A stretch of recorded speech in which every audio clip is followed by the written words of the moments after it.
Alright, I got Alistair. Alright, that's good.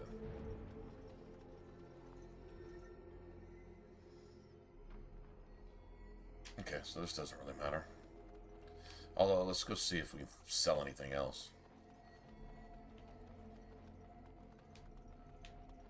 In the name of Andraste, I bless you today. May you find favor in the Maker's eyes. So let it Done. Anything else?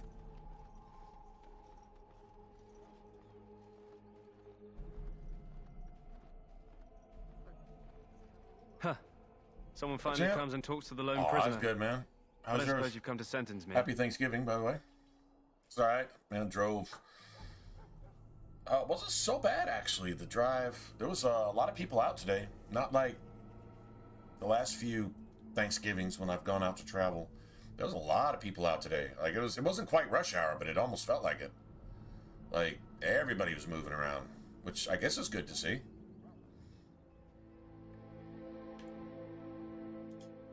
No. They put someone like me in a cage until someone important has time to decide what to do with me. I don't suppose you have a bit of kindness in you? Yeah, I went and saw family. Hung out with the dogs all day, really. And watched Green Bay win. Since I was locked up and I'm Sucks starving. that Dallas won, but can't have everything, I guess. Smooth. Happy Thanksgiving, man. How was yours? Because you might want something I don't need. Them circle wizards got a chest they keep things in. Magical things. And I stole the key. That's why I'm here. I got one of them drunk, took his key and tried to sneak to the chest. They assumed I was deserting. I can't use it from here. Oh, nice. But I trade you for some food and water. That's family. That's family. Yeah, man, the dogs just... I was the one sneaking all the bits to the dogs under the table. My food, I think I gave half my food to the dogs. It was not awesome that Dallas won. Hellraiser. No, it wasn't. No, I can't agree with that one. Just ask my guard for his. He's still got some dinner. I saw him put it in his coat.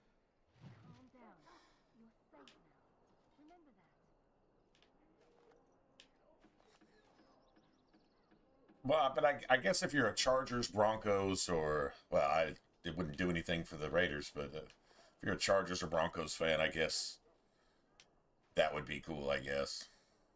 I could see that. Dog. Any Broncos fan would love get that. to ride with the king while I'm left with the drudgery of guarding this I just hate deserter. the Cowboys so much. They should have just hanged him. Put his head on a pike as an That example. would have been my Super Bowl today. My team wins, Green Bay wins, and Dallas loses.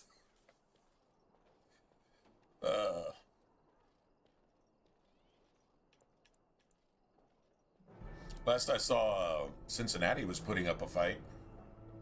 At least a little bit of a fight, although, God, they got a turnover, returned it to the 2, and decided to throw like 3 times. And literally, like, turned it over on downs at the 2. I'm like, bro, the only thing you have is offense. Like, you have no defense, so, like, what are you doing? That made no sense. They just don't want my fantasy running back to get any yards or touchdowns, I guess. And then they were trying to give that shit to P. Ryan. Who the fuck has Samachi P. Ryan? Nobody. Which is, I guess, why they're doing it. There must be a bet that Chase Brown over under 1/2 of a touchdown in the first half or something, so they had to make sure that didn't happen, or some shit like that, probably. Don't expect it was an Just enlightening saying. conversation. Just saying. Did he now? Since nobody sends me nothing to feed him with, the only way we'll get that is if I give him mine. All right, all right. I guess the poor fella could stand to have one meal in his belly before he hangs. Don't know why you care. I had nothing to do with it, though. If anyone asks why he's burping, I'm gonna say it was you. Just so you know.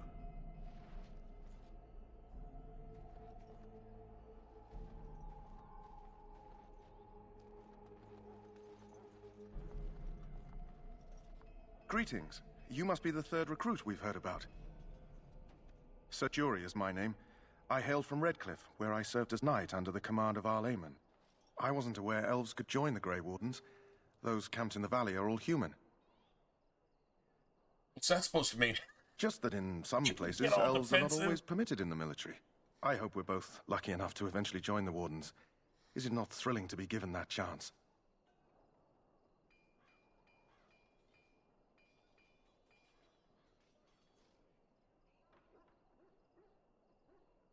As am I. Has anyone told you about it? I never heard of such a ritual. I had no idea there were more tests after getting recruited. I suppose since you're finally here, I'd best get back to Duncan. I shall see you there.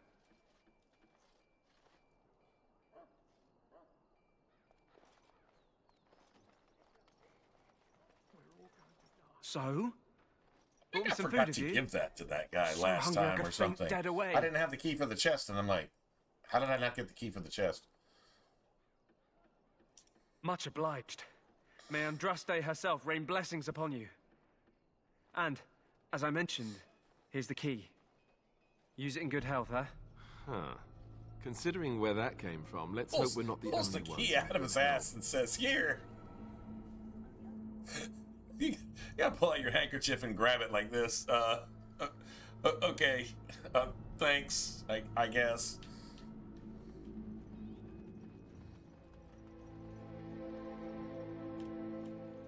I don't think there's any more chests. Guess we can see if we can use any of this stuff, but I doubt it.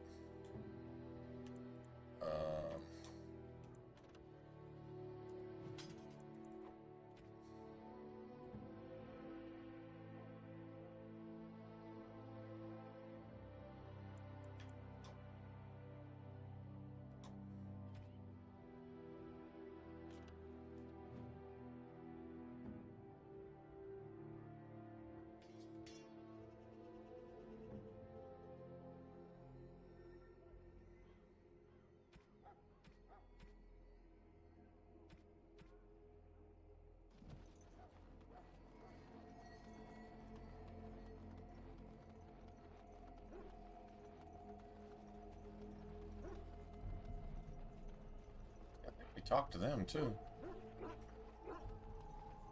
I can't do that.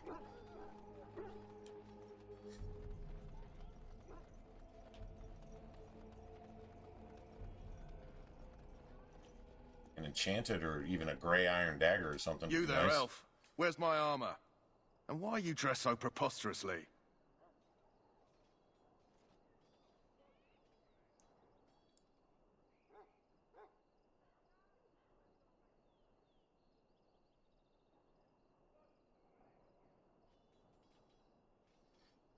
Yeah, but nah.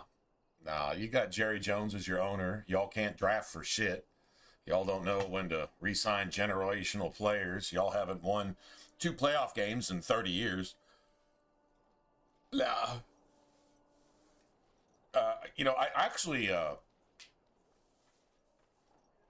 like back in the Landry days, and then going into the Jimmy Johnson and even what's his face, the guy that went to New England. Well, if you're a Cowboys fan, you know who I'm talking. Bill Parcells. Like in those days, obviously with Aikman and Novacek and Irving and Emmitt Smith and all the Lett and everybody else on defense and this and that, blah, blah, blah. Knocked my team out of the NFC Championship 2 or 3 times. Brett Favre could not win in Dallas. Never did. Not once. Brett Favre never won in Dallas. Not one time. But y'all couldn't win in Green Bay. And that's kind of true today, too. There's probably been 1 or 2 examples and the other way around. I think Rodgers finally won in Dallas at least once or twice type thing. But, outside of that, home field, that's a rivalry that goes all the way back to the Ice Bowl. But in the late 90s and late 80s and early 90s, Dallas was, they had it. But that core group, you couldn't keep them together. And then the salary cap came into effect. I think that was 92? 91, 92? Since the salary cap came into effect, y'all haven't won anything. Okay, yeah, you won a wild card game or 2. If you get a first round bye, you lose your first game after a bye. Regardless of what your record is, because your players choke, you don't have quality players, you got backups in there, that stat whores that can maybe win 13, 14 games a regular season, get in the playoffs and die instantly. No, how do you respect that? I'm not going to be a fan of something like that. let's say you cockroach up and the league fucking cheats for you all the way through the playoffs somehow, and even with no defense that y'all actually won something, there'd be an asterisk next to it. Everybody would know. Nobody would be allowed to acknowledge it because, you know, like ESPN and shit like that, it's all part of the same league. So, yeah, but just to be honest. But, I mean, you win one game, even if you're, like, fucking 5-9, you know, win one game. Oh, well, we're going to find a way to win the Super Bowl this year. Dallas fans cannot be respected. I mean, I go along with that racist black dude that's on ESPN, whatever the fuck his name, Big Mouth. I go along with him 100% on this one thing. He'd be like, it's Dallas fans that make us hate the Cowboys. Because they don't have football knowledge. They make no fucking sense, and it's a joke. It's a laughter. You know, most of them, I don't know if they even know what a fourth down is. Now, I'm not saying there's not football fans that are Dallas fans, and there absolutely are. So, the title Dallas fan does no service to the person who takes that title. Whereas a football fan can have Dallas as their favorite team. I get that. But the majority, the predominant Dallas fan is a loudmouth who's not even really a football fan. It's like some wearing an Oakland Raiders cap and you don't know anybody that ever played for the Raiders when they were in Oakland. Like not even a single player. You just use it because you want some 80s street thug cred. It's not a football fan. That's to be despised, not respected or appreciated. I wouldn't really want to sit down with a Cowboys fan 90% of the time. You can't sit down with a Cowboys fan and have a football conversation. It becomes just a dick measuring contest, and they always lose because they've got vaginas. So.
It dressed me so human. What? Oh, you're the one who arrived with the Grey Warden. Please, forgive my rudeness. Saints There are so many elves running about, and I've been waiting for... It's simply been so hectic. I never thought... Well, but please, I'd have to pardon my agree. terrible manners. Although my mom's a Saints fan. I'm just a you know, master, a simple but, man. No, I mean, you're still right. She doesn't know a lot about football. right? But she won't really. She'll ask questions about football if she doesn't understand something. But she like, okay, so her. Let's just put it this way. She's also like the Bears. She really like this. This is literally how simple it is. She really like Ditka. And even though he just made a mess of the Saints too, she just really liked Ditka with the Saints. And she just liked Ditka, so she liked the Bears. And then Ditka's with the Saints. She likes the Saints. Then she really, really liked what's his face in Denver, their coach. So that was like her favorite coach, and then Drew Brees was like her favorite player. So it's like that. She's still pretty stubborn about it, and she hates the Saints owners. So like she actually has some common sense. Like she actually hates the Saints owner for like all the right reasons, getting rid of all the good shit and allowing certain things to happen, and the whole defense gate thing, and not fighting back and just making that all of that. She can't stand it. So. But yeah, but no, I agree. It just in general, hell, you might even throw Cincinnati Bengals fans in there. Although they really do have a good quarterback. They got a good base, but they don't have a front office or coach that acts. They're like all that first round talent going to Golden State before Golden State was ever anything, before they changed ownership. Like the Saints need new ownership. And then even then, I mean, and then what happens? Their fans become more insufferable, right? So like Philly fans, when they were just friggin' terrible, it was almost pitiful. But now they're insufferable because they're actually winning, and I don't know that they have I mean, their team must not suck, but they do so many good things badly, and they just do the bad shit so well that somehow. When Philly wins a game, it's like they get away with it. Like that's how it feels. Very seldom do they dominate. Very seldom do they like win convincingly. It feels like they're getting away with something, but they've been getting away with it for a while now. So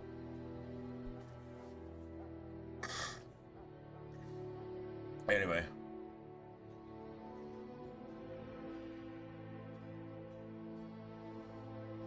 watch on Twitch. Oh well, here we are, man. So welcome here. Now this is where I'll be for a while. If we do go back to Twitch, we might multi-stream to Twitch as well. But I think we should just keep it like that. I streamed on Twitch exclusively for a long time because it was easier, And when we did stream on YouTube way back when, it didn't pan out at all. Like, I wouldn't see like hardly any of you guys, hardly ever. So, I mean, it's nice that we did stream on Twitch for a long time, and now I think on average there's a lot more people here, and we still get to talk and chat and do all the same shit. So, I mean, I don't know. I think it's actually a little better here, but seems like it since we've been here. Hey, Future, what's up, man? Happy Thanksgiving, everybody. You are forgiven, human, for now. Thank you. Did you now. Come for some You're supplies, forgiven perhaps? for now. That's funny. Arms and armor, for the most part. It's for the King's men, but you Grey Wardens can buy what you need for a modest price. I also have some goods on the side I can provide. Strictly off the record, of course. To keep morale up, you understand. So long as you keep it quiet. Okay. A bunch of money there. So I wouldn't want any of that anyway. I'll take a dagger if the dagger's got a rune slot.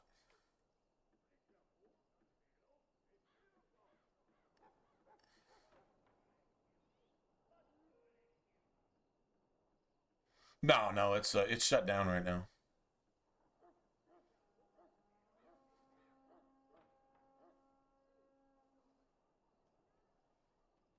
Oh no, yeah, no, I believe it. I remember there was a time where the Philly fans were taking batteries and packing them in snow and throwing snowballs at the Dallas players, but they had batteries in them. They didn't hurt anybody. They got helmets and pads and stuff.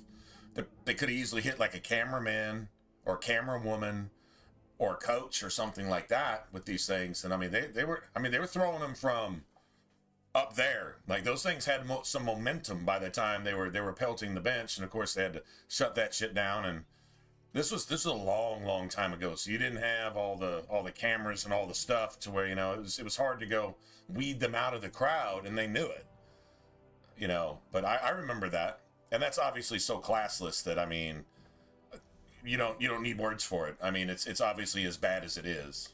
No, I hear you. I absolutely agree with that type of shit. They're kind of like LA Dodger fans. I hate to say it. You can say that about LA Dodger fans as well. In general. Life with Dwight. Wow, man, same old shit. Right. That's not fans. That's like gang mentality. This team is my gang and your team is your gang, so, you know, what's up? That's not sportsmanship. That's not being a human. It's being a thug. And that whole culture is what it is. It leads to what it leads to. Pimping and dope dealing and kidnapping and raping and murder and what the fuck, and, you know, and all that shit, and throwing down and speaking something that barely resembles English, and what good is that for anybody? Nothing. It's not good at all for anything. So it doesn't provide anything to the world that's good. It only takes. It's only just bad. True story. Hello again. Bringing that into sportsmanship is some just supplies, perhaps. Yeah, right. Setting shit on fire and doing all this and that, and what the actual fuck? I think LA is the worst.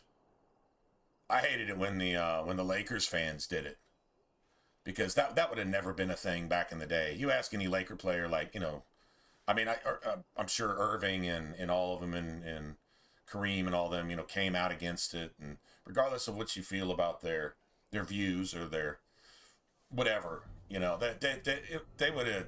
they would immediately squash that shit. They would have said, "Oh, you motherfuckers, you aren't Lakers fans. Don't even show your face until you can control yourself. And you know what? Y'all need to go get a job and pay back everything that you broke, and replace everything that you destroyed. Yeah, go do it right now. And if you can't do that, stay the fuck out of our games. Fuck you. Don't even buy our tickets." You know, that's the message they would have sent back in the day. I mean, you know, regardless of what you think about them, they would have at least done that. This garbage these days is just, I don't know. Yeah, it doesn't. I mean, it's not exclusive to just sports.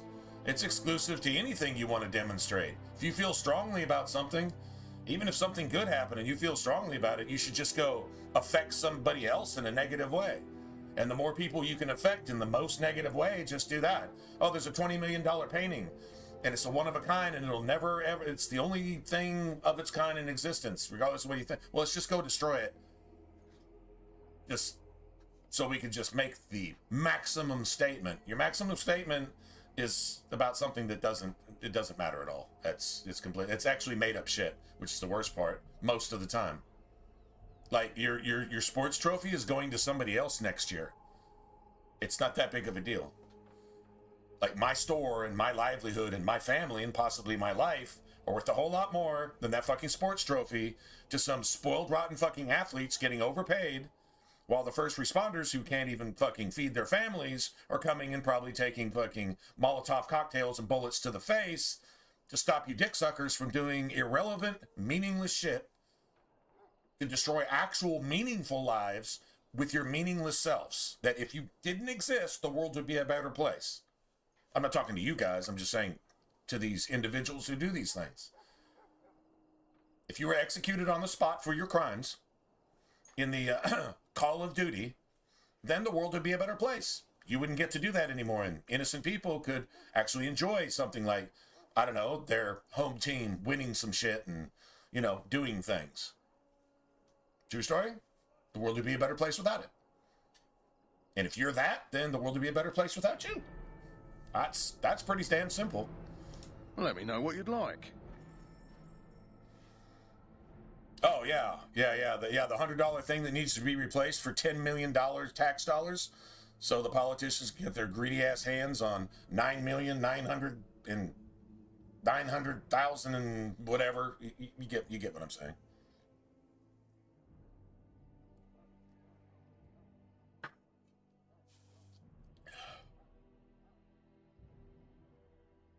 Winter Games. Sorry, Future. I just saw that. Dwight. No, I mean, if you, yeah, you can call this content streaming. I've been streaming on Twitch for the last, I don't know how long. Any of you guys that have been over there, it's been just forever. I don't know. Quite a while. There was a time where it was kind of on and off for a little bit there, just because life happened. But, yeah, I'd say, man, did it not give me a single... Did you know how lucky it is to get, like, a steel dagger here? I think there's a way to get this dude to reset his inventory, but I'm not trying to save scum or any of that, but I would have really liked a, Anyway, yeah, I don't remember when it was, but yeah, we just went over to Twitch exclusively. Every once in a while, I would throw a video over here. You know, I mean, now we're just streaming games, mostly games that we've played before. Sometimes doing, I'm not going to say the same stuff because we'll try new things and so on and so forth. I'm actually buying these. Yeah, I guess we can buy these too. Unless we can find some. It'd be much better if we could just find some. Let's see, I need the health poultice, and I need, well, those are pretty cheap. I'm going to wind up buying those anyway, but those are pretty cheap. Let me get, oh, we could get all of our flasks here, too. Let's get some of these. We'll get a mage at the end. You know the mage can actually make potions for you? Just the basic ones. But, still, something. I'll buy these, too. Seems like I need these early on for something. So, from a streaming perspective, having just switched over there for years and just dealt with that stuff over there, there's a lot of bells and whistles. There's a lot of flash. I don't know. I didn't really incorporate a lot of it any more than just, you know, at least having the stream going and allowing people to interact with the stream, at least on some basic level. All the extra flashy stuff and the shit that covered like the whole screen and constantly and just a bunch of annoying kind of shit that comes across as begging, in my opinion. Didn't really get into all that, and I mean, maybe I should have, but whatever. Bottom line, though, is go over there and, oh, I was at some point not politically correct enough, so yeah, we pretty much got kicked off of there, and they said, after 6 months, maybe you can come back. And I said, well, I'll just go ahead and hold my breath. Anyway, this is where all my videos are at, and this is the first thing I ever did way back in the day, however long ago that was. I don't know. It's over 10 years ago. Well, I just saw a comment for the first time on a video that was 11 years old, and I'm like, it certainly wasn't one of my first videos, and I guess, okay, been here a while. Now, had I started much, much younger, certainly not the generation that one goes to for this type of stuff, but that's fine. It's what I love. That's what I love to do, and still doing it, right? I guess that's what matters. Okay, let me figure out these. I think the cheapest flash you can get in the game are 1 silver, 10 copper. So this is close enough to me. And I think that's at Denerim, so I won't be there for a while. So these are pretty cheap lyrium dust too. I'll grab those. It's only 3, but hey, might as well save a silver, right? So I know I want at least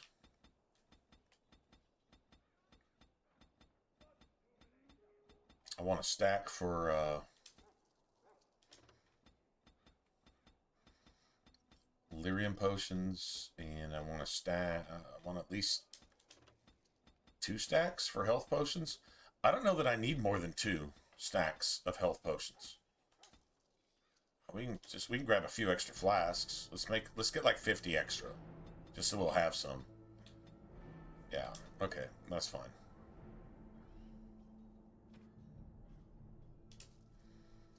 Definitely want a backpack. All right, let's see. Anything else? Because you can come back here. He's like Bodan. He'll restock one time.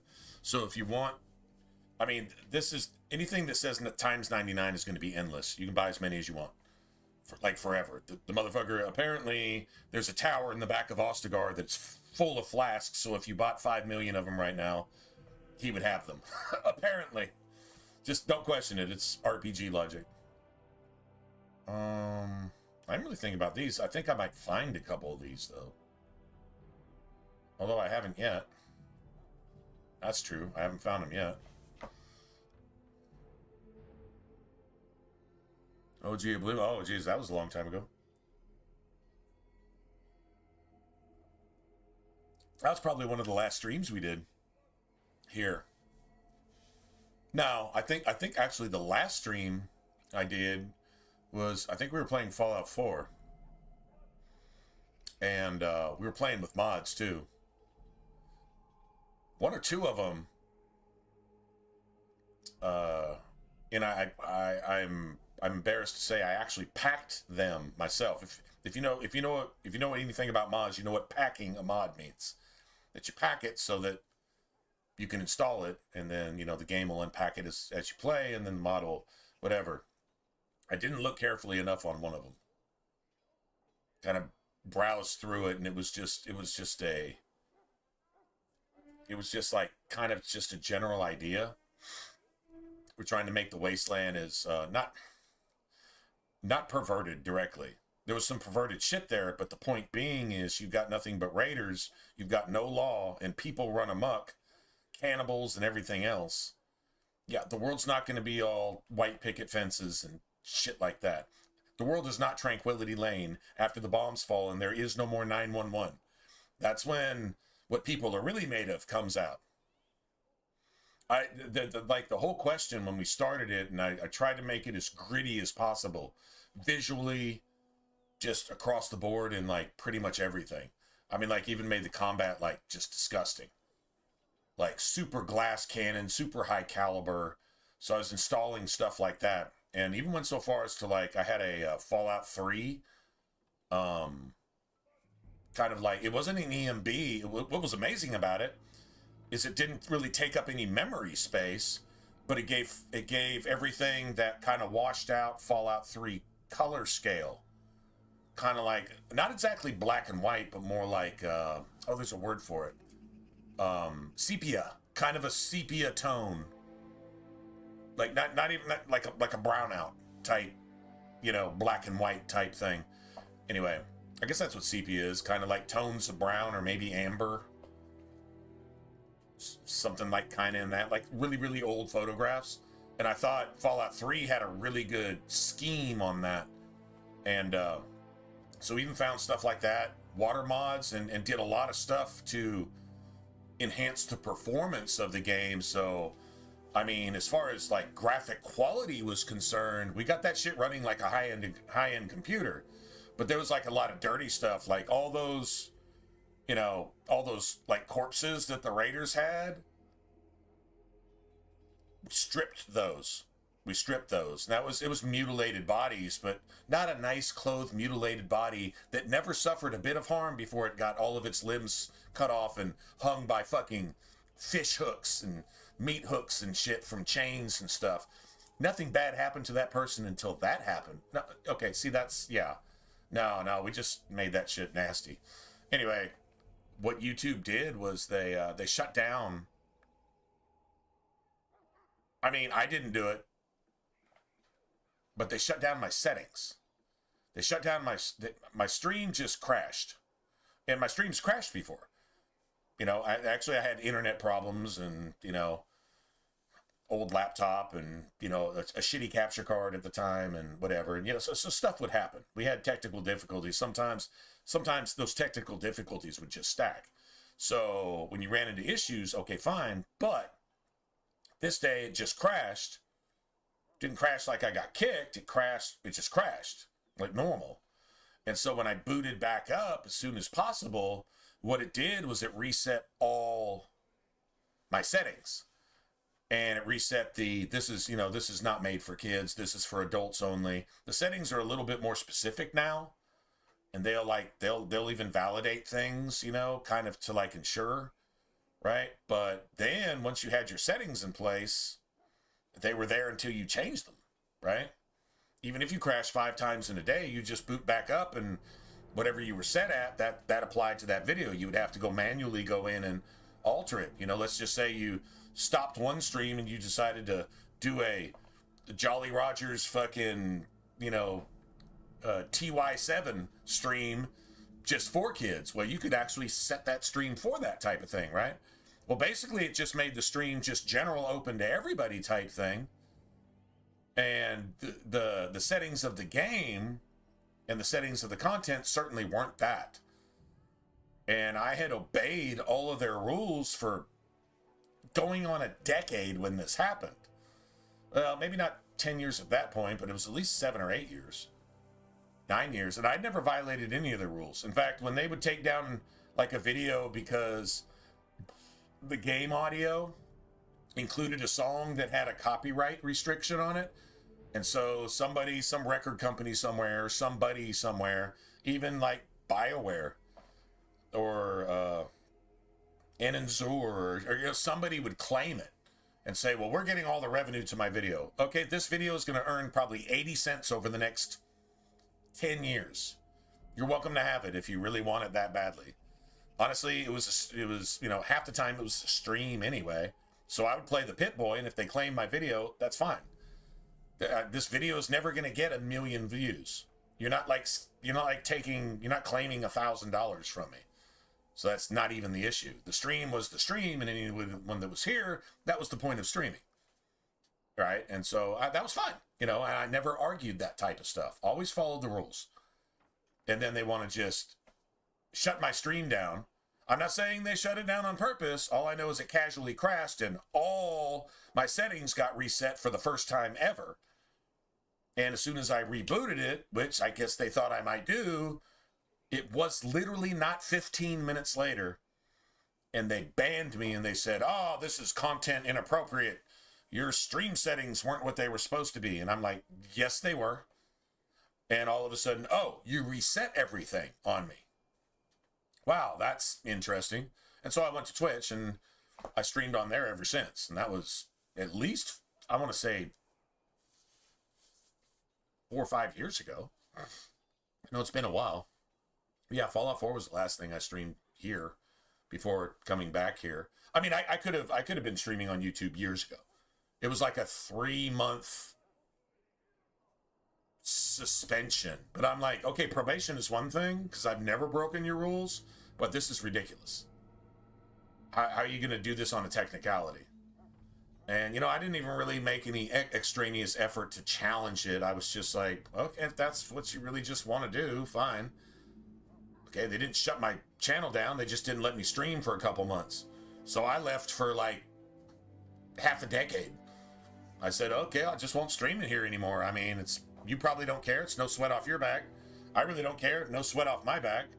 I'm not having success streaming one way or the other as far as that goes, but it's something I like to do, so I'll just do it over here because these people let me over here, which was fine until all of a sudden a few viewers on Twitch decided to conspire and file and report and report and file and report and report. And they were even creating YouTube channels and I'm like, bro, what was my average viewership on Twitch? Average. Was it 20 something? So I'm obviously not here for the money. I was accused of that. You're just here for the money. I'm here for the money? Okay, well, if I'm here for the money, where's it at? Because, yeah, I've been here for, like, a long time. And, still can't pay the bills. You know what I'm saying? Like, this is fucking ridiculous and stupid. And there's private messages being sent to other viewers from certain viewers to try to sabotage them. I literally have evidence. I have evidence. if you look at the top right of your screen, you see that person? That person, T-Bone, couldn't tell you their actual name. I don't believe that was ever left. But that person actually, over a long period of time, actually supported like that. And there were several others that did something, well, not like that. But anyway, it was, and then all of a sudden that person disappeared. And then came back to check in on stream and left the stream immediately, which that person never did before. And it was just, and I didn't know that private messages were being sent to anybody who supported the channel from more than one person in the channel, whether they were actively watching and talking or not. And they were sending spamming people with private messages saying, this streamer, there was slander, gossip. It was a coordinated attack on the channel, and it eventually got me banned. I mean, what I said, I can see as far as like political correctness goes, I could see it getting me banned, but it's nothing different than what I've said since I've been streaming for the last 10 fucking years. It was literally nothing different. Actually, it's probably a little tame compared to some shit. You know, you rant long enough, eventually you're going to hurt somebody's feelings, right? So whatever. Had my feelings hurt. I really don't care if I hurt yours with the truth, as far as that goes. So that wasn't that big of a deal. But the conspired effort over apparently a couple years to eventually get me banned. The crazy thing is, I gave them a lot of ammo to ban me with, and it still took them at least 2 or 3 years to do it. That's kind of funny.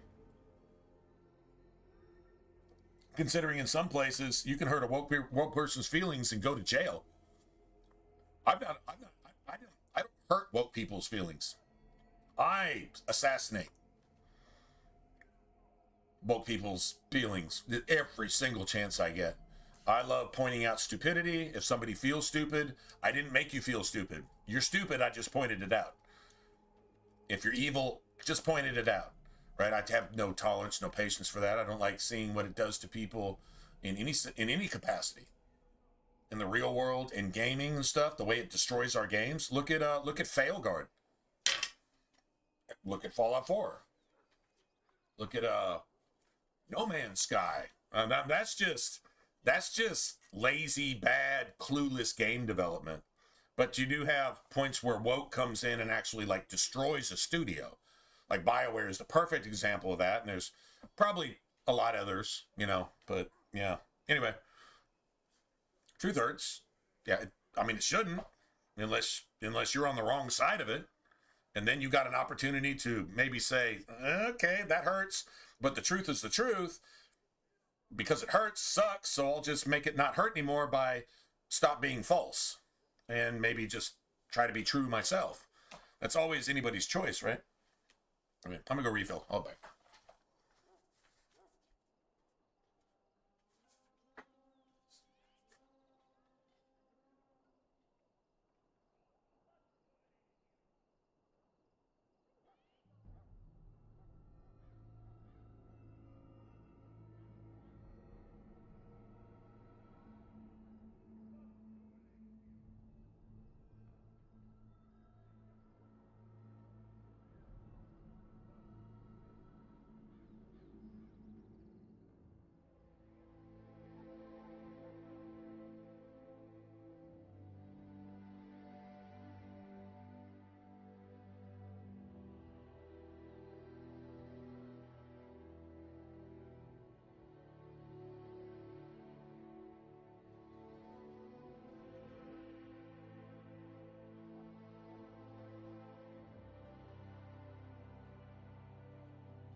Oh, I mean, I can even see getting serious, personally. I mean, yeah, I mean, good on you. That's good on you, definitely. Just take it essentially with a grain of salt. At some point, you might hear something that sort of makes sense in one way or another. There's things that make sense in a bad way and things that make sense in a good way. It's up to the individual to discern, right? I mean, right? What if I could buy these? I'd just like to have them. I'll buy them the next time around. If I need them. Maybe I might actually collect a couple of these. Yeah, I think I'll just do that. Okay, so how many would I get? Like 3.5 stacks? Yeah.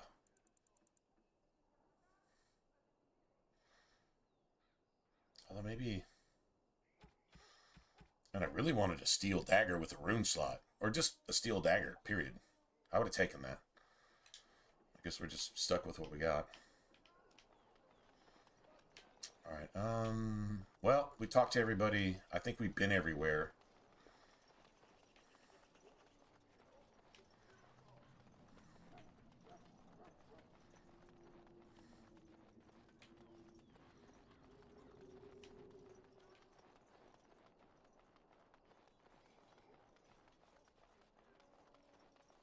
Pretty sure that's it. I want this nonsense talk stopped immediately. What are you, a bunch of nattering fishwives spreading gossip until you brown your small clothes out of terror? We've seen nothing to suggest that the Darkspawn drag our people underground to eat. Darkspawn drag our people underground to eat them? No, I think there probably is some. I mean, I don't know that they eat them necessarily. Do they eat them, or do they somehow, like, corrupt them? Kind of like they corrupt Titans to become, you know, to bring back old gods. Corrupted archdemons and shit. I know how they make Darkspawn, which is the brood mothers. So if they drag dudes underground, what happens? They eventually just become like zombies, and the women, they turn into brood mothers if they drag them underground.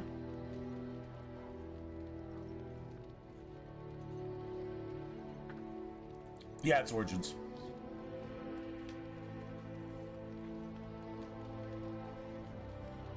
You found Alistair, did you? Good. I'll assume you're ready to begin preparations. Assuming, of course, that you're quite finished riling up mages, Alistair. Right, What can I say? mages. The revered mother ambushed me. The way she wields guilt, they should stick her in the army.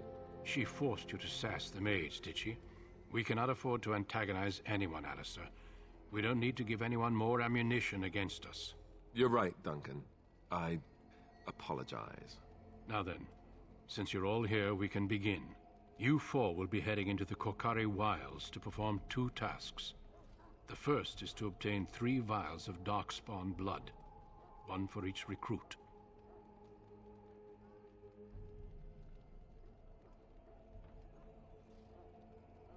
Finally, some action. Without a doubt. Darkspawn aren't renowned for their willingness to offer up their blood. There was once a Grey Warden archive in the wilds, abandoned long ago when we could no longer afford to maintain such remote outposts. It has recently come to our attention that some scrolls have been left behind, magically sealed to protect them. Alistair, I want you to retrieve these scrolls if you can. The scrolls contain treaties promising support, treaties that may prove valuable in the days to come. Watch over your charges, Alistair. Return quickly and safely. We will. Then may the Maker watch over your path. I will see you when you return.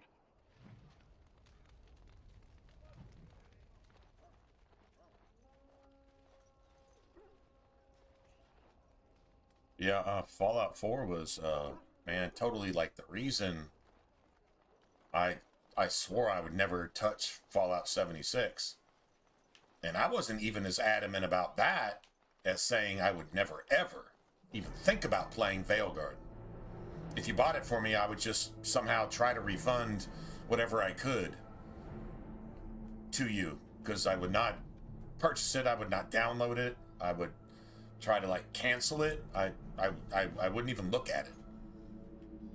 Now, I did go vaguely just kind of validate what I thought online, and it only took like 5 seconds. And I'm like, what the fuck is this? This isn't Dragon Age. This is not Dragon Age, and it's not Dragon Age. I don't care what's on the title. That's Dragon Age, like you picking up a box of Sara Lee cheesecake, right, in the frozen section, and go home to cook your cheesecake, and you slide it out, and it's a aluminum tin full of frozen maggot infested dog shit. Are you gonna go get your money back? Well, sucks, because if you gave your money for Veilguard, can't get your money back. But Veilguard's worse than that frozen patty of maggot infested fucking dead dog shit that you got in your cheesecake box. How about trying to present that to your family as some... See what I'm saying? It wasn't any more Dragon Age than that is a cheesecake. I don't give a fuck what it says on the box. That's not what it is. You would sue a motherfucker for that. BioWare should be sued by EA for developing some shit like that, and by the players for false advertising. Because there is no content in the game that resembles the Dragon Age series from a lore perspective, gameplay perspective, or anything else. Now, you know, that's not going to stand up in court, but it should. You just wish you could find a judge that actually plays game his or herself. But if they're a woke gamer, yeah, no, it's still not going to stick. But if they're a human being gamer, well, maybe you actually could pull off a lawsuit like that. That's definitely what's needed. 100%. I feel that strongly about that. The gate's open for you. Just be careful. There's infinite XP. Even a Grey Warden won't be safe in the forest tonight. There's one here. Tonight. I've never done it, so I don't know exactly how to do it. Somebody here could tell you how, I'm sure. I can show you an infinite XP, infinite gold glitch, which is the same that you used to have in Dragon Age 2 before it got patched out. But it's still here in Origins. It's in Lothering. And you can make as much money in XP as you want forever.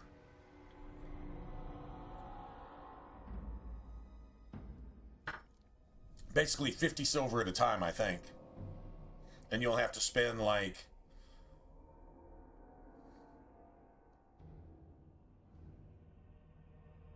I think you spend 1 gold to make 15 or so. That's not an exact number, but it's something like that. You spend 1, make 15. Spend 1, make 15. And every time you make 50 silver,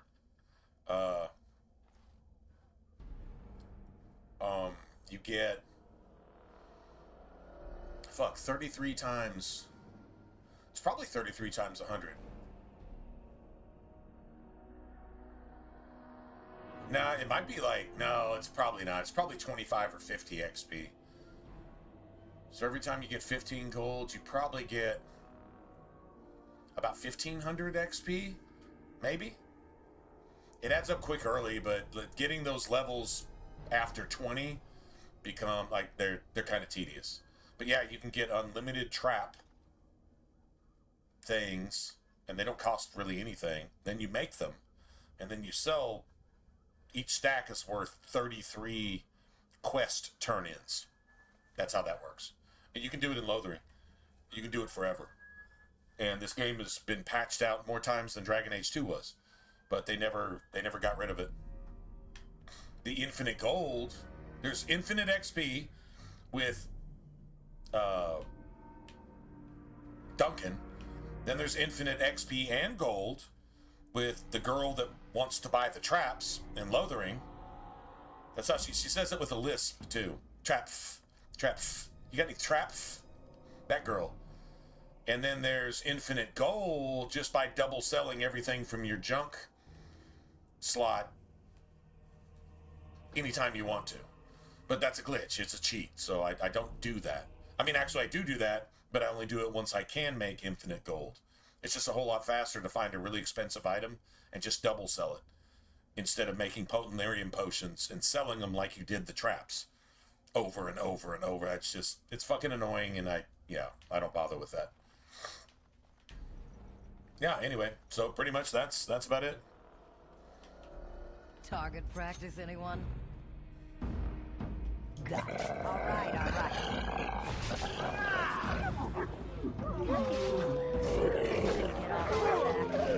Oh, nice.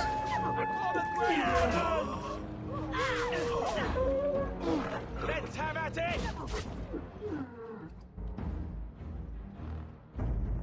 Nice.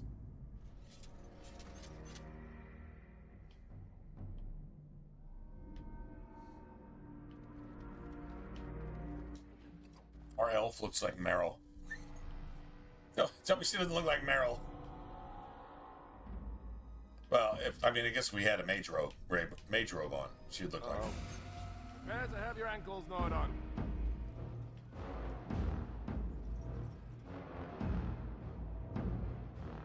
We're getting 4 of them no matter what, aren't we?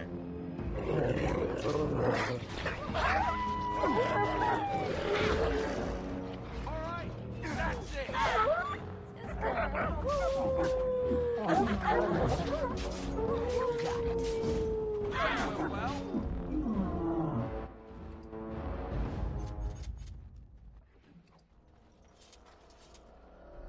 Hey, did I take trap making? God damn it. Alright, so we need to level again, right? What level are we? Okay, when I hit level 4, I should get a skill point. If I don't, that's going to be a problem.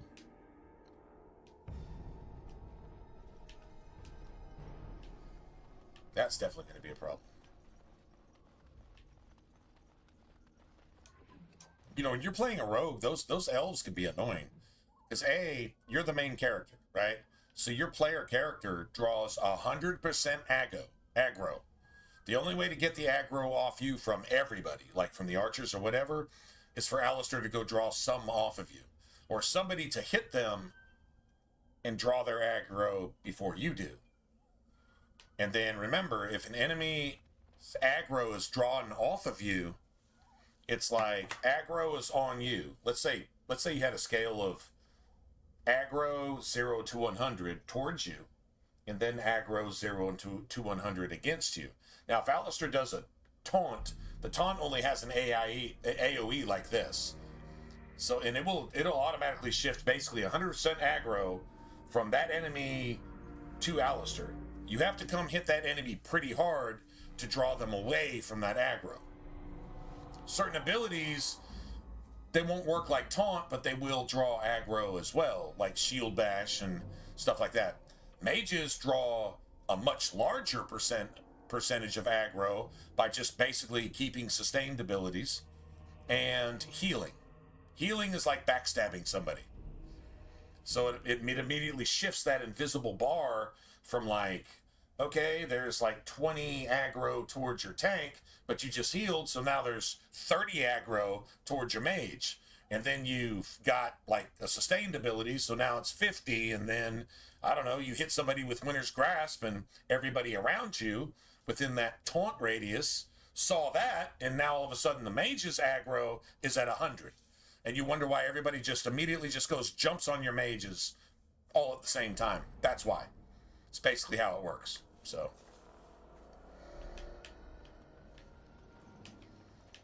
Yeah, as a rogue, you can't really take all that aggro. It's just, you know, it kills you. So, yeah. over here. I have a lore theory that says to kill this guy.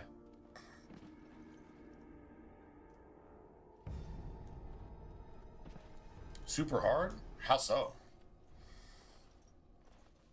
Who is that? Grey Wardens? Well, he's not half as dead as he looks, is he? My scouting band was attacked by Darkspawn. They came out of the ground. Please help me. Maybe for a second. I've got to until you find return to camp. Weapons, I guess. I would, if you were going to do that, what you do is you don't go talk to the merchant. You just glitch the XP, and if you have to, you leave into the Kokari Wilds and come back, and the merchant should have an updated selection of weapons, and you just use some leveled weapons. You'll probably find some Dragonbone shit in there. Or whatever. I would imagine that would be the thing to do.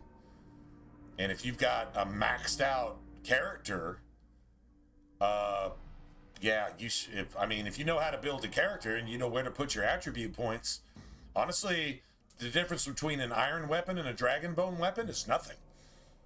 It's 1 or 2 points of damage. Well, maybe 4 or 5 points of damage. What does that matter? If you're max level at that point, your damage should be stupid. You should be able to go without a weapon and just hit people in the face with your fist and kill them if your build is at least okay. You know, just saying.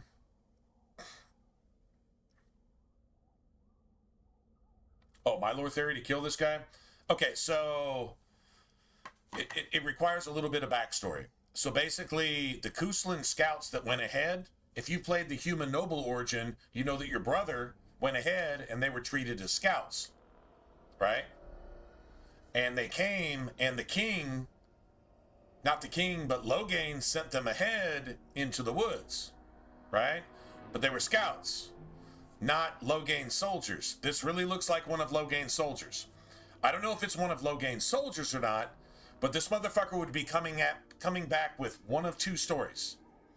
Either I'm one of the Kuslan scouts, and we got attacked by Loghain's scouts, and I need to report it to the king, or if he's one of Loghain's scouts, he went and tried to assassinate the Kuslan scouts, which he would not tell you, and he needs to report back to camp. He does not say I need to go tell the king something. If he was one of the Kuslan scouts surviving, regardless of the Darkspawn, then he would go back and say, I need to report to the king. He may not tell you why, because that would be some pretty serious shit because the Loghain scouts tried to murder him. But if he was one of Loghain's assassin scouts sent out to make sure that the Kuslans never come back, and apparently your brother runs off and survives, but you never get the rest of that lore, so whatever.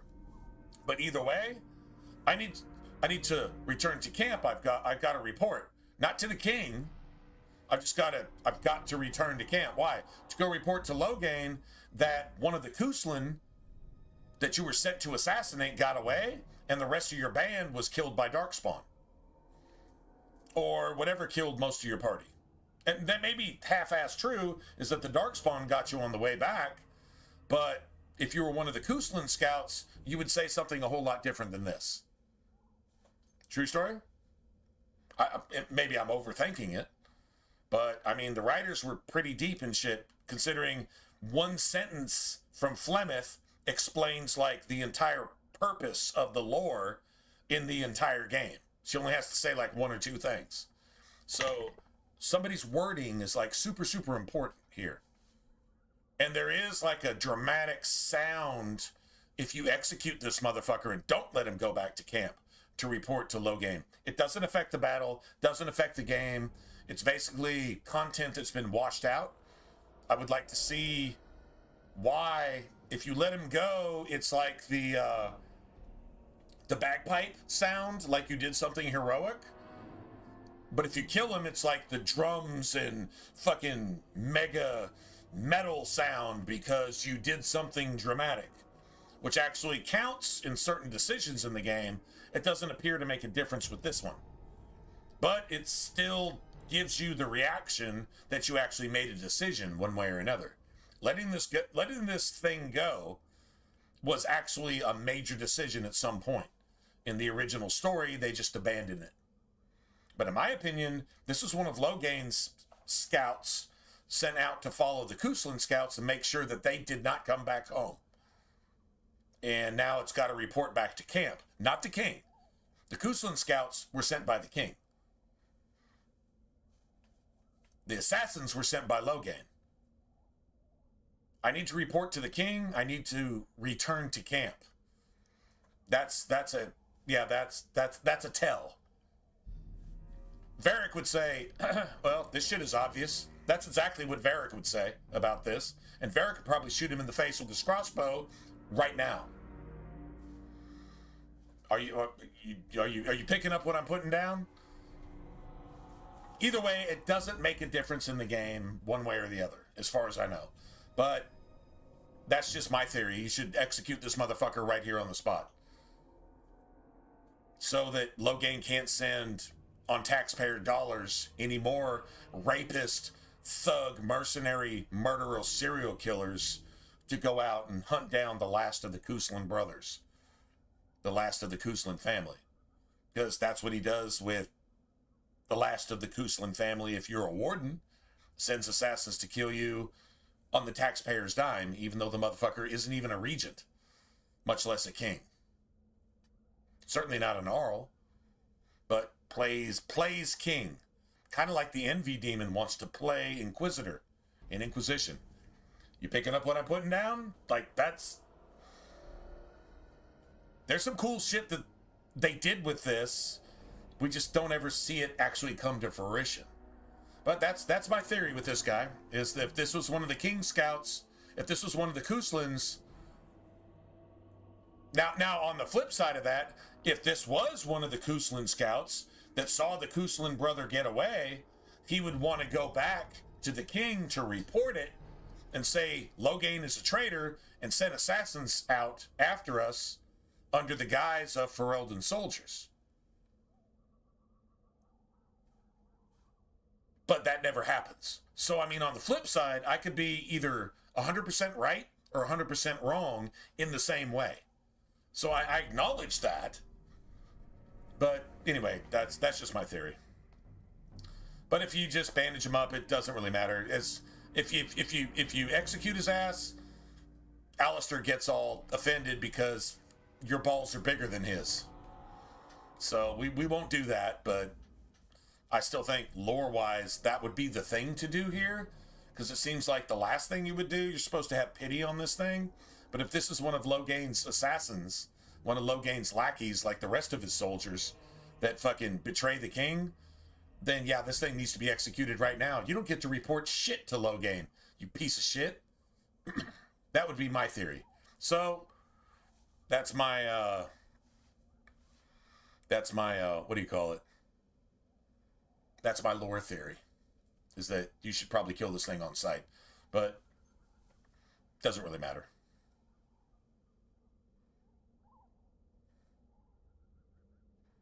We can take you back to overhear what you're going to report. Watch. If you just bandage me up, I can get back myself. Get back myself. I don't bandages want you to know why I'm going back to camp. See what I'm saying? Like, it's just too it's too much sus here. See, now you get the heroic bagpipe thing, and yeah, maybe this motherfucker is supposedly going back to report to Kaelin, but if you do that, then Loghain would be executed as a traitor on the spot, fine if we can. or at least brought into question. That doesn't happen. They were still overwhelmed. Either way. How many Darkspawn can the four of us slay? A dozen? 100? You get what I'm saying? Army in these forests. If you execute that motherfucker, Loghain doesn't get to hear shit about what happened in the wilds. Why would he care? How do you know? Loghain's going to do what Loghain does anyway. This is foolish and Loghain's literally... We should go back. A blood puppet of Damat himself. And if you don't believe me, well, if we live long enough tonight on the stream, we'll go actually talk to Flemeth, and she will tell you that Loghain's heart is filled with shadow, which is the definition of the name Dumat, darker than any tainted creature, which, what's darker than the Darkspawn? Probably the thing that created them through blood magic. Darkspawn are a result of blood magic and everything that everybody did with blood magic back at the very beginning. All the enslaving, the pimping, the kidnapping, the player bullshit, yeah, all that stuff. So... Flemeth actually literally tells you that. Men's, Loghain, which is the subject of actually what you're talking about, men's, specifically Loghain's, heart hold shadows. Loghain's heart, which is his mind, holds a shadow, which is the definition of Dumat, darker than any tainted creature. Meaning the Darkspawn aren't even the real fucking threat. And then she tells you, go tell your wardens that the Darkspawn are not the true threat. She literally tells you that. That's a quote. So, that once more verifies what I'm talking about here. You just have to listen. Be a fucking detective if you have to. Alright, let's see, how do you know I'm not a coward, but this is fully... This dude really is a coward. You sound like a coward to me, bitch. I am simply trying to stay alive. No, you're a You do coward. not see me fleeing, do you? A bit of fear you're trying isn't to flee. unnatural, you know. Few relish meeting Darkspawn up close. I know I don't. Alistair says he's going to warn you. He doesn't warn you once when the Darkspawn are about to ambush you from literally out of the ground. He doesn't sense them even once. Well, I mean, it's not like he's a bad warden. He's just a really, really stupid one. He gets the signals, but it takes him like 2 days to pass them along. See, things that you need within seconds are going to take him 2 days to process and then come back and say, oh yeah, that dream you had, that was the archdemon. That's the warning you get in the forest, in the wilds, while the Darkspawn are literally coming out of the ground at your feet with their daggers as fucking ninja dwarf Darkspawn assassins trying to kill you. His warning is literally 2 fucking days later, maybe 3, at camp, and it's like, oh yeah, that's the Darkspawn. Oh, thanks for the warning, Alistair. See, the Darkspawn that actually killed us from the wilds all the way to the top of the tower, 2 days later, you finally processed that and said, that's the Darkspawn. So, Alistair telling you that he can sense the Darkspawn doesn't help you, because it literally takes him like 72 hours to a week to process something. This is like an email in an envelope with a stamp sent to the wrong address, sent back, and then the post office finally gets it right and sends it to you. That's how fucking slow he is. So when you say Alistair is stupid, that's the understatement of the year being the year 2010. That's the understatement of the year 15 years of technological advancement ago. That's how slow he is. I'm not exaggerating. Anyway, so yeah, it doesn't really matter. He's completely useless. Just as long as he yells really loud and everybody hits him instead of us, that's a good thing. Let your tank be ignorantly stupid. He actually makes a joke about your dog, ignorance is bliss, but it's actually, ironically, is literally the definition of Alistair. As long as you just get hit by everything, we'll be all right. Win will keep you alive because you don't know any better anyway. Like, the difference between hit and not hit is like a deep mythological subject to Alistair. He doesn't really know any better. Like, the difference between eating a bowl of porridge, not knowing how it tastes, because that probably requires some discernment. Does this taste good or this taste bad? By the time he figures that out, he's already eaten for like a month. And he forgot what he was thinking about in the first place, so he just does it. That's the kind of slow we're talking about with Alistair. I mean, the game made him that way, and it's actually brilliant writing, but it's hilarious. If you think about it, it's hilarious. So your elven girl can say, it appears that I'm the only man here. Okay, this is why we will never get a legitimate remaster. Because according to popular politics, popular Satanism, which calls itself progressive, woke, misgendering, you're not actually allowed to say that as your own character. Am I right?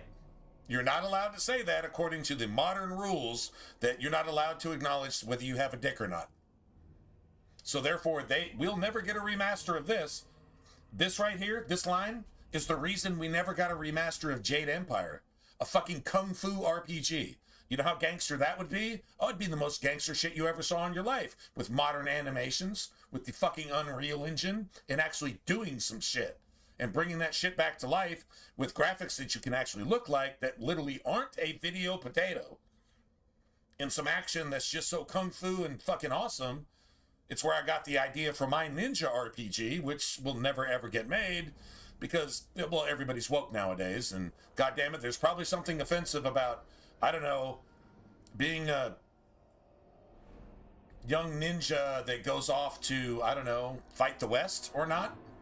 There's got to be something anti-woke in that. I don't know. Maybe you can possibly be pro-industrial as a ninja fighting the West in feudal Japan. Let's think about this. But if you're pro-industrial, that's pro-global warming, which doesn't actually exist to human beings, but it's definitely enough to destroy a $20 million painting with some tomato soup. So you can't remaster that. You can't make that game because it might promote realizing that battery-driven cars destroy forests and entire fucking city-state areas trying to dig for lithium, which is what the war in Ukraine was about in the first place, which is why all those men and women and children were raped before they were murdered by Islamic Russian hit squads. Let's just be honest. So they're going to protest that while they support that, while we can't have a good video game because of their woke fucking satanic politics. Are we making a point here? By the way, you can go look up everything I just said. Just say.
Anyway, well, that was interesting.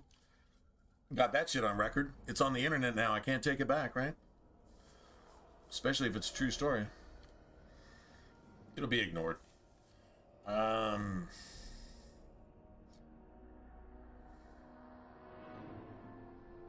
you relish meeting Darkspawn up close, I don't know. Not many humans, maybe. Y'all are a bunch of pussies.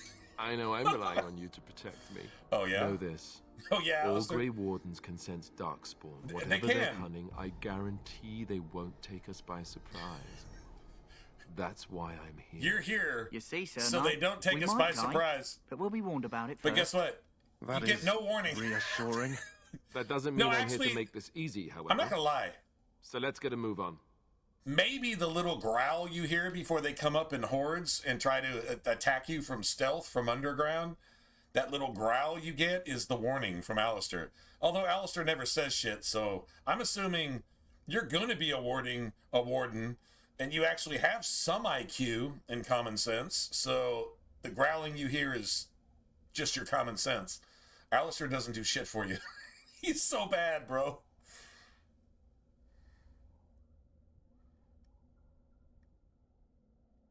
Oh no, absolutely, yeah. There's so many shady deals. Politicians do what they do, and a lot of people die as a result, whether they're citizens of their respective countries or soldiers or both. No, 100%. I'm not.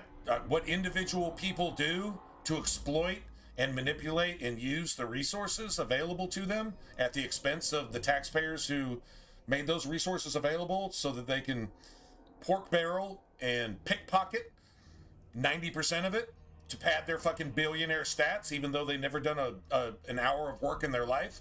100% true. But that's global. That's all politicians. That's just people. That's not an American thing. It's not an African thing. It's not an Asian thing. It's a people thing. When you're able to, you will. Right? So no, I'm not arguing that. The point being of things and why they're things as opposed to what we're told they are, which is basically the opposite, to cover the people by the people involved in the people actually doing the things. That's what I'm saying. And that's got to be obvious. Even though, if that sounded a little bit around the corner 2 or 3 times, I hope you get what I'm saying. How does the fat electrician say it? I hope you're picking up what I'm putting down. Just trying to like oversimplify something that's complex enough to try to whitewash and hide the fact of what you're doing. Just make it complex, but hide it in plain sight. And nobody will question it because, goddamn, my nation and the people I elected have integrity. Since when? Ever. One of the biggest political ploys was, I admit I chopped down the cherry tree. You admit you chopped down the cherry tree. So you're a fucking liar and a scoundrel, but as long as you admit it, it's okay. That's why you should vote for me. Abraham Lincoln, right? You get it? Did that ever exist? It doesn't matter. That's the psychology there. That's the spirituality there. It's even more than politics. It's almost religious in its effect on people, to where you never question anything after that. Oh, well, you've got to be honest, so take my money and do what you want with it. Who the fuck is going to give your money to some stranger who's obviously a liar and tell them to do what they want with it? But that's exactly what we do with every elected official. And then you claim to be knowledgeable about these votes that don't even apparently matter anymore, regardless. Going back decades, plural decades. So don't point at this guy or that guy or whatever. This is a system involved here. It's a world system. And you're just, I don't know, you're just dust under its feet. I think Daniel describes it best. It describes a head of gold and then like a chest of, silver, and then like a waist of bronze, and then legs of iron, and then feet mixed with iron and miry clay, which cannot mix. Well, if the feet of your statue, which is headstrong and really just off balance from top to bottom, it just gets from heavy to light. If you put something super heavy on top of something super light that will actually crumble as soon as you touch it, right? Then now you're talking about a history of things that are just off balance from the start. All you have to do is just touch the feet and the entire thing crumbles because it's top heavy. It's top heavy. Gold being the heaviest of those elements, iron being the lightest of those elements that we're talking about. And then mixed with miry clay, which it doesn't mix with. As soon as you don't even have to hit it with a hammer, you just look at it wrong. Let the wind blow and it'll just topple over. Go read Daniel for yourself. Go read it. I can tell you who those kingdoms were. Babylon, the Medes, Greece, Rome, the Gentiles. And it's all concentrated around Jerusalem. Who's controlled Jerusalem since the beginning of time? Since the first captivities up until now. And they would, and just as iron can't mix with miry clay. So if you have spiritual elements mixed with human elements, trying to control something, it's never going to work. It doesn't mix. You can just, all God has to do is go, it all crumbles. True story. That's world history. Like, since the beginning of written history. Just trace it back for yourself. It's not that hard. And Jerusalem was always the focal point. Always. It's interesting how God himself married Jerusalem. He said, this is my favorite place. I'm married to it. This is my shit. Well, where is the Dome of the Rock? Where is the Islamic pedophile, terrorist, perverted ass thing centered because it's the most important things to their supposed religion, which came, I don't know, 26, 28, almost 3,000 years later, after any written history, even though they claim it came like 1,000, almost 2,000 years before that, because they're the angry descendants of Ishmael, and they still fucking hate Jacob. And who's Jacob? Well, that Jacob's the forefather of Israel, not Ishmael, but Israel. This is like a brother spat. That's what's going on forever. And you can talk about Esau and Jacob as well. Esau is Russia. Why have they hated us the entire time? And it's always a dick measuring contest, and they always show that they don't have nuts, they have ovaries. They just have really, really big, iron fucking overdeveloped ovaries, but they keep stealing our shit to try to make their own shit, but it just never works. It's not a coincidence. It's obviously historically biblical, and that simplifies a lot of things if you want some common understanding of why things go the way they do now.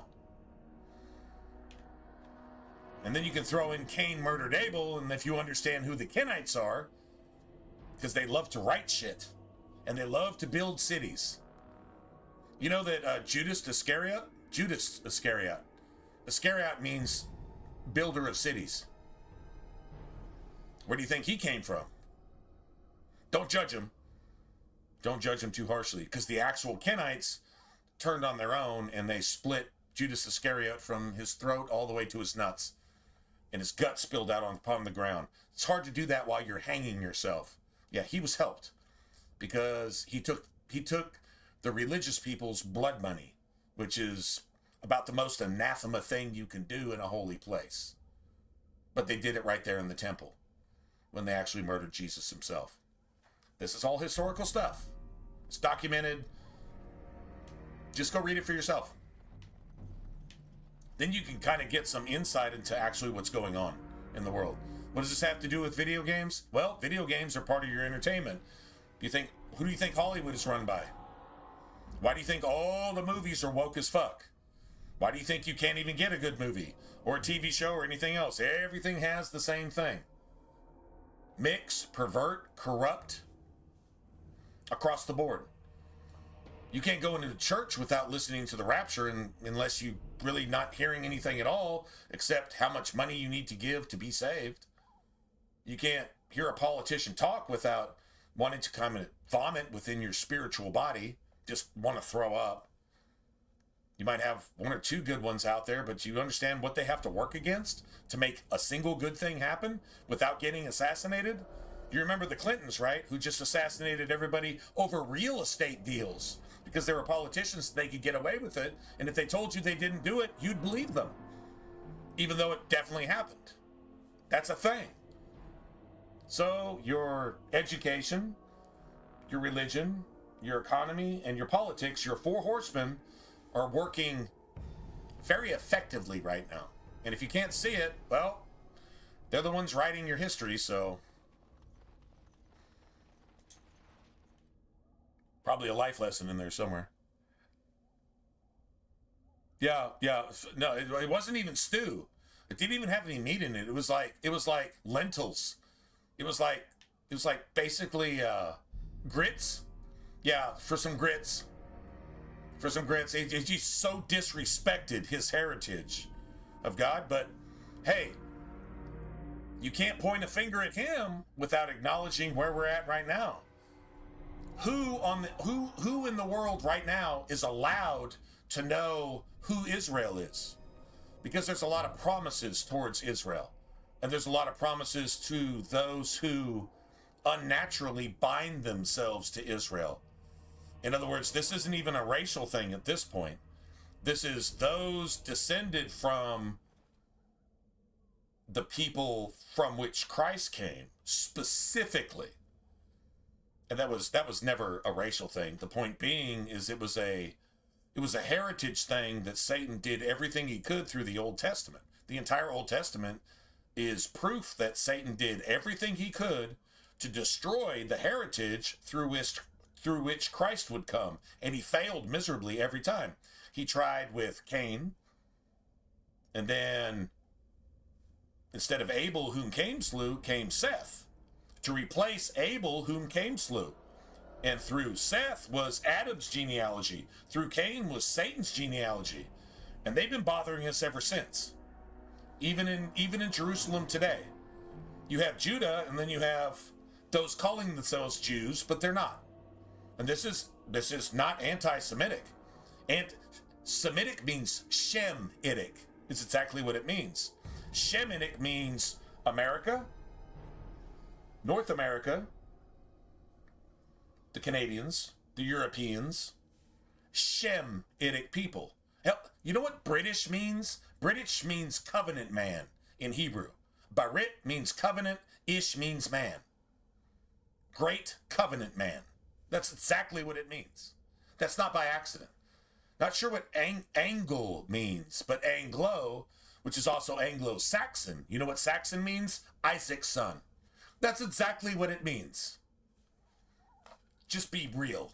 But are you allowed to acknowledge your inheritance? And then anybody wishing to bind themselves into the faith of actual Jews, actual Israelites, actual Israelite people, meaning sons of Jacob, who was later called Israel, which of his sons, Judah, Levi, and so on and so forth.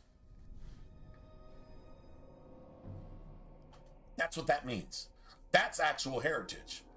That's the heritage of the scripture. And God said, I would have my people, which are going to be, hey, Abraham, you're 100 years old, but guess what? Through Isaac, you're going to have Jacob, and then your children are going to be more than the sands of the seashore, and they're going to control all the gates of their enemies. What do you mean, gates of your enemies? Meaning the comings and goings of all mercantile, militaries, and anybody else in the world. You know, like the Panama Canal and shit.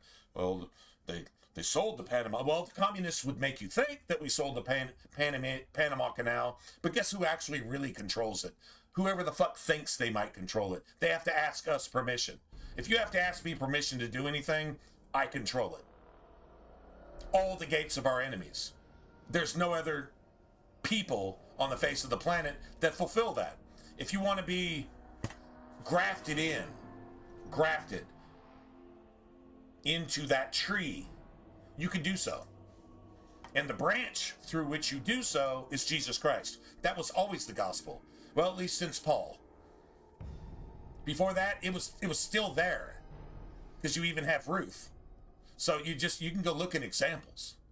You still have that. Man, even I think the one who came to Paul on the roadside when he was blinded because he was actually trying to murder Christians, being super rainbow fucking woke.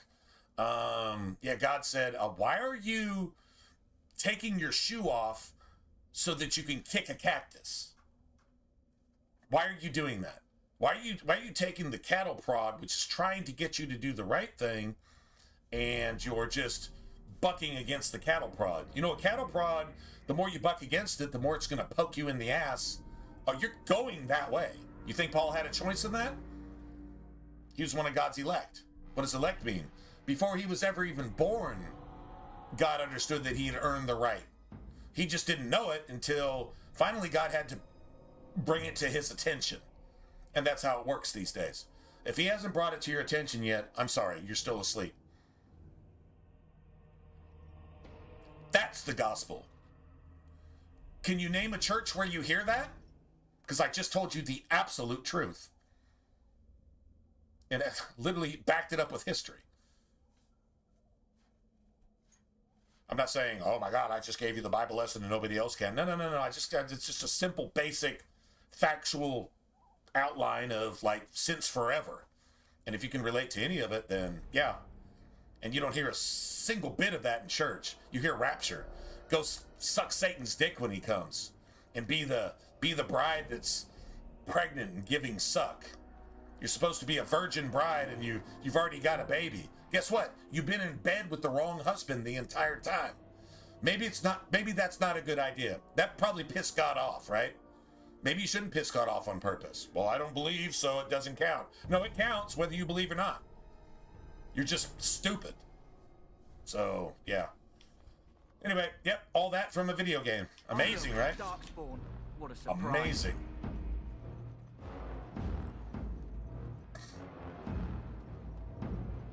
Hey guys, I'm down here, man. Down here, bro. Down here, just saying, just down here.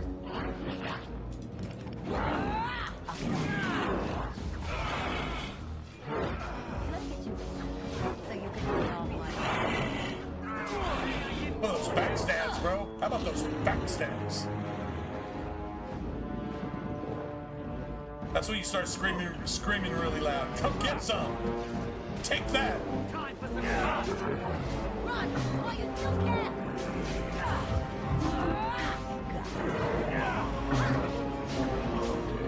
Wreck, bro.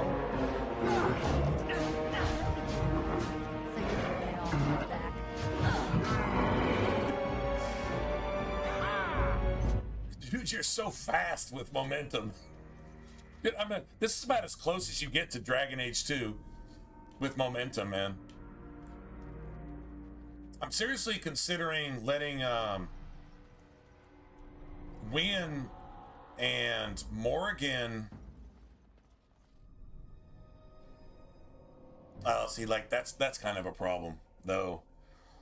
Haste is cool because I don't really even give a shit about traveling with Morrigan until we hit like level 17.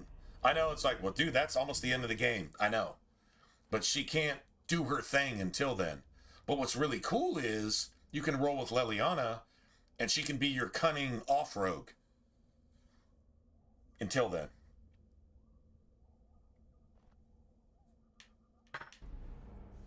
And that works fantastically, because the entire time you can get all your traps, you can do all your cool stuff, and you can get the best out of Leliana, and she can give you buffs.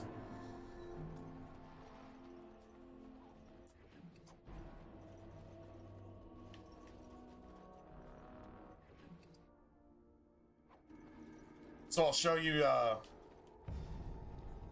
this is what a warning from Alistair sounds like right here, right? Okay, hold on. Just listen real carefully. Should be right about here. I think. Should be right here. Oh, that's weird.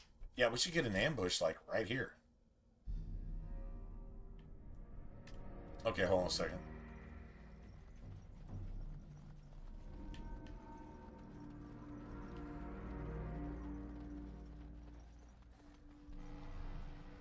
Look there, poor slobs.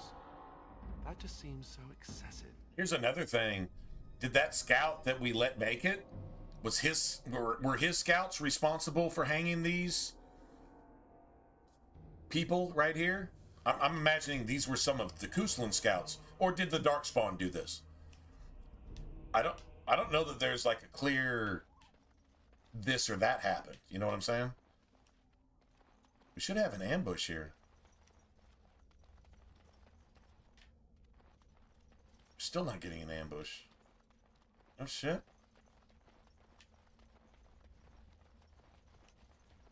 Okay. Hey, while I'm at it, let me do something real quick.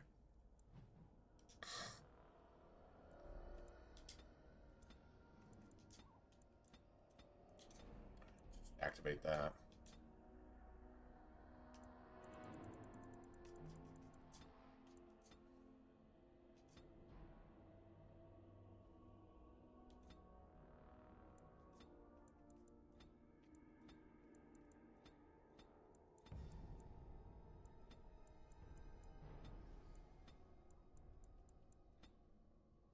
Right, I did buy some of these.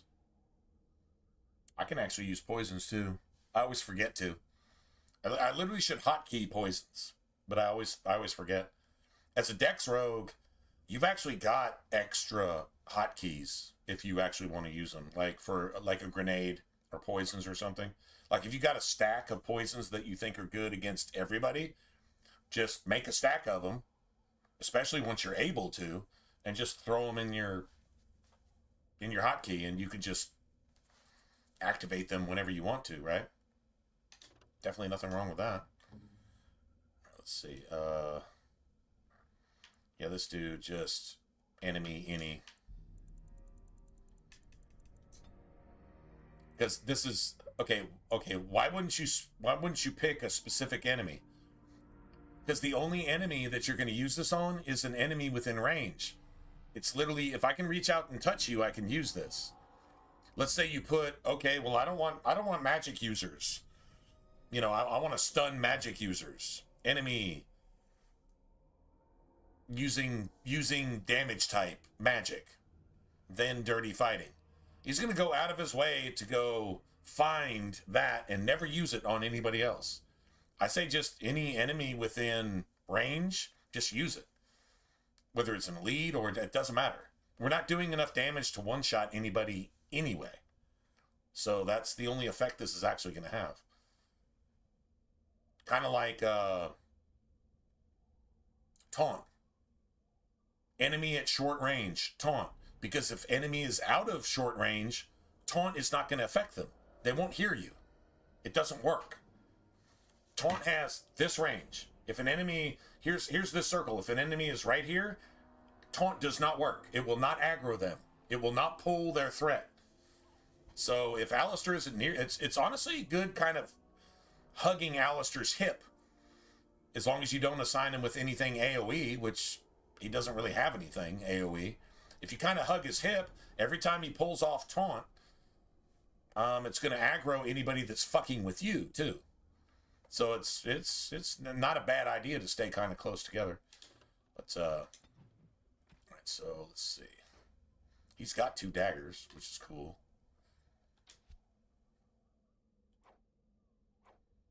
All right.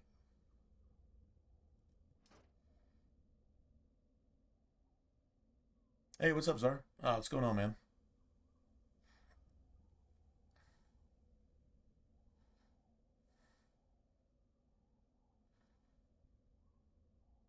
You know, it's smooth just to like kind of nail that point home.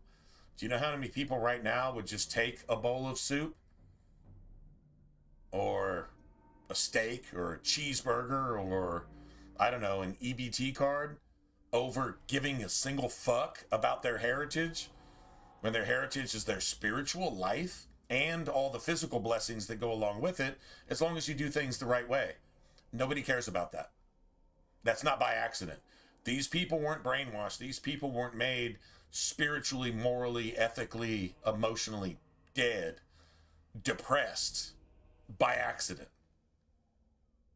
Definitely a system at play there.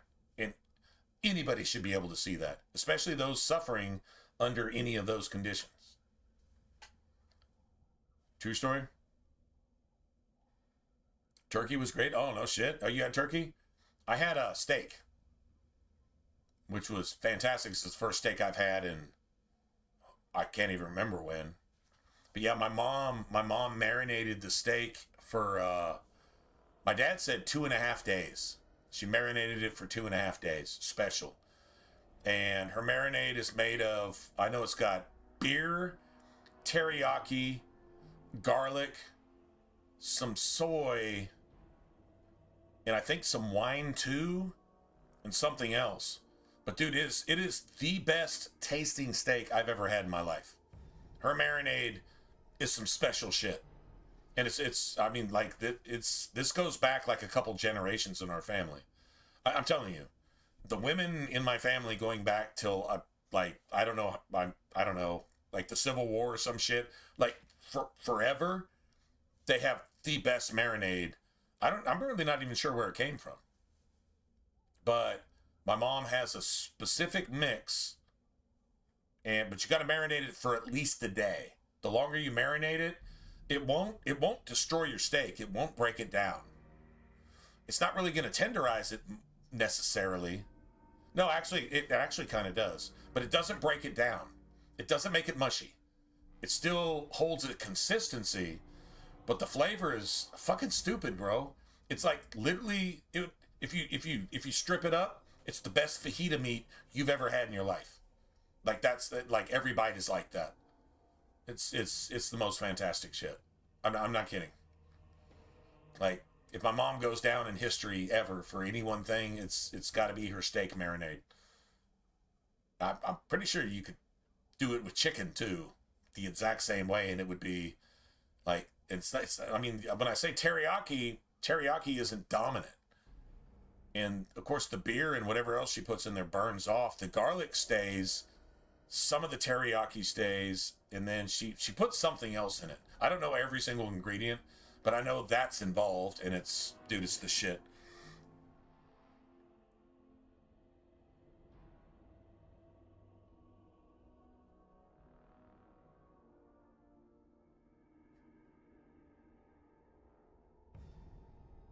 Yeah, sure there is. Okay, so let me give you an example, AIM.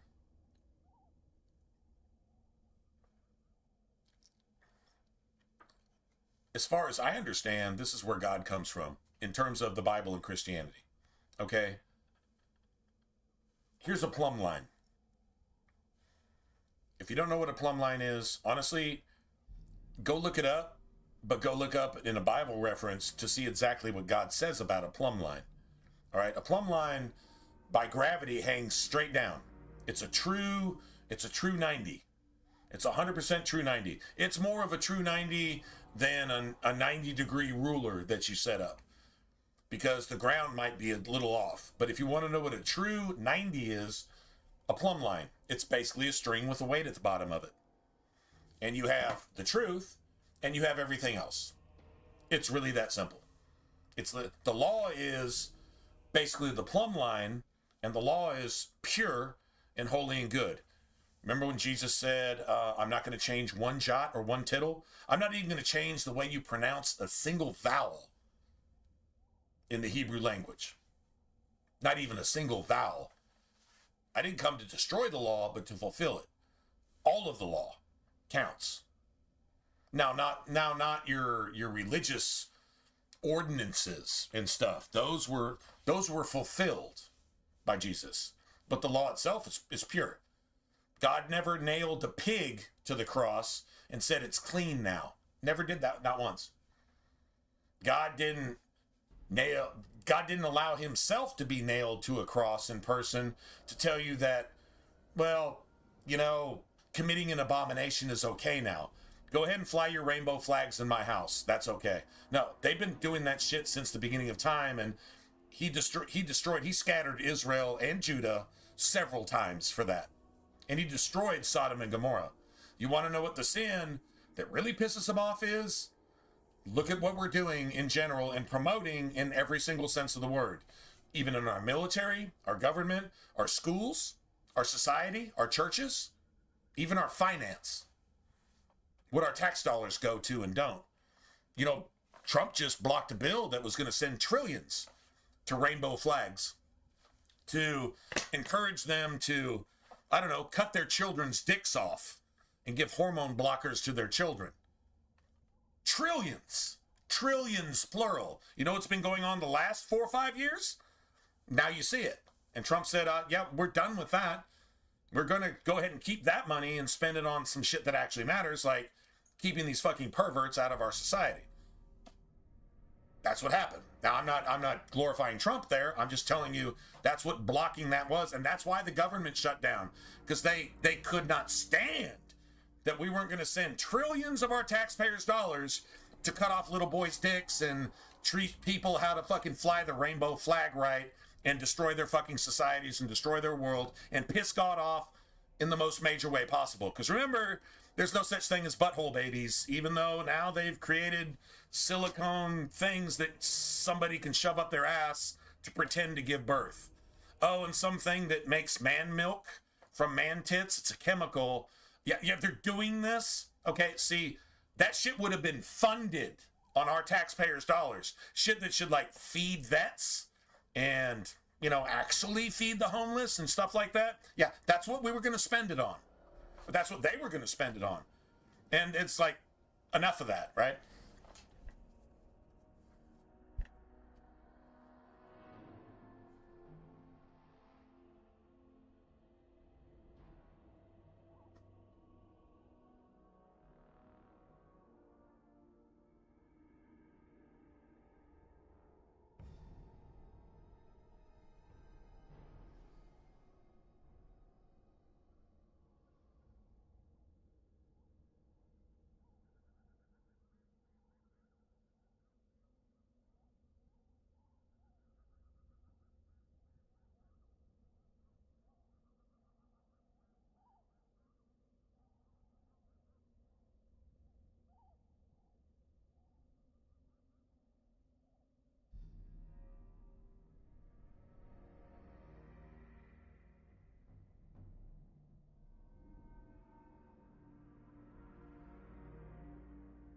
Yeah, anyway, sorry. We're actually talking about, like, who Israel actually is. Well, God's talking to his people in Isaiah, and he says, your turning of things upside down is going to destroy you. You're calling evil good and good evil. You're turning things upside down. You call light dark and dark light. That's going to be your own undoing. And you did it to yourself. Sorry, man, you need a boy and a girl to make a baby. Even animals understand this. They're intentionally brainwashed to be subhuman, to be entitled to go into places and just take what they want without working for it because somebody else will pay for it. This is subhuman thinking. This isn't reasonable, rational, worthwhile people that have any value, morals, ethics, or anything else. This is chaff. This is chaff that needs to be burned in the fire. Hopefully you find a little wheat in there. But if not, destroy it. And these are people that have allowed themselves to be that, brainwashed to be that, whatever. But when you talk about Israel itself, especially the Americas and Europe, who's the biggest target of the immigrant attack to come in and destroy your civilization and bring in laws that double standard, hypocritically defy everything you claim to be supporting? These rainbow flag motherfuckers, if they understood what they're trying to protest, like, I'm pro-Palestine. Are you really? You're pro-Philistine? The Philistines were the ones that God said to destroy in the first place. First, when you got into Canaan. For a reason. But they let them linger, and here you go. Now you're paying the price. Hiding behind hospitals, murdering innocents, bringing in a law that throws acid in and rapes 9-year-old girls, and fucking a pedophile prophet, and all this other stuff. And if anything I'm saying right here is politically incorrect, I really don't care, because it's a scientific, observational, realistic, actual, literal fact. And if anybody claiming to believe in that shit says that, well, I don't abide by any of that, then you don't abide by anything that you claim to believe in. If you say you believe in that shit, you're a threat to me, because your scripture tells you to murder me because I'm right, and you disobey and hate everything that's in the 10 Commandments. Anyway, that's how I feel about it. I'm threatened by your existence. Once you say, well, this is what I believe and you need to abide. I need to defend myself is what I need to do. True story. Because if you claim to believe your scriptures tells you to behead me right now. But 1v1, you're too much of a coward to do it. You're going to strap an explosive to yourself and wait till a bunch of innocent people are around not expecting it and do that shit and think that you actually did something, like some fucking hood punk doing a fucking drive-by when nobody can actually defend themselves because you're a fucking bitch. Thug-ass fucking wannabe pimp motherfucking dope-dealing piece of shit. It's the exact same mentality. And that's what's wrong with everything. That there's no consequence. There's no discipline. There's no anything. That's definitely a thing. But when you talk about a bunch of different churches all having their own different things, you know what they never get around to? And I'll tell you this, Aim. What they never get around to is actually teaching the Word of God as it's demanded to be taught. I want you to go look this up. Go look up the verse. I can't actually quote the actual verse myself, but don't just read the verse. Read the entire passage. That the word of God should be taught, has to be taught. It's not a suggestion. It's a demand. If you don't do this, you are not a teacher of God's word. Line by line, precept by precept. Precept, P-R-E-C-E-P-T. Precept by precept. Go look that up. God demands it. If you're not doing that, you're not a teacher of God's word. All these ministers, all these reverends, you're not supposed to reverence any man. You reverence God or just don't. It'd be better that you didn't even pretend. God could actually respect that. Remember, he's your father. Whether you like it or not, he created all of us. He created all the races on the 6th day. We are all his children. Well, I don't believe that. Doesn't make it any less true. Not liking it does not make it less true. That's a fact. Well, I'll just call God who I want to call God. You can just call anybody your father. People actually do that in the real world. Spiritually, people do that too. Whatever. That's your choice. I'm not judging you. But if you want to follow your father, if you claim to, if you want to throw God's name on a church, remember one of the commandments. Thou shalt not use the name of the Lord thy God in vain. That does not mean don't say God damn it. I could say God damn it 1,000 times. It may be unclassy. I may apologize for being rude, but I haven't committed that sin. Thou shalt not use the name of the Lord thy God in vain. Vanity means idol worship. Don't make a religion and raise up your idol that you fabricated in your own mind, that you've carved with your own hands, with your own thinking, because you're biblically illiterate, because you're going off a verse like getting bitten by snakes and babbling like an idiot and calling it speaking in tongues. Sorry, man.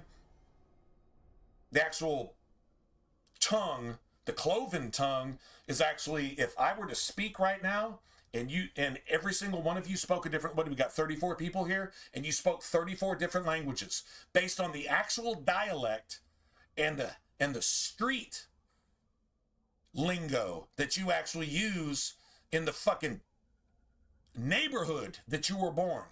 And I actually spoke once and all of you understood me in your own native language at the exact same time.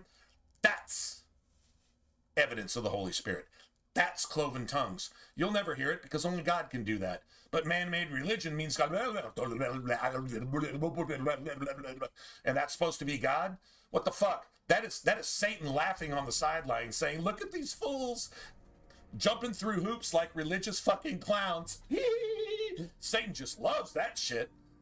And you make entire houses based on that, and then you put God's name on it too? Thou shalt not worship your fucking demons. Don't worship your idols in my name. That's what God said. And everybody's doing it.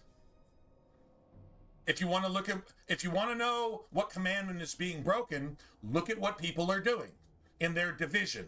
Well, our denomination is better than your denomination. So your hand is fighting against your foot because the Christian church is supposed to be a body. It's supposed to be a virgin bride waiting for Christ, but everybody's pregnant with Satan's fucking spew. That's what's going on. Everybody. You can't go to a church without hearing about the rapture. You know what the rapture is? Well, the first Messiah that's going to show up is going to fly you away. He's going to promise you heaven and give it to you.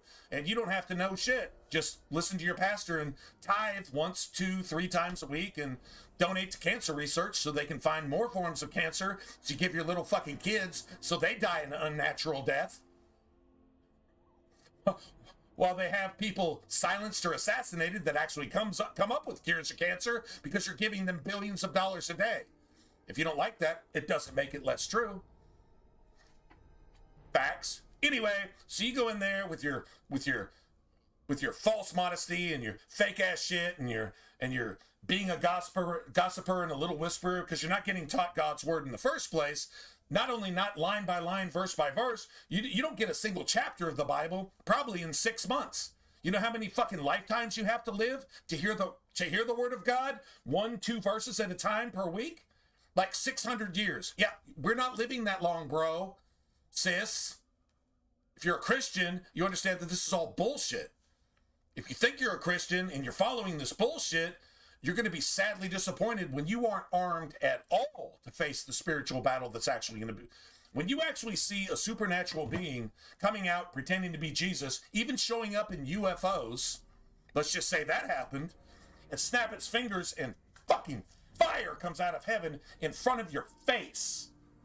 And they can raise your fucking dead grandma right there to reunite you if you just come along, and they'll give you a car in every driveway, and they'll give you a turkey in every pot, and nobody's hungry anymore, and you don't even need EBT, just follow me. When you see that shit, how are you going to be prepared for that?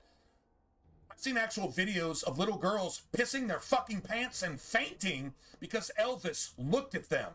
When this motherfucker shows up, a supernatural being, which this world is not prepared for, you're going to be destroyed. Because you're going to follow right along and you'll say, I'm saved. And you're going to deliver your own family members up to this motherfucker. And then when the Lord God himself shows up, guess what you're going to do? You're going to wish that the mountains fall on you. You're going to be so ashamed. Especially if you've been a fucking pew potato for 50, 20, 50, 70 years out of your life, and you've attended church twice a week, and you didn't know shit. Because you were never prepared, because you never heard the word of God in the first place. That's what's going to happen. I hope you guys just heard that. That's the lesson I had to learn. Anyway, all right, so back to Dragon Age.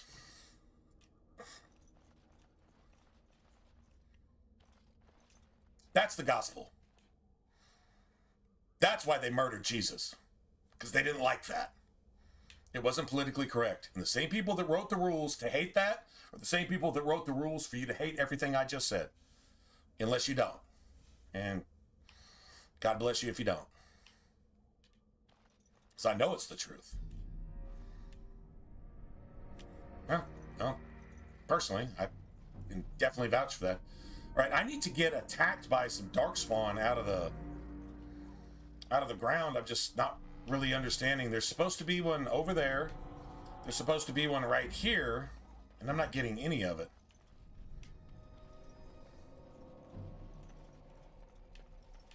That's crazy.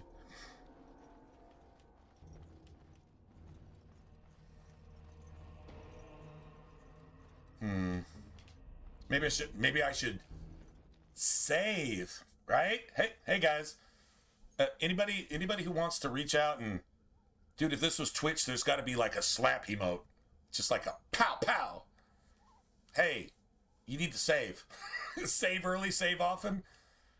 Man, actually, Streamlabs should actually be putting up like a little, I guess it's not set up for YouTube. Anyway, it should be putting up a thing like, isn't there something you should be doing? Saving, perhaps? You remember that little note? Like, that was a note that was actually, like, timed, like, every couple minutes to remind me to save in case I needed to save. Because I would forget for, like, an hour and then die on something stupid. And then rage and then probably break something and then realize, okay, now I got to basically start over the entire stream, you know, and retrace all my steps. That was terrible. Yeah, all right, well, we got to save.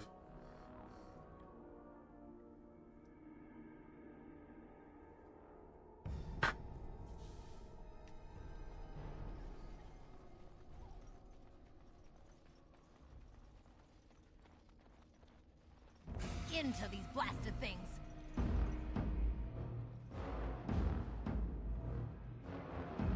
I don't want to draw all of them. I really don't. Ooh. Yeah, friggin' figures. At least I got some heals. Definitely have some heals. All right, all right. Do not falter! Now then. Any last words? That's it.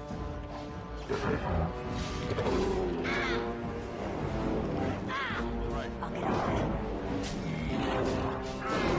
Say your prayers.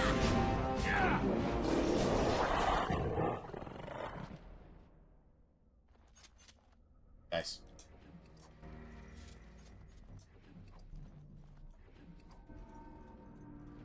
Oh, but here's the problem. If I go over here, I don't have the fire pit unlocked. There's definitely a fire pit over here. And there's like, I think it's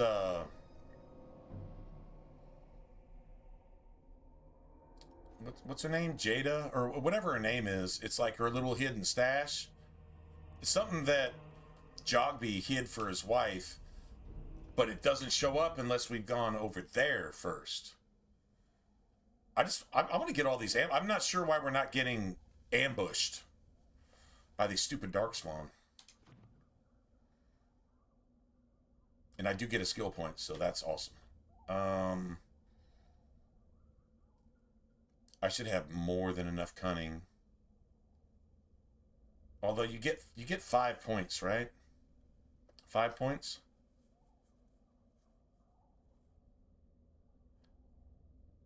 You get 5 points in the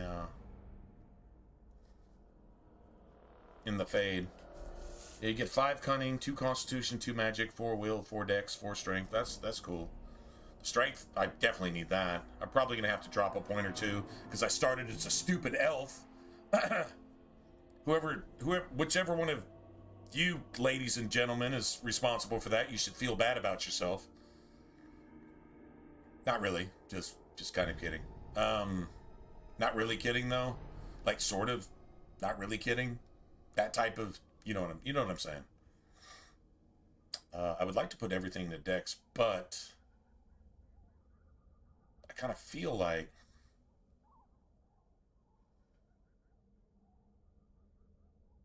one point into cunning. I feel like 1 point into cunning is going to make a difference once I get to the circle.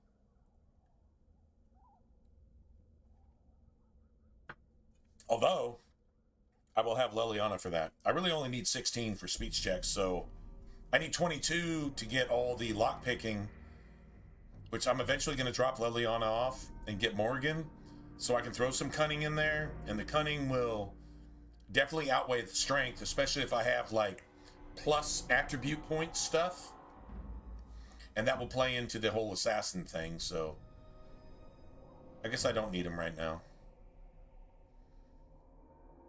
Yeah, I do need this though. I can't detect traps without this, as far as I know.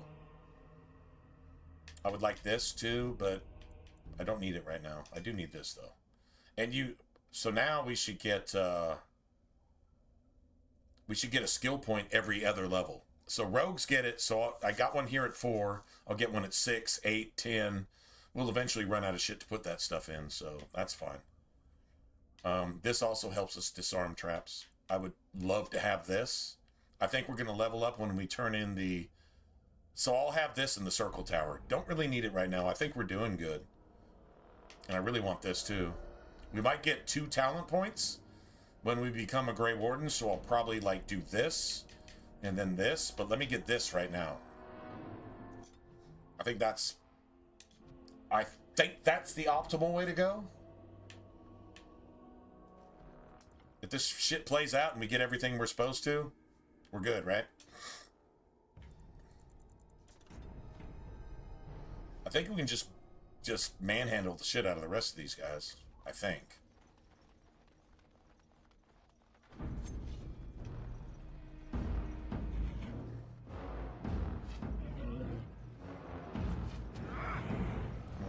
I got 4.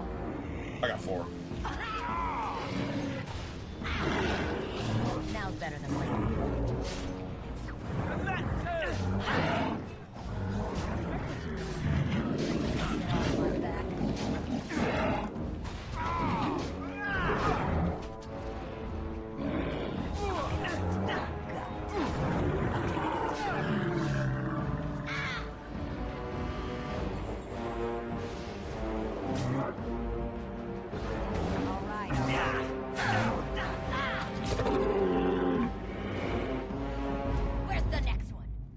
See, this fire pit has I'm trying to remember his wife's name. Yeah, there's the field journal. Yeah, you have to actually go to his actual body over there. He's being attacked, or there's like some darkspawn attacking some wolves or some shit.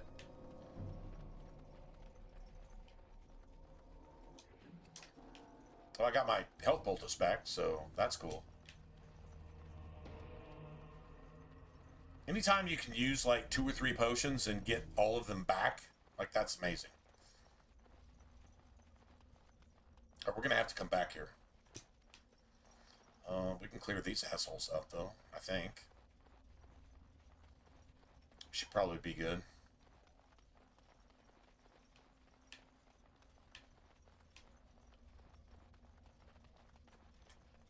Ugh, twisted creatures.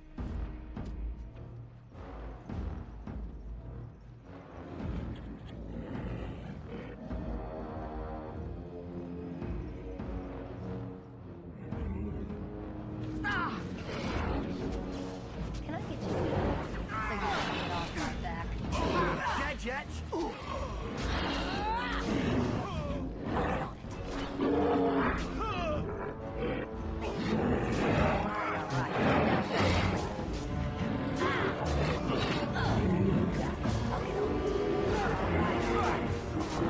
Three, 4, 5. That's dead. Now better.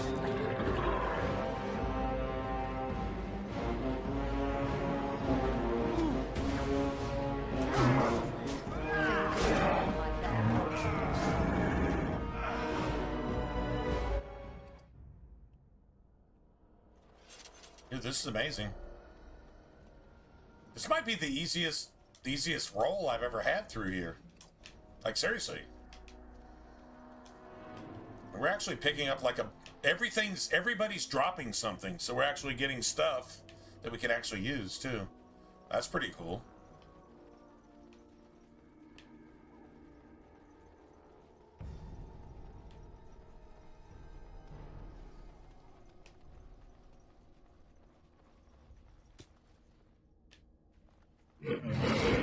There we go. All right, now finally.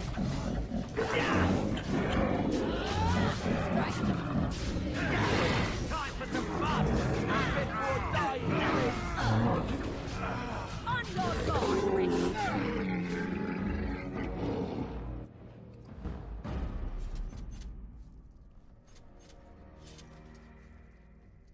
Getting grenades too. All right, hold on a second.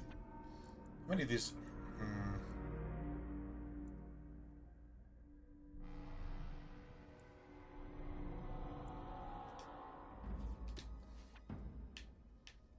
Sure, why not?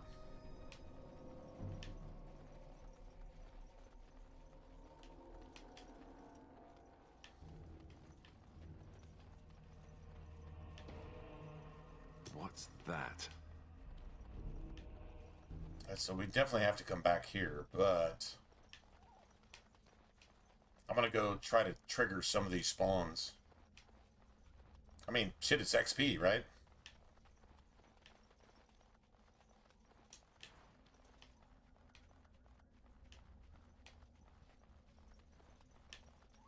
Yeah, there should be an ambush right here, I think. On this side, maybe? Yeah. Over here by this elf root.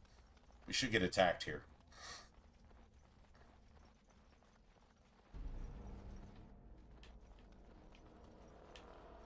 Dude, really? Okay. And then again, maybe not.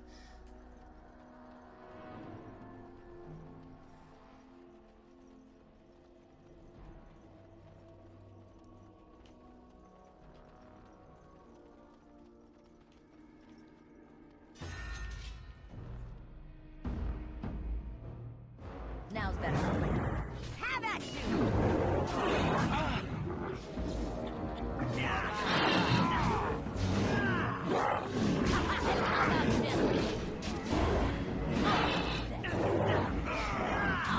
Now's better. Get off my back.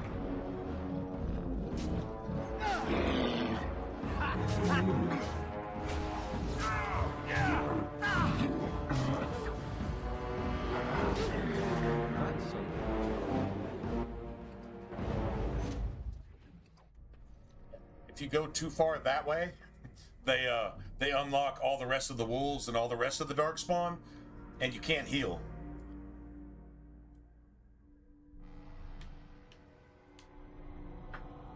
Okay, so I should be able to go grab this then. I think.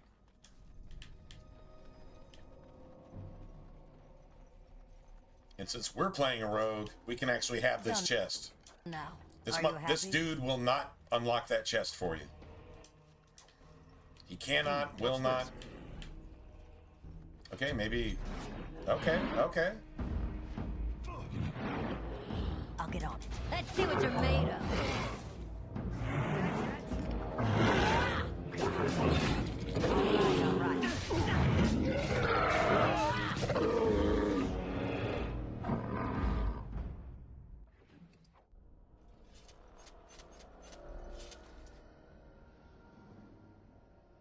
Dude, this is going smooth, man. I'm not gonna lie.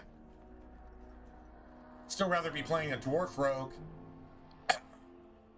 Just saying. Just throwing that out there. But we're making it work, so I guess that's good.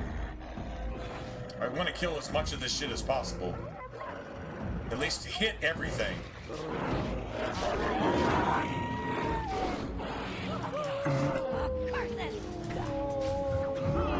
Die already!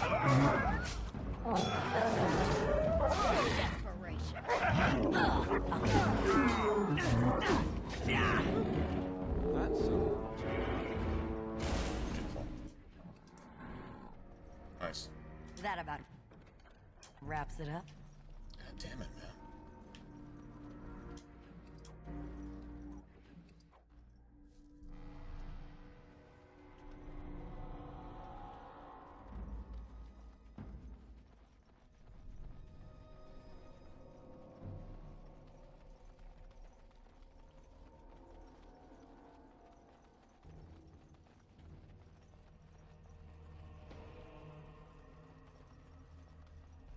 Did I start with any poison making?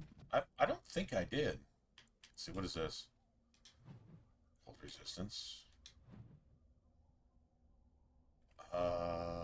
Yeah, that actually makes a difference in the fade, I guess.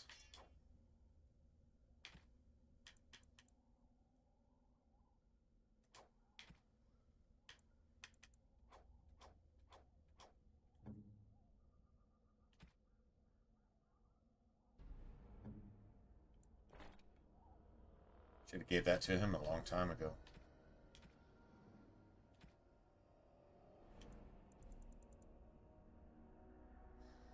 Might actually hang on to that. So that.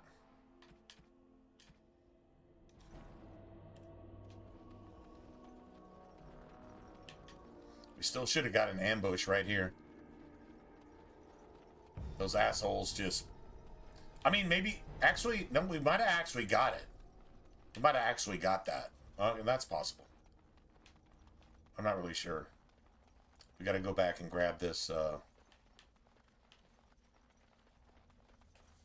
whatever her name is. I want to say Jada, but I think I'm confusing that with Jogby, so... Anyway, we gotta go grab this. And there should be an ambush right here.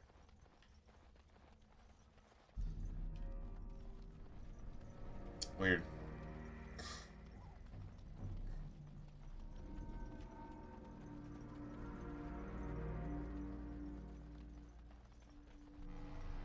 Yeah, here it is. You can actually keep it, but I prefer to actually turn in the quest. It's an amulet, if I remember right, and it's irrelevant, right? It's just irrelevant.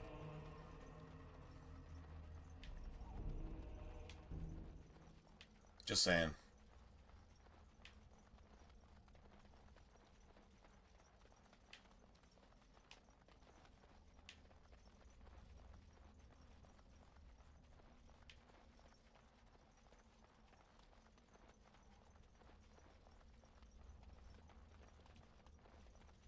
I love having haste because you can cruise like twice as fast. It's awesome. You're actually like jogging. Target practice, anyone?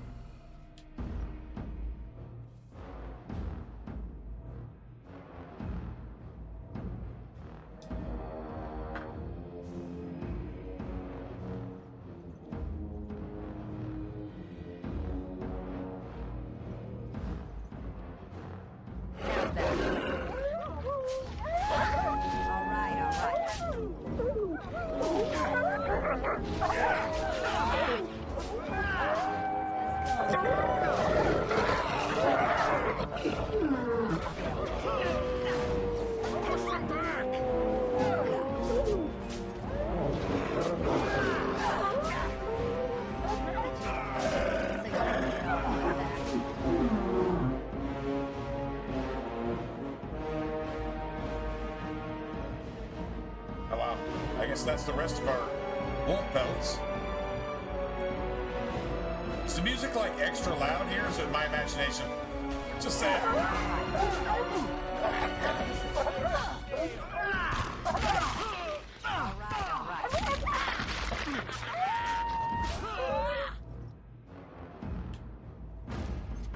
That's bullshit.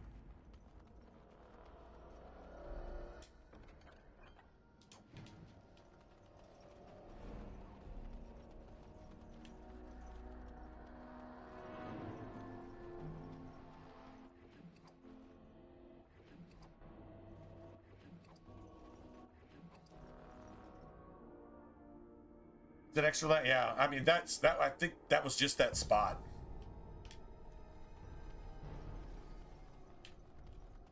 If I turn it down, then everything else is going to be like extra stupid quiet. So, you know, when you go into Orzammar and you go to the Provings and you go down that one side path and you hear that shit coming up from somewhere, and it's like 10,000 times louder than anything in the game. I don't remember hearing that in the OG, so I'm guessing that's like a backwards compatibility thing. But yeah, I think it's something like that.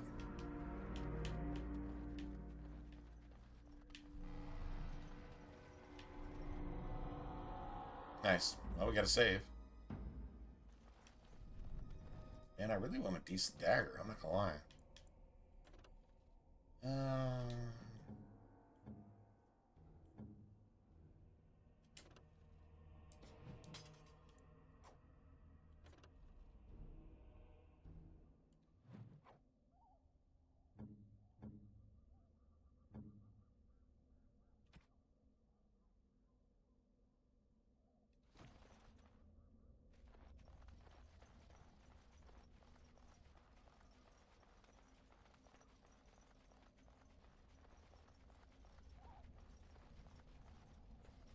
Looky here.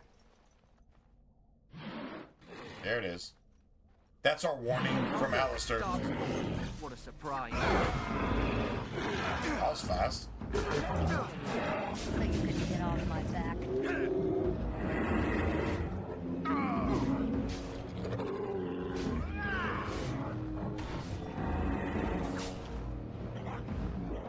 All right, let's go!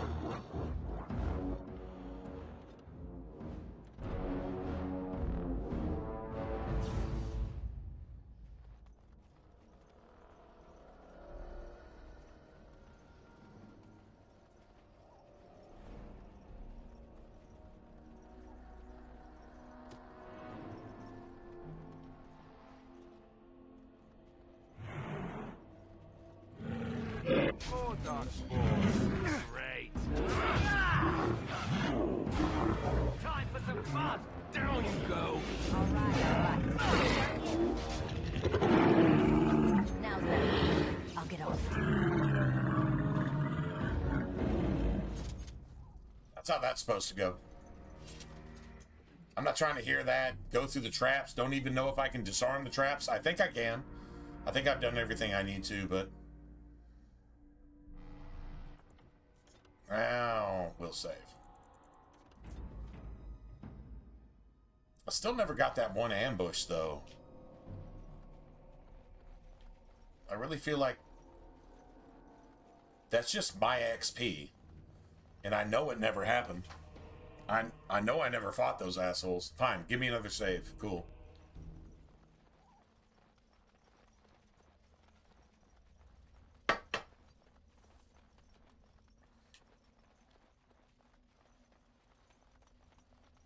I'm gonna go look one more time. Not really sure why it's not giving it to me, though. That's... How do they say it in Dragon Age? That's disturbing. It's disturbing. It should be right here.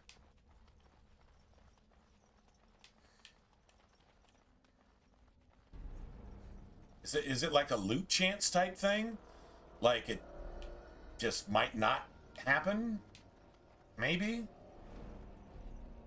I mean, okay, if it's something like that, I guess, but It's just those little asshole, annoying assassin, darkspawn, rogue wannabe bitches that pop up out of the ground.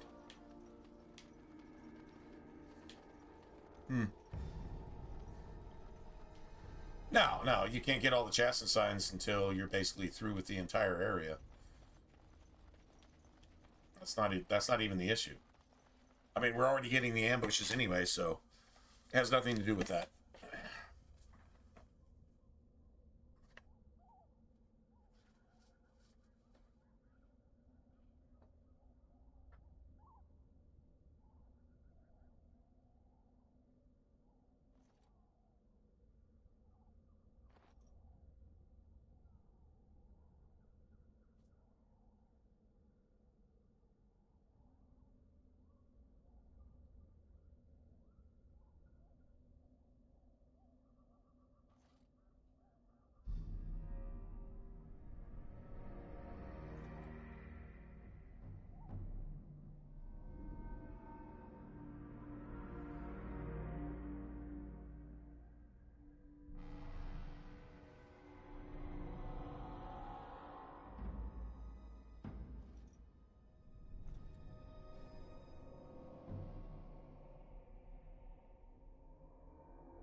Yeah, no, there's, actually, I think...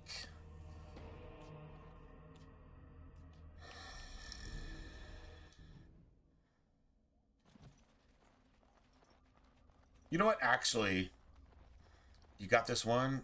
I'm gonna go back over there after I grab this one, and I'll be like, okay, that's exactly what it was?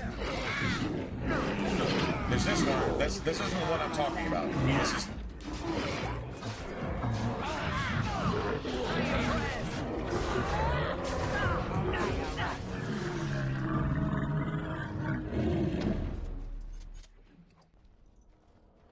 But after we grab this, if we go over there, if it actually gives it to me, then I'll be like, oh shit, that's actually a thing.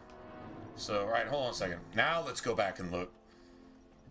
Now I've got all the chassis signs. I've got all of them. So let's see if that's actually a requirement. The only reason I ever backtrack here is to go get that shit from that fire pit. So, and I've always gotten attacked here before. But okay, I mean, I'm should be right here.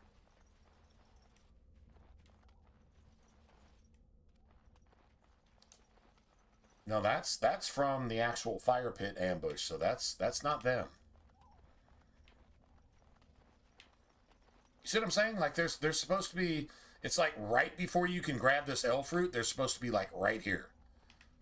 It's more of those Glen locks. It's the same thing. But it's like almost 200 XP, so why wouldn't I want that? You know what I'm saying?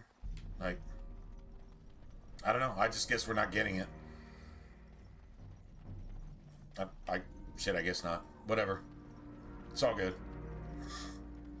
We're good. Just saying there was supposed to be an ambush there too. I'd be doing the same thing if I was playing Dragon Age 2. Like, why am I not getting this spawn right here? I know these assholes are supposed to attack me. Why are they not doing that?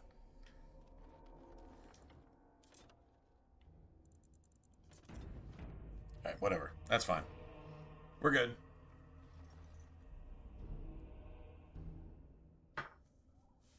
I guess we're just a couple hundred XP short, which kind of sucks. Not gonna lie.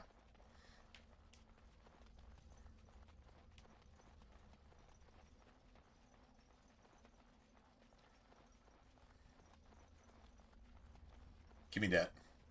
Whatever it is. Give me that death root. Give me your death root, bro. Even though you're not my bro.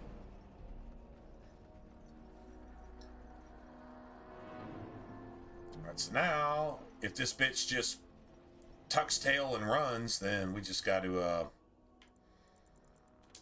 reload, I guess.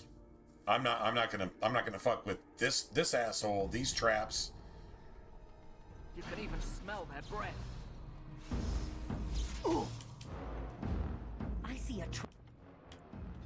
At least I see the traps. That's cool. That's awesome. At least I see the traps. Ugh. Twisted creatures.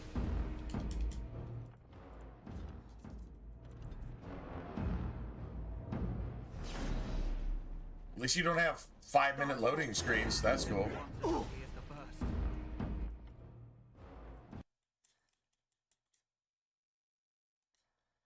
Alright, let's just let the game reset and actually be Dragon Age again. Backwards compatible just tends to make the game just not work on any level after a certain amount of time. I'm guessing that's what's going on here. That's just my guess.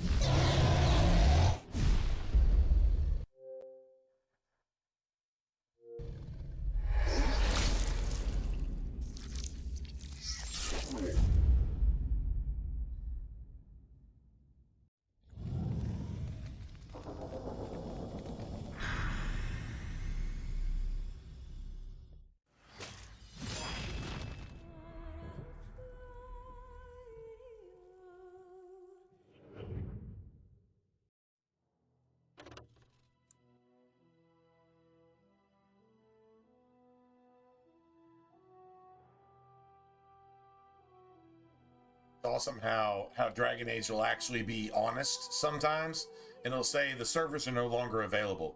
They've been dead for basically temporarily unavailable. No, sorry, man. They've been dead for a decade. Yeah. But now it says the Dragon Age servers are no longer available. But you only see it sometimes. Now. Never seen that before until here recently.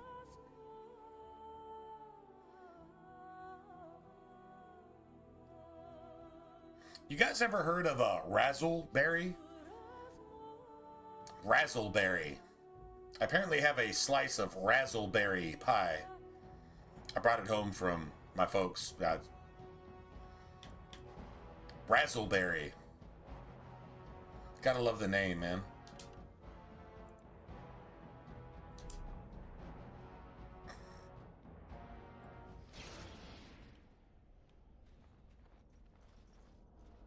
Well, stealth would actually be nice right here. Dark spawn. Kill them all. I see a trap. I see a trap. I see a trap. I see a trap. I see a trap. I see a trap. Well, I guess we're just gonna do it like this.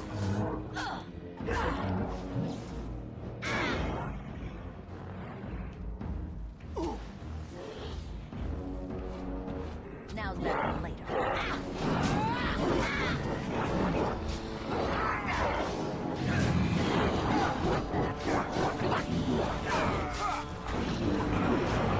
Guess we're just doing it like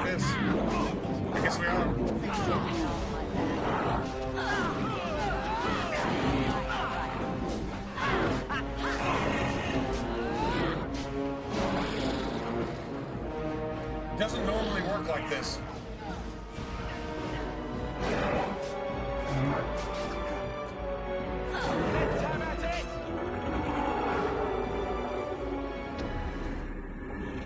And nobody got... Wow. Okay, I'll take that.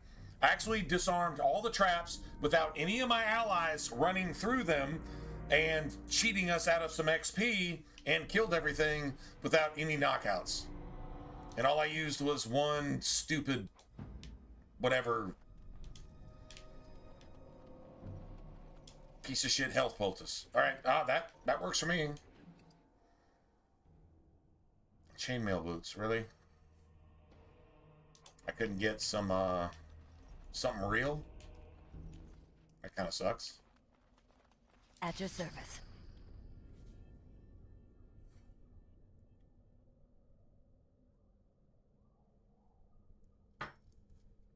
I'm guessing momentum turned off because I entered that Darkspawn sphere where it like turns off buffs. Kind of be curious what sphere that was. That'd be something useful for Wynn or Morgan. Definitely Morgan. I'll get on.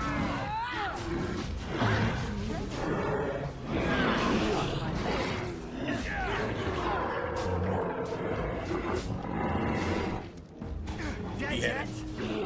All right, all right.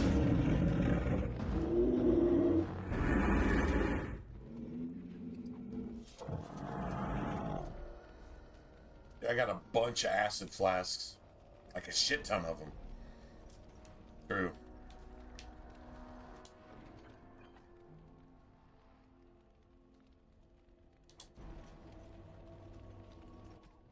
Let's see.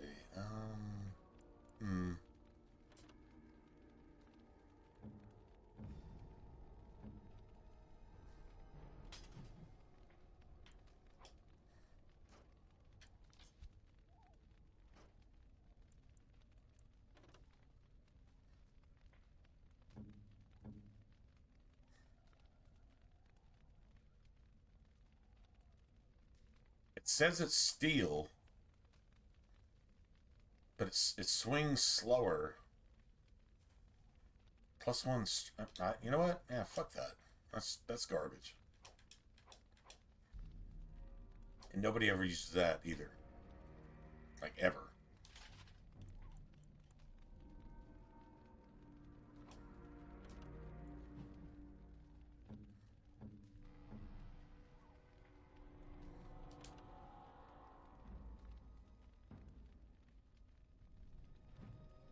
I was going to say I lose 3 armor, but you can actually use this as a rogue. I think I'm getting a set bonus here, though, so yeah, that's not going to happen.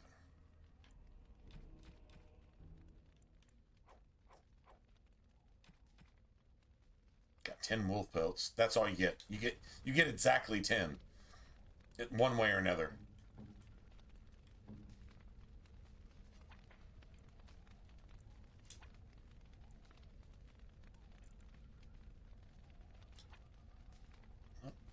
Actually, oh, that, okay, he doesn't matter. He doesn't matter. Sucks to be him, right?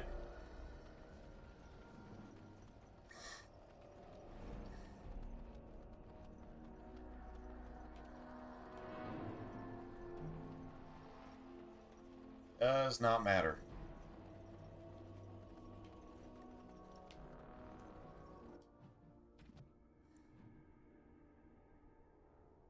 I do have poison making. Okay, well then I guess I need to actually do that. I don't care about traps, but... You need something? Isn't there something better we could be doing? Killing things, perhaps? Killing things, perhaps? Is there something better we can be doing? Killing things? Perhaps. Well, this is going to end well.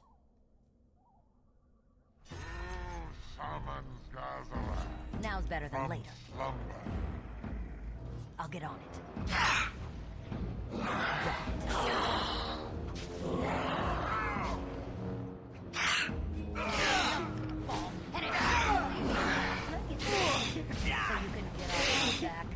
Don't say I didn't warn you! I'll get over it. All right. On your guard! Right to the face! To the dead!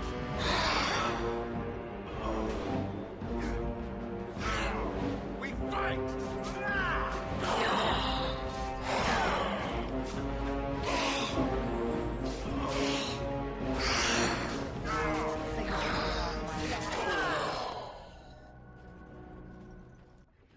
Beautiful.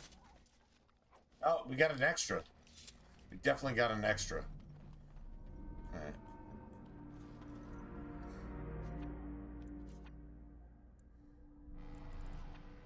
Do this. Do that. I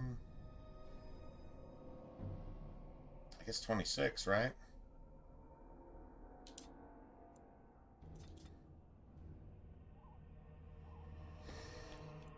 Yes. All right, let's see.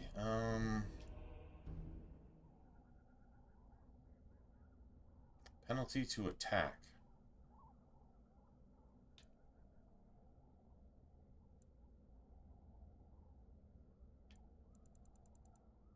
Now we need to start working our way towards taunt.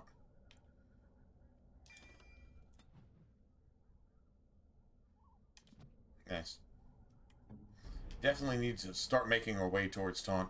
I probably should have bought some of those injury kits, but I mean, goddamn, man. Why should I have to? That's annoying. All right, so we're just gonna come up here and just draw some aggro.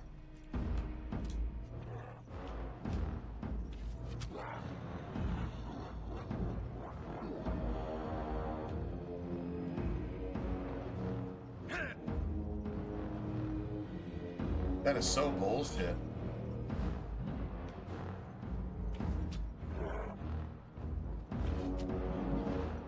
Got it. Time for some fun! Got it.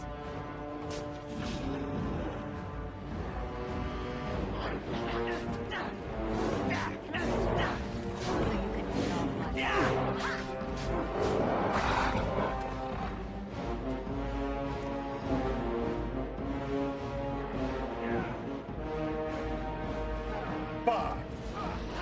Yeah, we're fucked.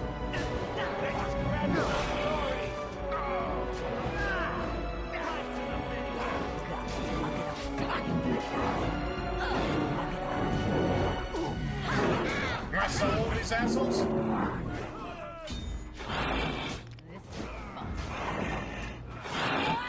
Now's better than later. Can I get you? Get off my back. Nice.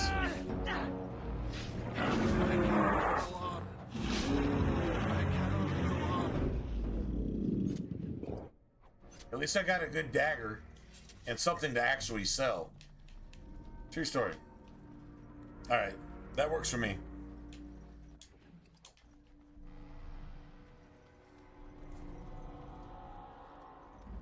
Man, we collected a lot of change, like a lot of money. I mean, it was basically just copper and silver, but I mean, shit for the Kakari Wilds. That works for me. I'm down. 100% down. Now we're going to strip everybody. And I can make poisons whenever I want to. I don't know, maybe I actually drop a extra point into poisons and actually use them. I mean, you can use, as long as you have poisons, you can use grenades. And so you find a lot of grenades in the game. If you don't sell them, I mean, it can make a difference. I mean, we're playing an elf and we're playing against Darkspawn and humans. God damn it, they should all die, right? Everybody dies.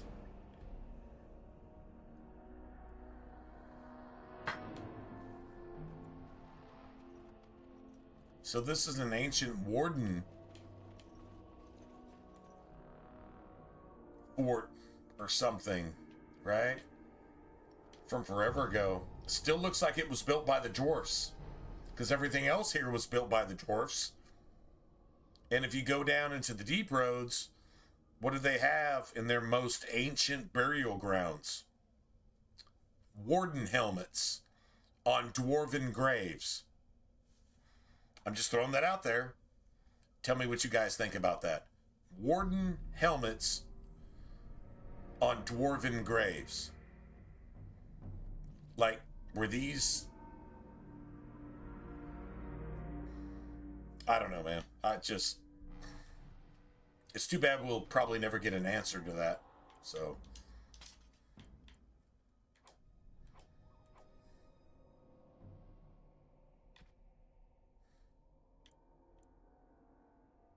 Gray iron. We'll sell it, I guess.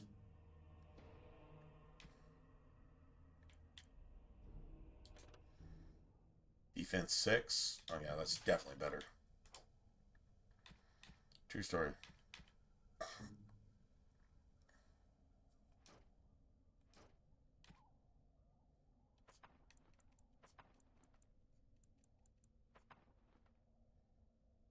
Alright, so we just save all that.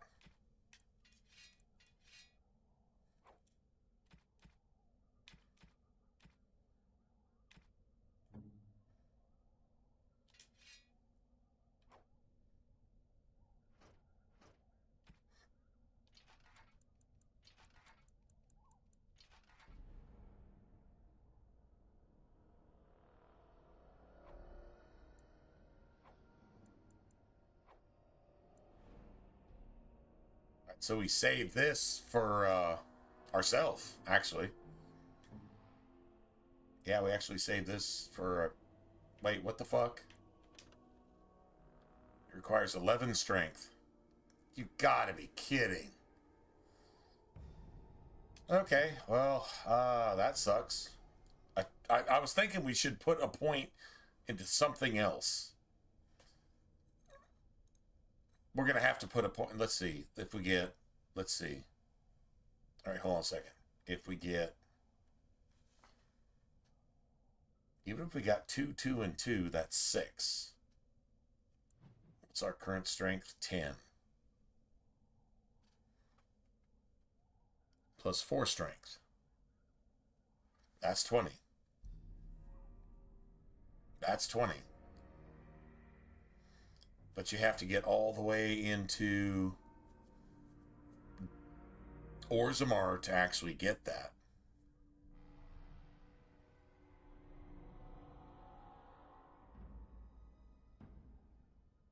But no, I just...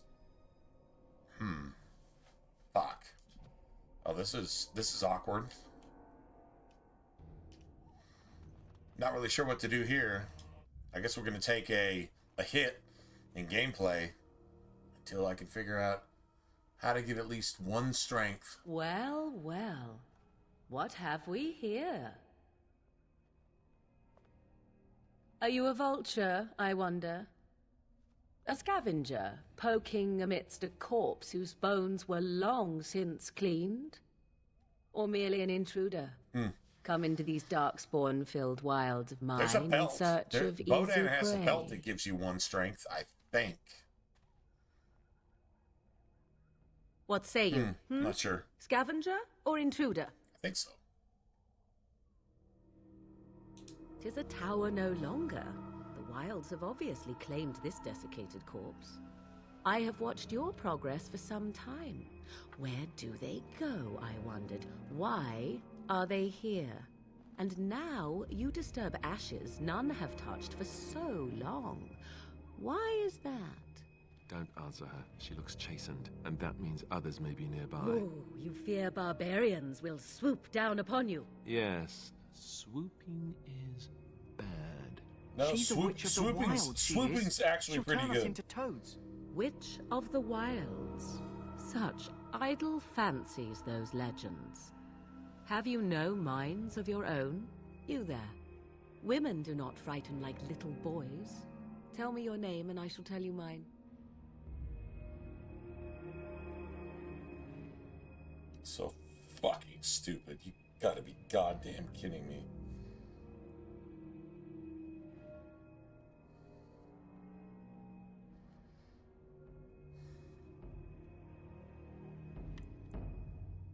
Now that is a proper civil greeting, even here in the wilds. You may call me Morrigan. Shall I guess your purpose? You sought something in that chest? Something that is here no longer? Here no longer? You stole them, didn't you?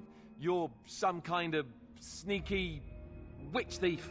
How very eloquent. How does one steal from dead men? Quite easily, it seems. Those documents are Grey Warden property, and I suggest you return them. I will not, for 'twas not I who removed them. Invoke a name that means nothing here any longer if you wish. I am not threatened.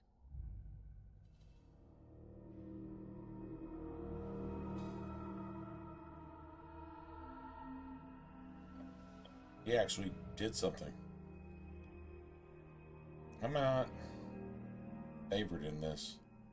Sorry, I'm looking at my fantasy stats. After the, Cincinnati actually beat the shit. Like, beat the shit out of Baltimore. God damn, bro. Like, I don't... Okay, 'Twas my mother, in fact. Damn, didn't see that coming.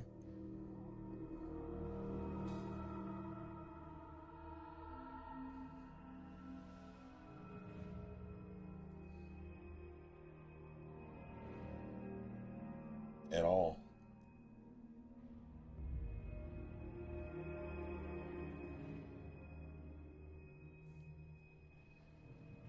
Okay, well, apparently I suck and I'm stupid, so there you go. Alright, whatever. Sorry, just had to go take a look. It was a good Thanksgiving, though. Man, my Green Bay Packers won. And they kicked Detroit in their,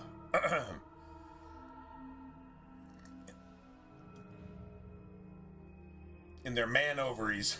They kicked Detroit in their man ovaries. Just saying. There is a sensible request. I like you. No shame. I'd be careful. I just hate the Dallas one. I like really you, hate the Dallas one. But then zap. Frog I have a real problem with that. She'll put us all in the pot, she will. Just you watch.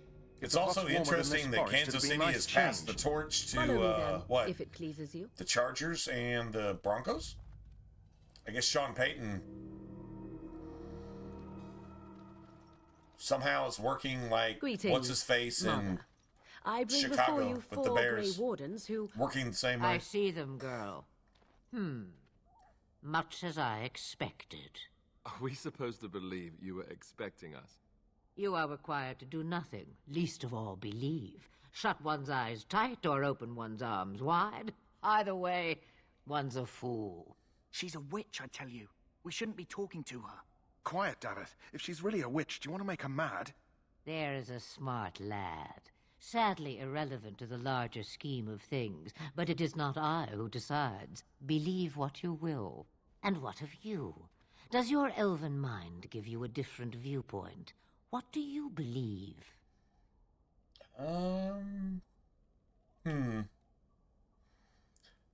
Not really sure. I mean, like, if you're an elf, like, this is pretty new to you. You're almost like, hey, Flemeth, are you an elf?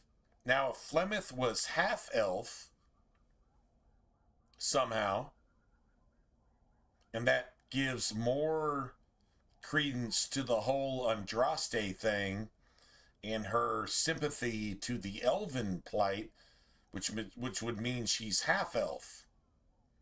And if you think about Alistair is half elf, but he certainly looks human, which would mean, I'm guessing Morgan is descendant from the daughters of Flemeth, who bear children to Solus, even though she was what's his fucking name? Mafarath or whatever his name is. That stupid Tevinter piece of shit, right? That's trying to make everything bad, which is probably who Dumont is, actually. Once he was sent to the Abyss by Flemeth's lover, Solus. So I'm guessing all of Flemeth's daughters are descended from Solus and Flemeth. And Solus is just a blood mage elf, and Flemeth is a human, sort of. But she was the wife of whoever the fucking Tevinter asshole is who became Dumont and is trying to get its revenge ever since. So it's like a lover's quarrel is pretty much basically what Dragon Age lore at least was written to be. We'll never get the answer, but that's not a bad like poke at what the game was actually trying to tell us, right? It's possible. I think Flemeth is where Andraste came from. And I think Morgan is a daughter of elves and humans, kind of like Alistair, who is not, I think Morgan is more predominant in the story than Alistair is, but it's the same type of shit. And it throws a twist into the plot. You know what I'm saying? A statement that possesses more wisdom than it implies. Be always aware. Or is it oblivious? I can never remember. So much about you is uncertain, and yet I believe. Do I? Why, it seems I do. So this is a dreaded Witch of the Wilds. Witch of the Wilds? Who said that? Morrigan must have told you that. She fancies such tales, though she would never admit it. Oh, how she dances under the moon. They did not come to listen to your wild tales, Mother. True, they came for their treaties, yes? And before you begin barking, your precious seal wore off long ago. I have protected these. You protected them? And why not? Take them to your Grey Wardens and tell them this Blight's threat is greater than they realize. There you go. I told you guys we would actually see the dialogue. This Blight's threat is greater than they realize. This Blight is a joke. This Blight ends quicker than any Blight in the history of ever. Since the first archdemon, old gods, resurrected, fucking whatever. This Blight's threat is worse because the Blight is not the threat. Dumont actually using Loghain as a blood puppet to destroy the entire South, using Loghain's natural hatred for Orlais that after Ferelden is conquered through Loghain, because Loghain does everything he can to ease the way for the Darkspawn to move west to Orlais. That's exactly what's going on here, because that's exactly what's going on in Inquisition. It's just doubling down on your efforts because there are no more old gods to pull out of the Blight and turn into archdemons.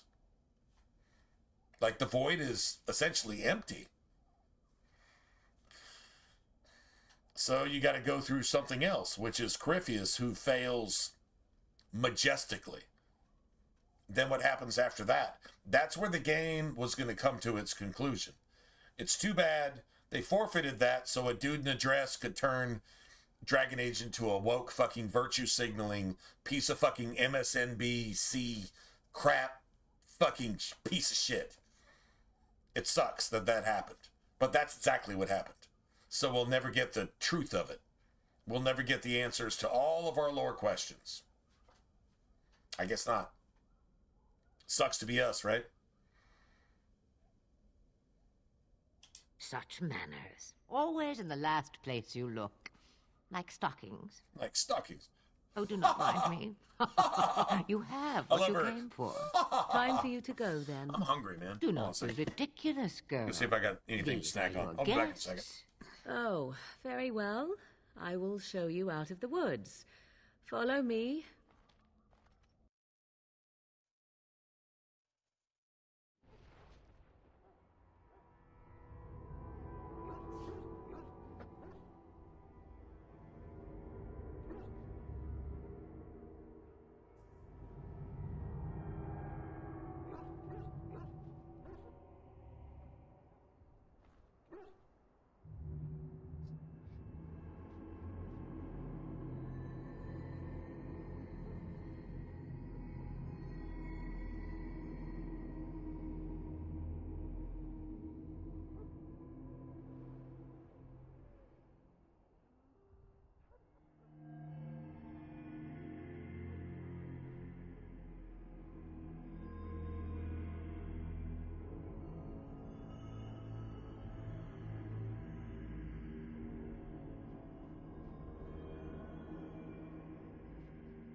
Right.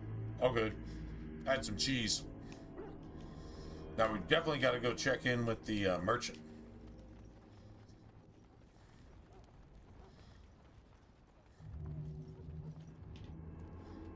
Puppy Bros.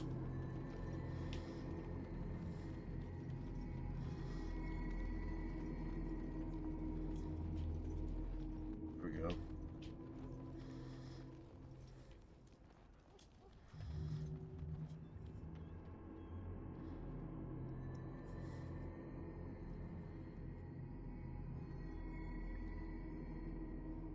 He's probably aware of the help you gave him. Yep. The Mabari's stable for now, but not improving. Unless I get that herb I told you about, there's not much hope. What kind of person are you if you don't save the dog?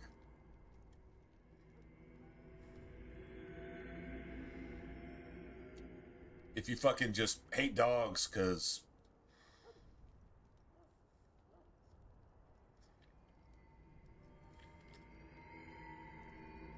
Don't Muslims consider dogs unclean and they kick them and abuse them and murder them on sight because they're considered unclean? What kind of fucking culture and belief thinks that? Do you understand how fucked up that is? How fucking evil that is? Your law allows for marrying 9-year-olds, raping underage girls. It allows for it. Beheading anybody who opposes your fucking sick-ass pedophile beliefs, and strapping explosives to yourself and beheading entire other countries for not being satanic pedophiles like yourself. That's what your entire religion is about? And you consider dogs unclean? Okay, fuck everything about you. Piece of fucking satanic dog asshole diarrhea maggot infested shit. True story. If that's your faith, I'm not going to respect it. No, because you're evil in every sense of the word. Yeah, not cool, man. Let me see. Yeah, that's exactly it. Wonderful. Considering dogs Give me a moment halal, and I'll make this into an unclean. ornament. What's halal?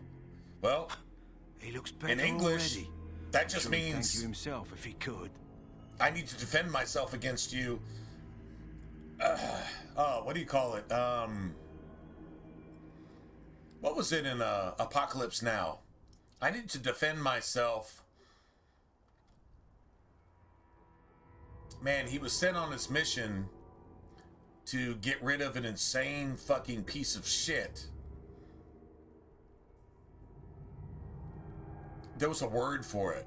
There was like a CIA word for it. You know what I'm saying? Like it was like you need to take care of this lethally. That's not how it was said. There was a specific term for it. If you could tell me what that term was, that'd be great. But anyway, it was that type of thing. That's how I would defend myself against that. With like, I think like maximum something. It's an awesome term, man. Defend the right to life against those who would oppose the right to life with maximum. That was a word for it. Anyway, sorry, I'm digressing, but Payment? Isn't it worth something to save a valiant hound's life? Oh, it's worth everything, but since you're gonna die in about 15 minutes, whatever you got, I don't want to have to come back and loot your corpse. Just go ahead and give it to me now. That'd be great. I see. That'd be awesome. 50 silver. That's my own purse. That doesn't have anything to do with the dog. I hope it'll suffice. It's just like, now I must get onto the task of taking care of the poor fella. You're about to die here in a second. Take a day or two for him to recover, I think. Thank you. A day or two, so that means he misses being slaughtered by the friggin' Darkspawn, which is awesome.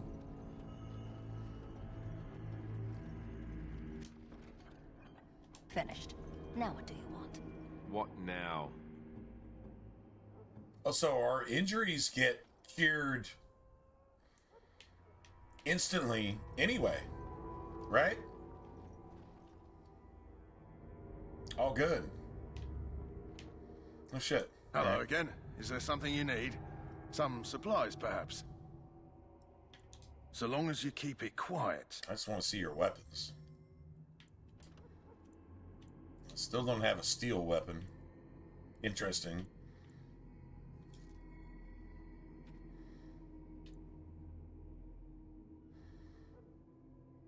Yeah, it sucks I can't even use any of this.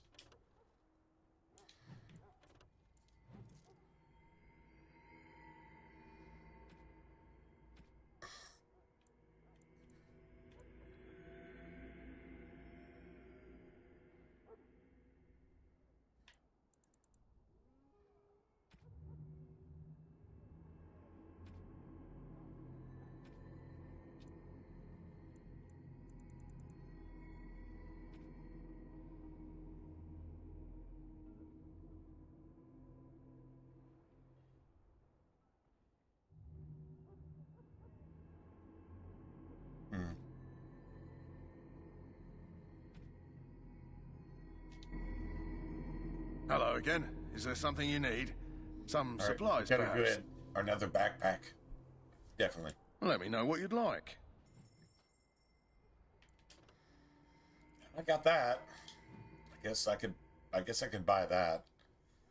Man, I wish I had a steel one.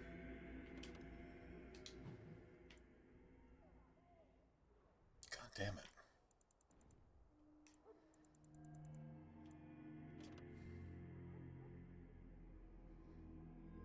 440. 440. Yeah, I don't think I pay for that. I'm just literally not going to buy it. And we didn't get a single rune slot here, which is like, this is about as unlucky as it possibly gets. But we're playing a goddamn elf, so that's why it's just bad. True story. All right. Anyway, just saying, just throwing that out there.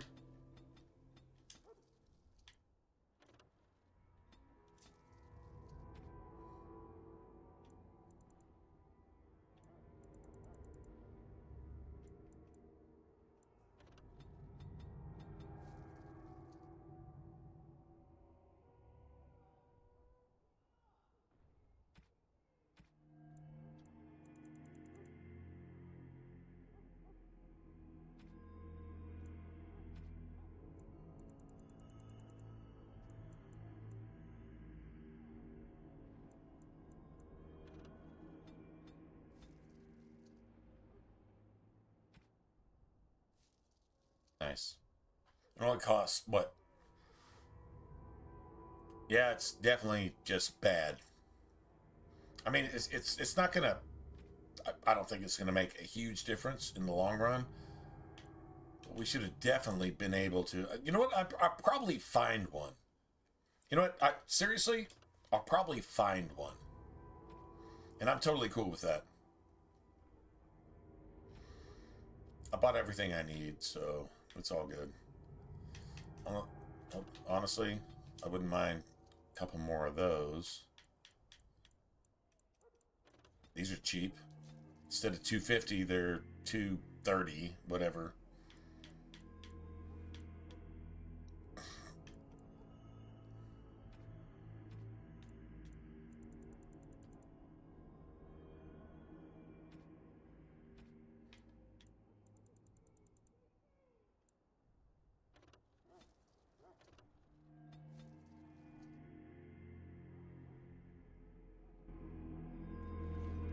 So let me do this real quick.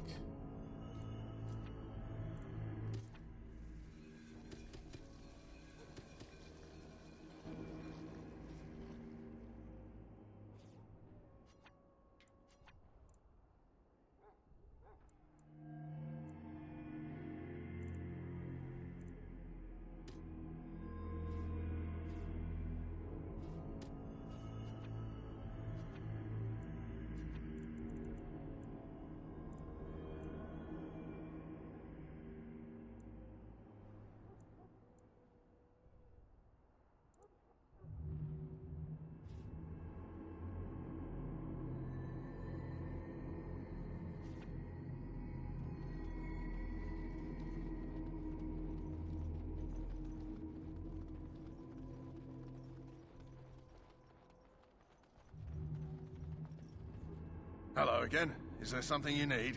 Some supplies, perhaps? Let me know what you'd like.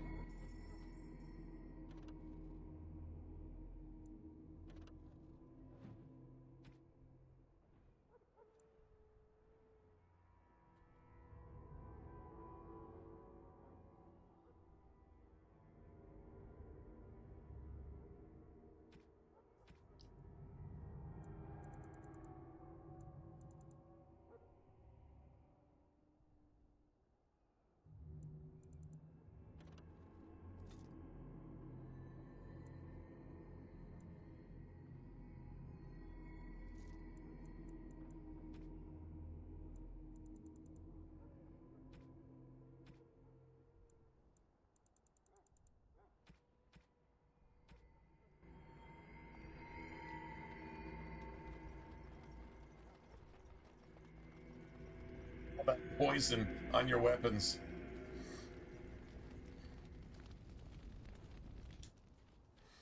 So you returned from the wilds. Have you been successful?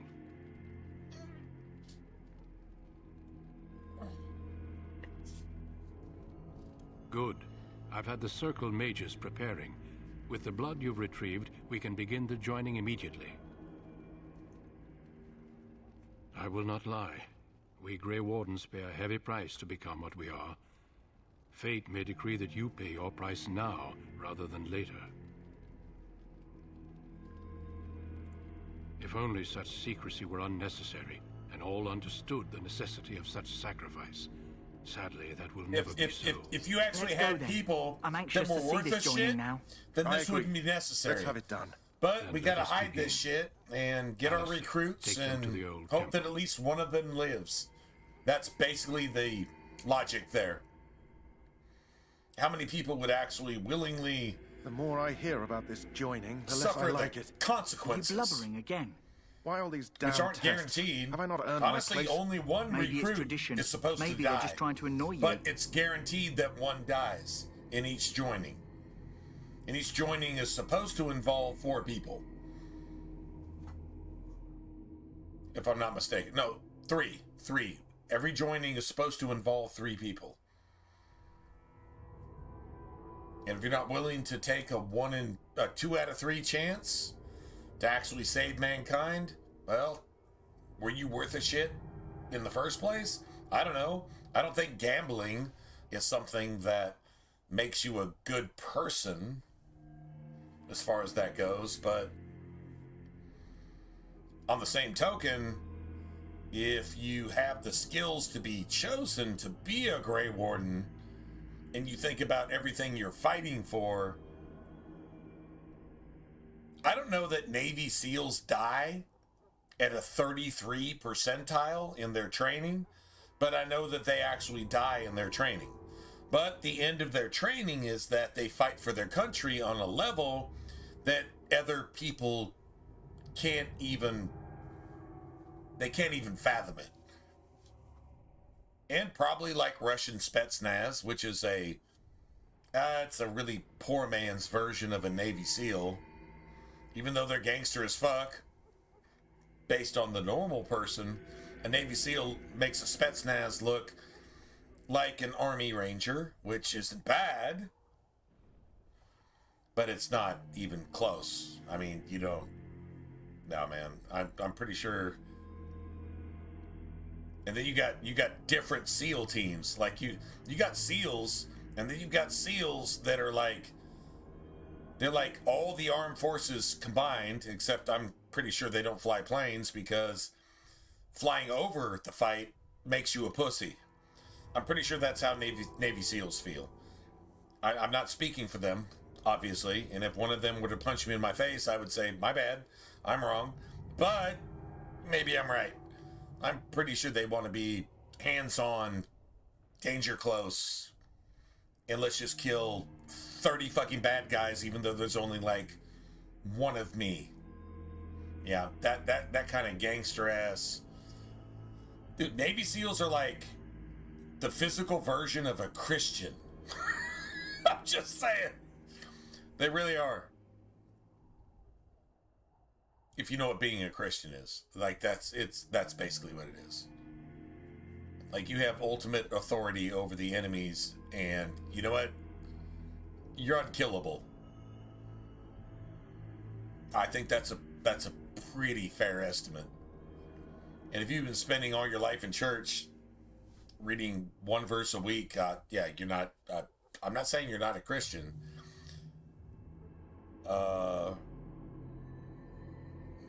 You're a target. You're actually a target at that point. Yeah, true story. I only know that my wife is in Highover with a child on the way. If they had warned me, it just doesn't seem fair. Would you have come if they'd warned you? Maybe that's why they don't. The Wardens do what they must, right? Including sacrificing us?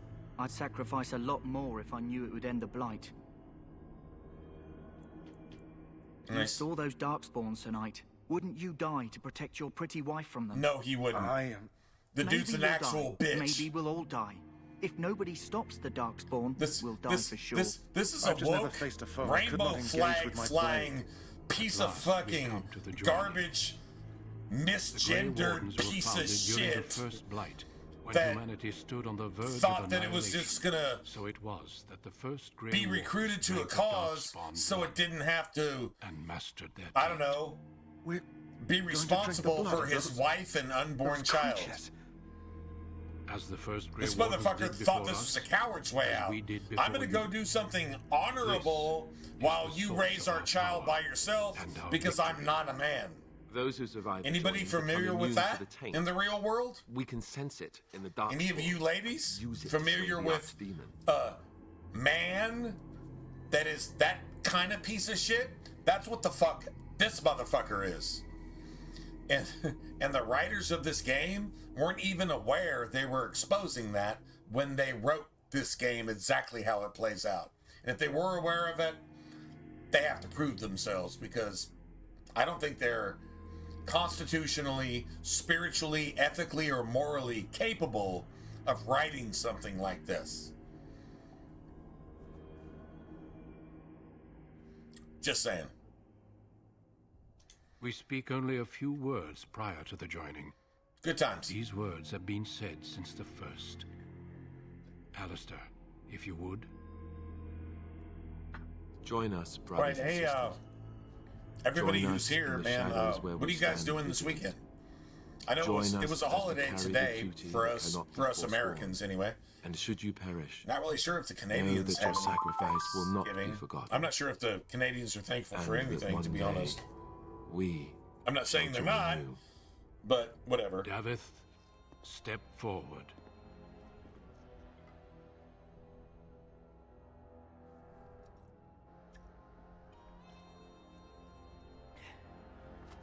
Hey, Lionel, was that you?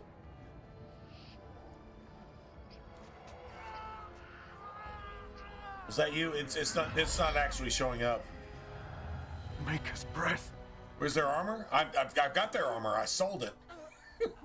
What do you mean? Where's their armor? They don't need it. David. They're dead. They're dead. No, I sold forward, that shit. Jory. But yeah, that's I where have their a armor's wife, at. a child. There is Had I no known. turning back. No, you ask too much.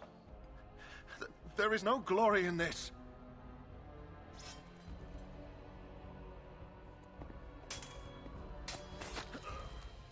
I am sorry.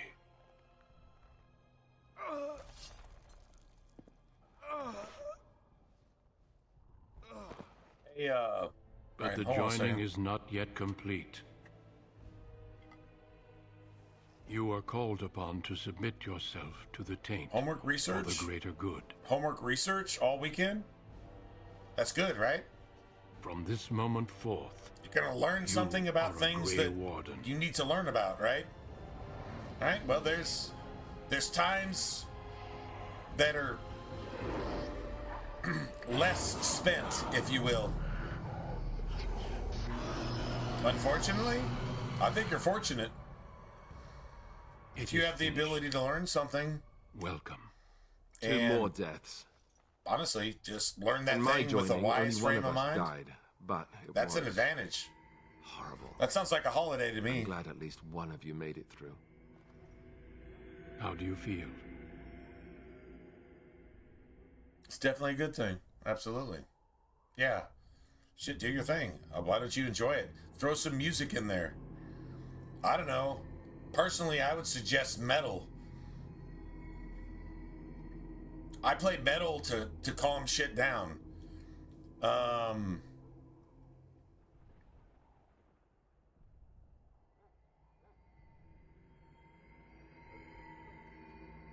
If I could look back and hey Scotty, man, if you're in grad school, I'm sure you're not as old as I am. But looking back, if I was in grad school, which I didn't do that, and so I respect you for actually doing it, right? You're doing your thing and you're trying. And as long as you try, God will help you trying. That's a fact. That it just shit happens, right? Happens to whatever's best for you, as long as you're trying. Anyway, but if I was in grad school and I was like doing research, especially for like some like exams or finals or something like that, what I would play in my headphones while I'm in the library or online or on my laptop or doing whatever, it would be, well, I'll tell you what I would play just to make sure I got some shit done. True story. This is exactly what I would do. All right, let's see. All right, hold on a second. Where's Spotify? Where's you know what? Let's go ahead and do this. This isn't really about music. It's about attitude. Seriously, in hindsight, if I were to do something, so basically, I'm saying to you, if I could undo and redo something back then, again, to make it right, and okay, you know what? I'm just gonna say, all right. So say, Scotty, in my opinion, what I would do if I was doing what you're doing, in hindsight, because I didn't do it then. Well, no, I kind of did it in one class. Anyway, and it was beneficial. Anyway, I would just go look up spite. Yeah, just go look up spite and say, I'm a good person and I'm against everything that they're singing about, but God damn it, this is the type of energy I need to do some shit over the weekend to get 5 times the amount of shit I could actually get done, and just be gangster about it. Just go look up spite and just go play that, and don't listen to anything they say. Just do what they do in your studies. That's what I would do 25, 30 years ago if I was in your shoes. Anyway, I'm not saying that's good advice, but it's probably not bad advice either. Anyway, I would love to play it, but then it would just like seriously like cancel out my entire stream and probably get me like a copyright infraction. But God damn it, that's some gangster metal shit.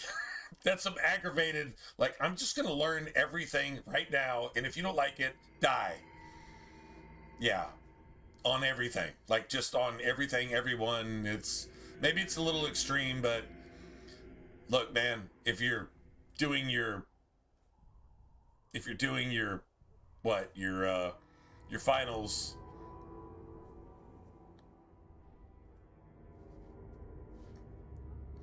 okay, I mean it's better than coffee. Okay, it's better than coffee. I'm just gonna go ahead and put it that way. Honestly, if you're falling asleep, it's gonna snap you awake. Better than coffee. I'll just put it that way. I'm not endorsing anything they say, but I'm 100% endorsing what they do. Because that's the most gangster metal shit I've ever heard in my life. Like, no, like seriously, spite. Like it's disgusting. Musically, it's disgusting. It's literally it's audio energy. It's audio energy. And I've heard a lot of metal in my life, but nothing even comes close to that. It's gangster as shit. I would listen to that while I'm studying. God damn it, you're either going to get everything or you get none of it, and you just don't give a fuck. It's going to be one or the other. All right, so let's I'm good. Did you have dreams? I had terrible dreams after check out Spite.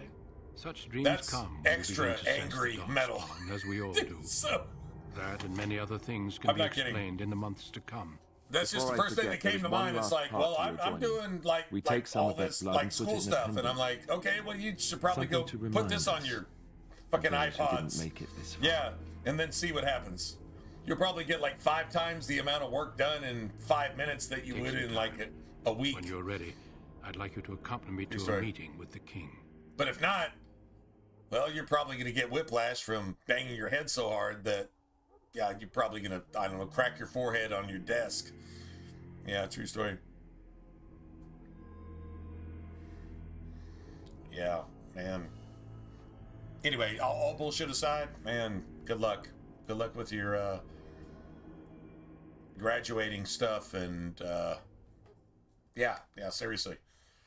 That's a lot of discipline and a lot of effort. True story. The meeting is to the west. I'm going to go refill. It's time to refill. As soon as you're able. Because apparently it feels like it's like 4 in the morning, but it's only like just after midnight, my time. So I hope you guys had a good holiday. Again, if you're not here when I get back. But yeah, man. Happy Thanksgiving, everybody. And oh, this is fun. This is awesome.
Oh, man, thanks. And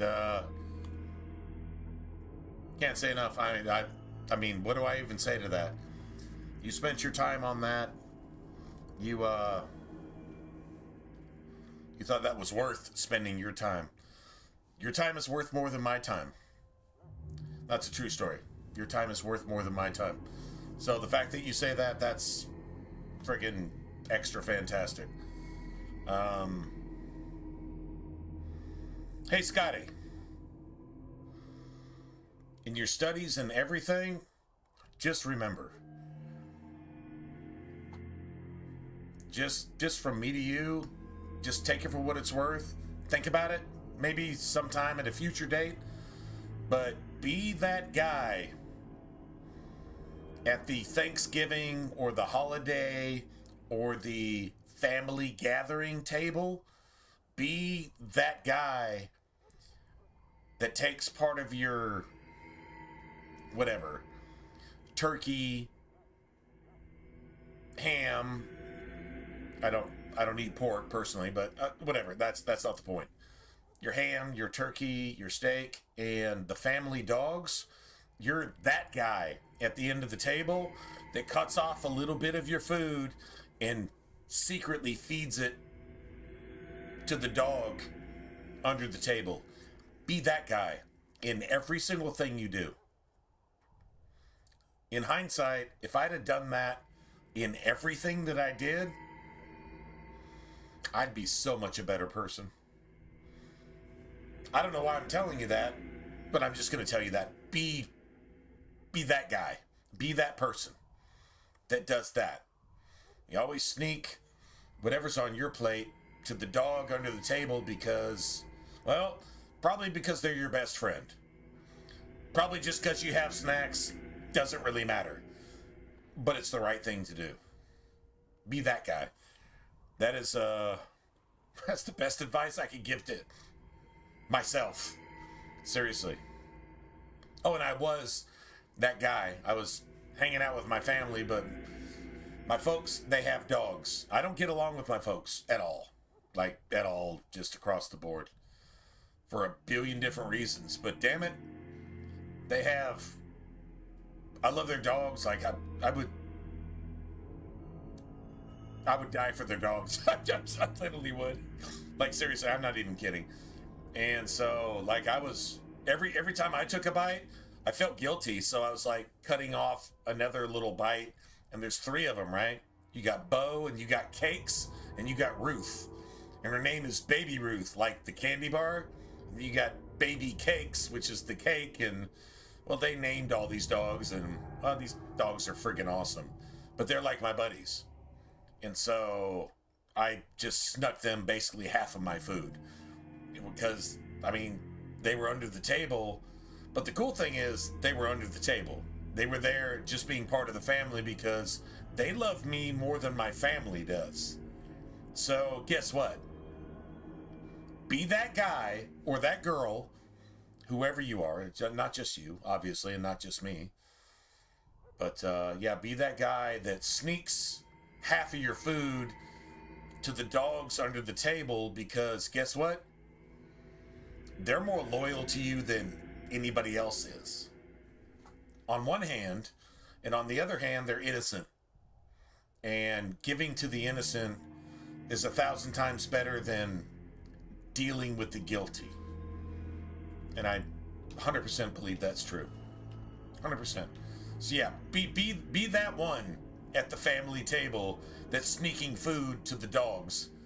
Because, well, just because. You can obviously figure out the rest, right? True story? Anyway. That's my advice. Just saying. Just throwing that out there. I think I need to put a point into strength. I probably need to actually put a couple points into strength. To be honest. Actually, strength counts as attack. So, if you want hit chance... strength counts. I just need to figure out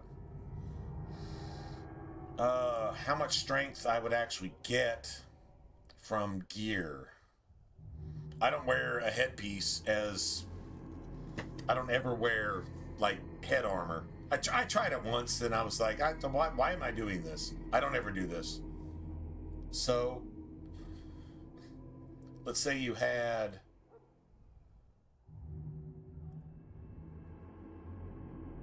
2 strength from a ring, and then 2 attributes from another ring, and then shit. And then some attributes from a belt. Oh. That's actually a good point.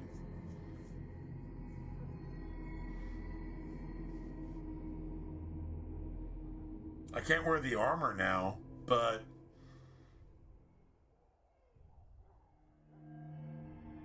yeah, you know what? I don't think I'm actually going to do that.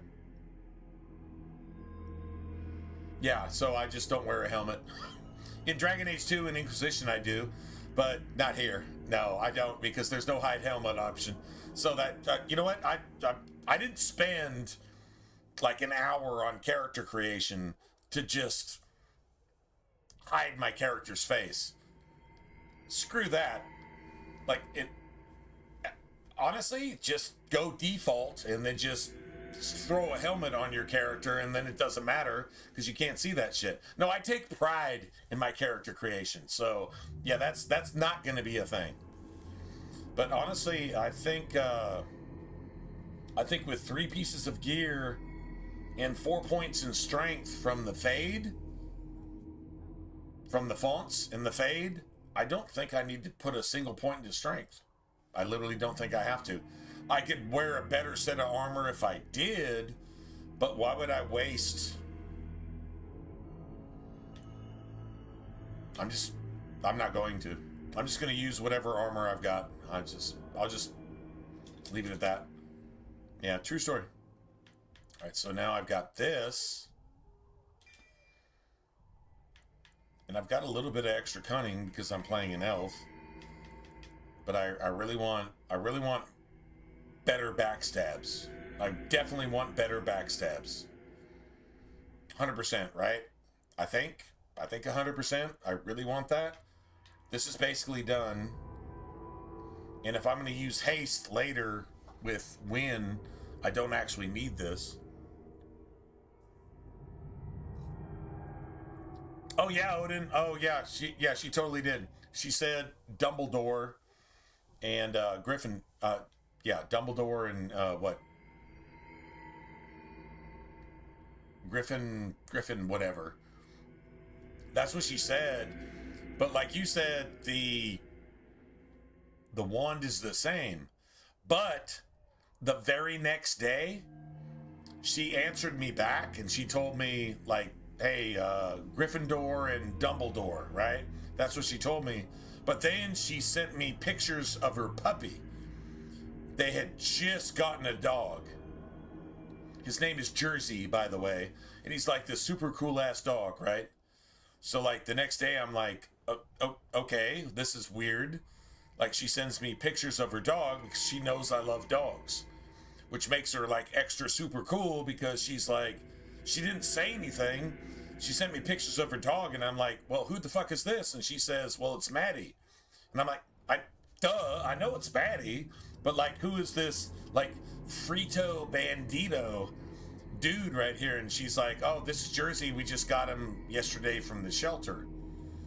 I'm like, no shit. So now, instead of that, I don't have the money to get her 2 gifts. I gotta get gifts for my family, right? But I could get her like a $20 or $25 gift card to Walmart, which has a pet shop if she wants to use it. But then if she has some other needs like food or prescriptions or some shit like that, right? So I'm like, okay, well, it's cool that I asked. Maybe later I can get her a wand, but I think literally, we were talking about gift cards, right? I think a gift card to Walmart, because Walmart has a pet shop if she wants to get Puppy Bro some stuff, or if she just wants to get just stuff. You know what I'm saying? Like, I think that's 100% more realistic. I would love to give her a frivolous luxury item, right? Just because the gift she was talking about getting me was just cool as shit. But yeah, she did get back. And I after I got to meet her dog, and me and her dog hung out. I actually I went to Circle K, picking her up for work. Which tomorrow I'm actually picking her up for work again, because she's my friend. She's my friend. I really wish she didn't have a boyfriend, but she does, so she's my friend. Yeah, that's it, that's all. Probably pick up at my local Circle K. They have pup cups. They have like little peanut butter cups, right? That are just basically peanut butter. And then they have little like donuts, but they're called donuts. Donuts. They look like donuts, but they're made with like dog friendly shit, right? So you got those too. So I'll probably pick one of those up on the way to picking her up to drop that off for her dog, because when I met her dog was like loving up on me like considerably. Like, oh my God, okay, I made a new best friend.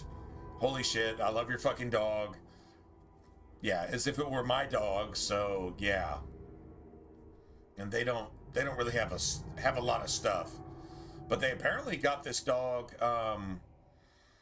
they had to pay $20, but the dog was had all of its shots, had heartworm, was chipped, and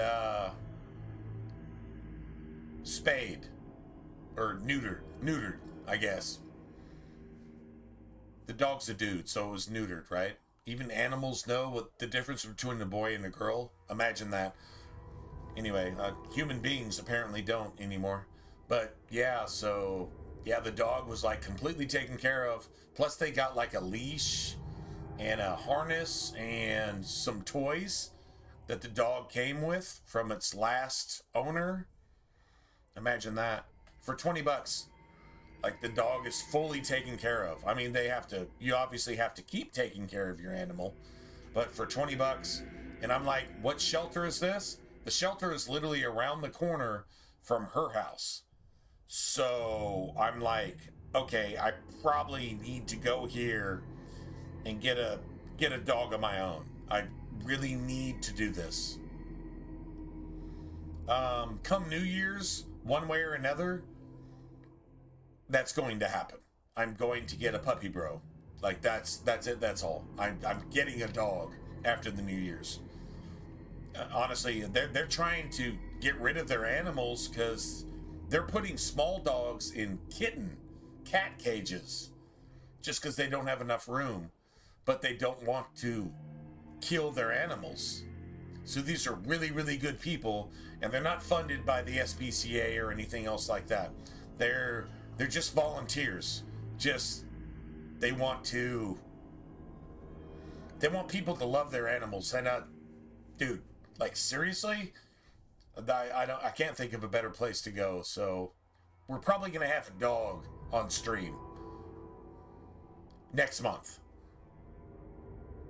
Yeah, New Year's. I'll just say New Year's. I honestly, I guess it's still technically November, but yeah, come Christmas, after Christmas, yeah, we're gonna have a puppy dude, man, or whatever, a puppy chick, or just doesn't really matter. Honestly, we'll go find a dog, and that dog is gonna pick us. I will not pick a dog. I'll let the dog pick me. It's like I can't take all of you home. I can only take one of you home, so you guys have to pick me. And then we'll be best buds forever. And we'll have like pup cups, and we'll go to the beach, and we'll go for like long walks. And I got a really, really cool place to walk dogs here where I live. I live in a park, but behind me is an actual like state park that has like, man, it has everything. Like it has a running track and tennis courts and all this other stuff, but it has like a really good body of water. So if my dog wants to go in and just get wet, I mean, dogs might want to do that shit, right? Or go get muddy, or just go do dog things. You gotta let a dog do dog things. And just let them live, because dogs don't stick around that long. The average human being can probably live 6 to 8 dog lives. Like, literally. So yeah, they don't hang out long enough. So if I can, maybe an older dog that only has a few years, but they've just been neglected every day of their being. So yeah, I would love to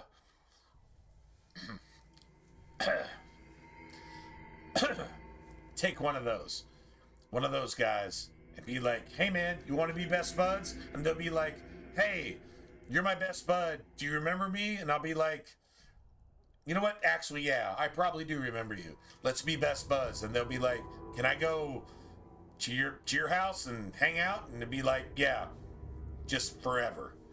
Yeah, one of those type of things, right? It doesn't get any better than that. Anyway, so apparently I found a shelter where I'm going to get my next puppy bro. Or puppy sis, or what, puppy bro. Bro isn't gender specific. You can have a girl dog and she's your puppy bro, and just because you say so. And that's it, that's all. So that works for me. Anyway, let's do some stuff. Anyway, so yeah, apparently these people are just really trying to not have to send their dogs to a kill shelter. And they're basically, they've taken care of all the vet stuff. And they're just hoping the dogs can find a home. $20, I'd pay $100 for a dog if it means covering your expenses when you're trying to do good things for animals. So yeah, that's they need all the support they can get. They really actually do. They say they're putting the small dogs in cat cages just because they have no place to hold them. And they're trying to save all the dogs, and they can't. You know they can't. But you wish they could. That bothers me a lot. So just saying. It's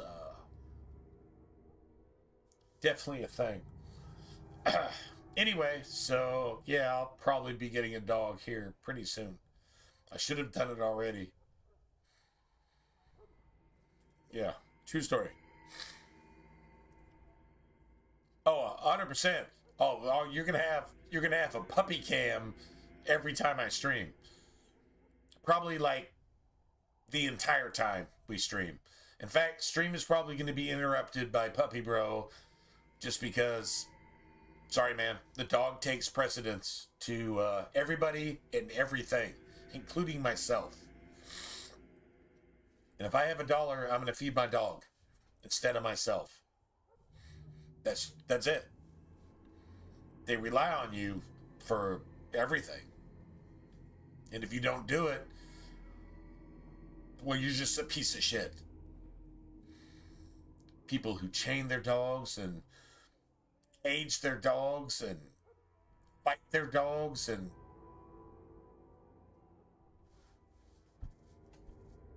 they're not even human.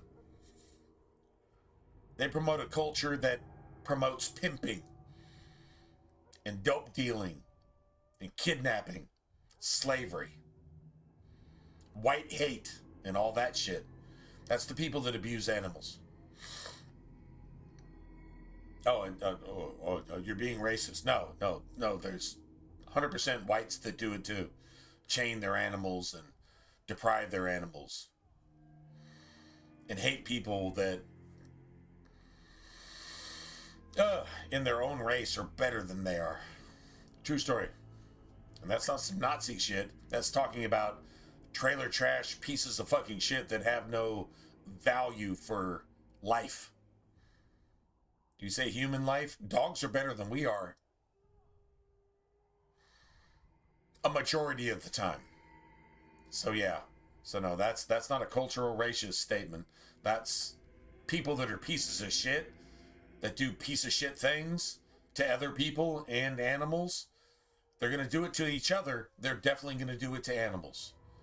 So that's just a subhuman condition, if you will. True story. Don't try to accusing me of anything I didn't say. No, I said exactly what I meant. People that aren't people aren't people. And you know what you do to your animals. And if you feel your animals are beneath you, then honestly, any person that feels that a dog is beneath them is a piece of shit. You're a fucking piece of shit. And go fuck yourself. And if you die in a fire, the world's a better place. I'm going to go ahead and say that. If you feel a dog is, or any animal that relies on you for their livelihood and their security because their entire existence is to be your best friend, especially animals that aren't naturally friendly to humans, but you embrace an animal like that, that's like I don't know, a fucking leopard or a friggin' iguana or I don't know, a snake or something, or tarantula. They're not tame, if you will. And they decide to trust you and be your buddy, and you somehow neglect them or abuse them, or well, if they kill you, you get what you got coming. You deserve that. But if they don't, and something happens to that animal because they entrusted themselves to you, they went against nature to be your friend, and you abuse that because you're just a piece of shit human being that doesn't even deserve to be called human. Regardless of what you do to other people, if you do that to an animal that against nature entrusts itself to you, what you gonna do to me? What you gonna do to a woman if you see her on a tram? You gonna stab her in the neck, you fucking piece of shit? Exactly, right? You're not even human. You don't deserve to be considered human, and if you were executed on the spot, the world would be a better place.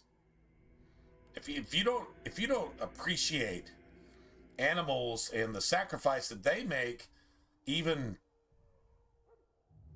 becoming tame when they're not necessarily a tame animal, but they love you, so they trust you, and you betray that trust, you're not worthy of anything. You don't deserve to even be called human. You're worse than whatever they are. Whatever you think they are, you're worse than that. They're better than you, and you're subhuman. You're subspecies. Toilet water is better than you. True story. Don't get a pet if you can't appreciate a pet. That's just, I mean, God gave mankind dominion over the animals. The Chinese over the pandas, the Eskimos over the freaking polar bears, etc., etc. If you can't respect that, you're worse than they are. And they're not bad. So, no, you're worse than they are. True story. 100%. That makes Michael Vick a felon worthy of death. That makes Michael Vick a felon worthy of death. Just as bad as O.J. Simpson. Just as bad as Jeffrey Dahmer. No different. Exact same thing.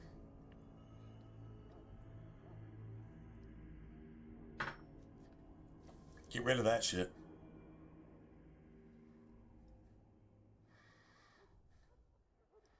I mean, you hope they're not, right? I guess it just really comes down to, is the dog better off just scavenging for scraps and getting kicked in the fucking street by human children that are raised by piece of shit parents that are worth less than nothing. Having firecrackers, fireworks, and fucking diesel fuel poured on them and just set on fire for the amusement of children who don't even know what being a human is, raised by people who aren't human. You have that. But people who do have pets and they appreciate their iguana, their tarantula, their boa constrictor, their dog, their cat, their parakeet, their whatever, rat,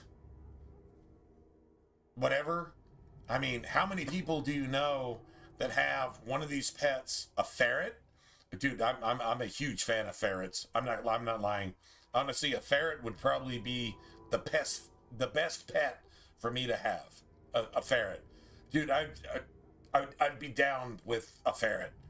The ferret could just, my house, mi casa is you casa, right? So like, it's our house, you're a ferret, we'll just be buds, right? And the ferret be himself or herself, whatever, and we could just hang out. I'd be totally down with that too. I'm a huge dog fan, so I mean, I would probably go for a small dog that has plenty of room to do shit, and we could go for walks and definitely go to the beach and have ice cream. I'm not lying. I mean, I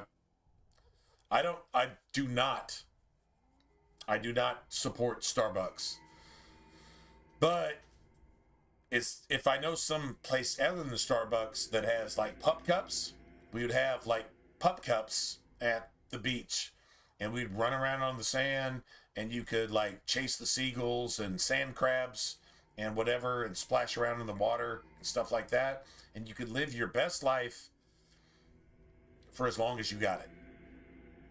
I'm a huge dog fan, obviously, but animals in general, honestly, if I got a cat, I wouldn't be surprised. Honestly, if there was a cat that just said, "Oh my God, you're my soulmate." That actually happened once, and I just didn't get the cat. It's one of my biggest regrets in life. I had a cat, and I don't get along with cats in general. I mean, I don't not get along with them. I love them because, well, they're cats, and they're just a creature, and they're their own thing, right? But I had a cat come up and just wrap itself around my ankle and said, "Okay, we're best buds forever." And I fed the cat. I was at a McDonald's, which is crazy. It was out at the drive-thru, and this cat just, I saw this cat over by the dumpster, and I stepped out of my car, and this cat came around and wrapped itself around my ankle like twice and said, "Hey man, what's up? Can we be buds?" And I'm like, "Yeah, we can be buds, so I can't take you home, but I'll get you like, you know, some like, I don't know, hamburger patties and some milk. Like, I'll get you like a kid's meal type thing, right? Give me a kid's meal without the bun, with the milk, I guess." So I got the cat some food, and the cat ate the food and this and that, and never saw the cat again. What happened? Did it die the next day? Did it get picked up by somebody else? I don't know. Not really sure. Was I wrong? I was absolutely wrong. That cat actually chose me, and I'm not a cat person. Never have been. Just like, I don't know. I'm not saying we don't get along, but we don't get along type thing. But this cat was like a dog. Like a cat like a dog. Especially if you're a dog person, like that's the most gangster shit ever. And my biggest regret was not just saying, "Hey man, jump in the car. Let's be buds. Let's just be buds." Biggest regret in my life. I got a lot of regrets in my life, but that's one of the biggest ones. Because I felt like I I took an obvious sign and just said, fuck that. It's not convenient for me, so I'm just not going to do that because I'm lazy or I'm just a piece of shit. I guess. Whatever you want to call it. Never been around a cat that acted anything like that. Like it was instant.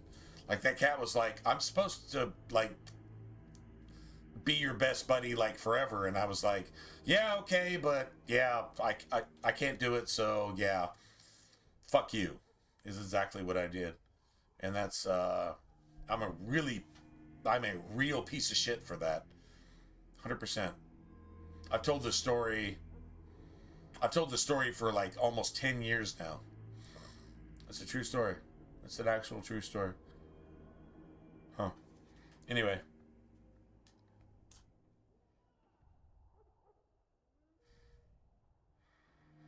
Oh yeah. Totally chill, totally cool, unless they're not.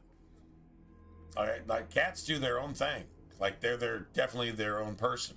Dogs are your best friend. Dogs are like, if you step out of the house for 30 seconds, you've been gone for 6 months. You can literally step out of the house, wait 10 seconds and come back in the house, and your dog acts like you've been gone for a year. Like seriously? True story. Like you got that kind of like, oh my God, you're my best friend. I've dedicated my entire existence to you. How could you betray me by leaving for 6 months? And it's like, bro, I've literally only been gone for 15 seconds. Yeah, but that's like 2 years in dog time. So yeah, what's up, man? You got any snacks? Like, dude, that's a dog. Like it's different, but it's the same. I guess if a cat knows it belongs to you or you belong to it, then that's a thing. But if a dog knows that it's attached to you, it's like, dude, like they actually clarify that shit in Dragon Age Origins. Puppy bro, your Mabari, like they like sync themselves to you. Alistair actually calls it. He said it's what does he call it? There's a word for it. Anyway, but like that's a real life thing. Like when a dog attaches itself to you, if you ignore that and that dog goes on and it winds up in some horrible fucking death, neglected, or just gets kicked on and fucking set on fire and run over by a car and some shit like that, that's kind of your fault. Like seriously, like dogs are like that. They pick you. Like that shit, you'd say it's some video game stuff. No, that's some real life shit. The Mabaris, what does Alistair call it? Calls it I don't know. He'll probably actually say it once we get to that point when we actually get our dog. But he'll tell you. It's like Mabaris are like that. Once they bonded to you, that's it. If you don't bond with them, they're gonna die. Like they're gonna die miserable, horrible deaths. Because yeah, I mean, like seriously. Like that's actually a thing in real life with dogs. I've loved dogs all my life, so definitely. I guess cats have their own version of that. And maybe like snakes and tarantulas and rats and hamsters and fish and stuff. Like everybody has their like, I don't want to call it a spirit animal because that's some witchcraft bullshit, which is superstitious nonsense, but animals can bond with you. You ever seen the YouTube videos of that dude who visits a great white shark, female great white shark, at the same place, at the same time of year, every year, and he's been doing it for like decades, and they just go hang out. He puts on a scuba gear, and he goes and hangs out with his great white shark friend, and they just do that at the same time, at the same place, every year. I guess it's like mating season or whatever, but yeah,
Anyway, yeah, you know, it's all good. Like, dude, I thought you were playing Dragon Age. I think we're talking about something more important than this. Especially considering BioWare didn't consider this important enough to talk about lately. True story, right? All right, let's see.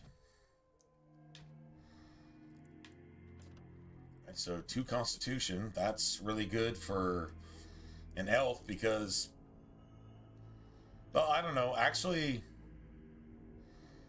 the human starts with no Constitution either.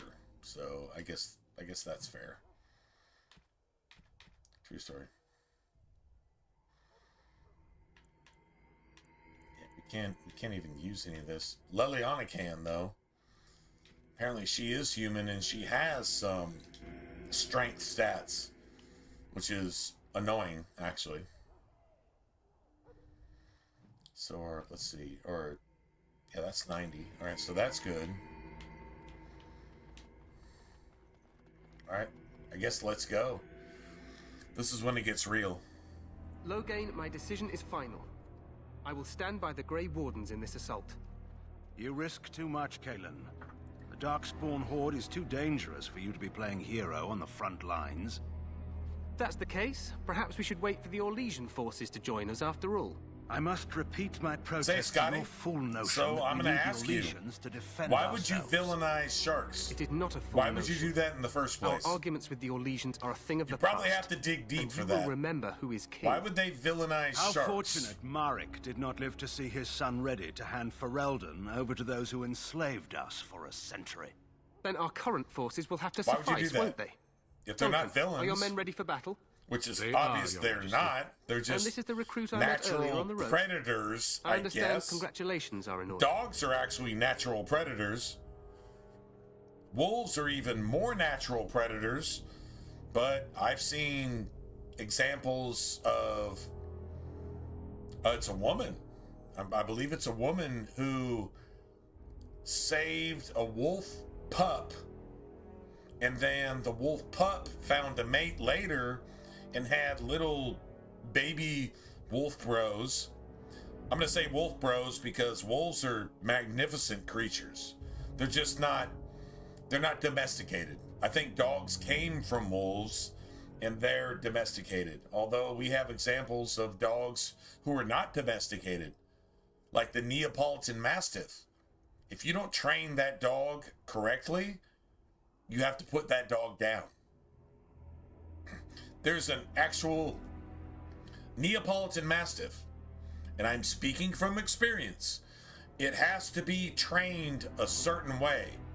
There's a certain respect that has to be developed with that animal. My parents had one, and then the first time I met this puppy bro, although her name was Muggs. I'll show you a picture, actually. Hold on a second. I'm gonna show you a picture of Muggs. Let's see, hold on a second. Let's go to gallery. Let's see.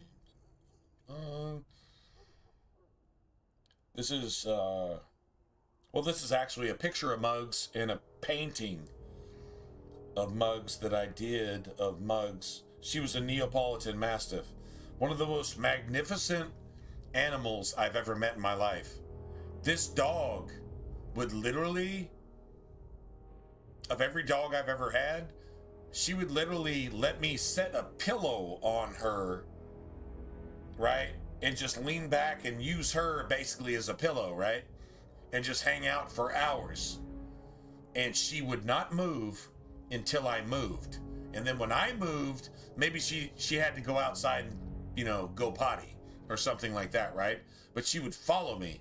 She would follow me like a SEAL, a Navy SEAL follows another Navy SEAL. That's how she would follow me because we were friends. That's it, that's all. We were friends. If we weren't friends, she would kill me. She was that type of animal, if you want to say. But she was more loyal than any person I've ever met in my life. Anyway, let me show you a picture of Muggs. I'll show you a picture. This is who she was. Let's see, I'm pretty sure I have one. So I took pictures of my paintings.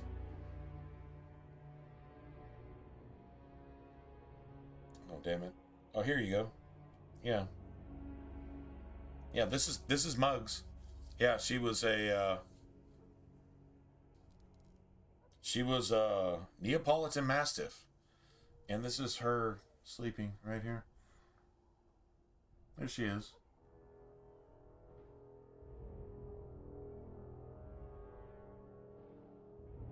That's a painting of Muggs, but the picture you can actually see right here.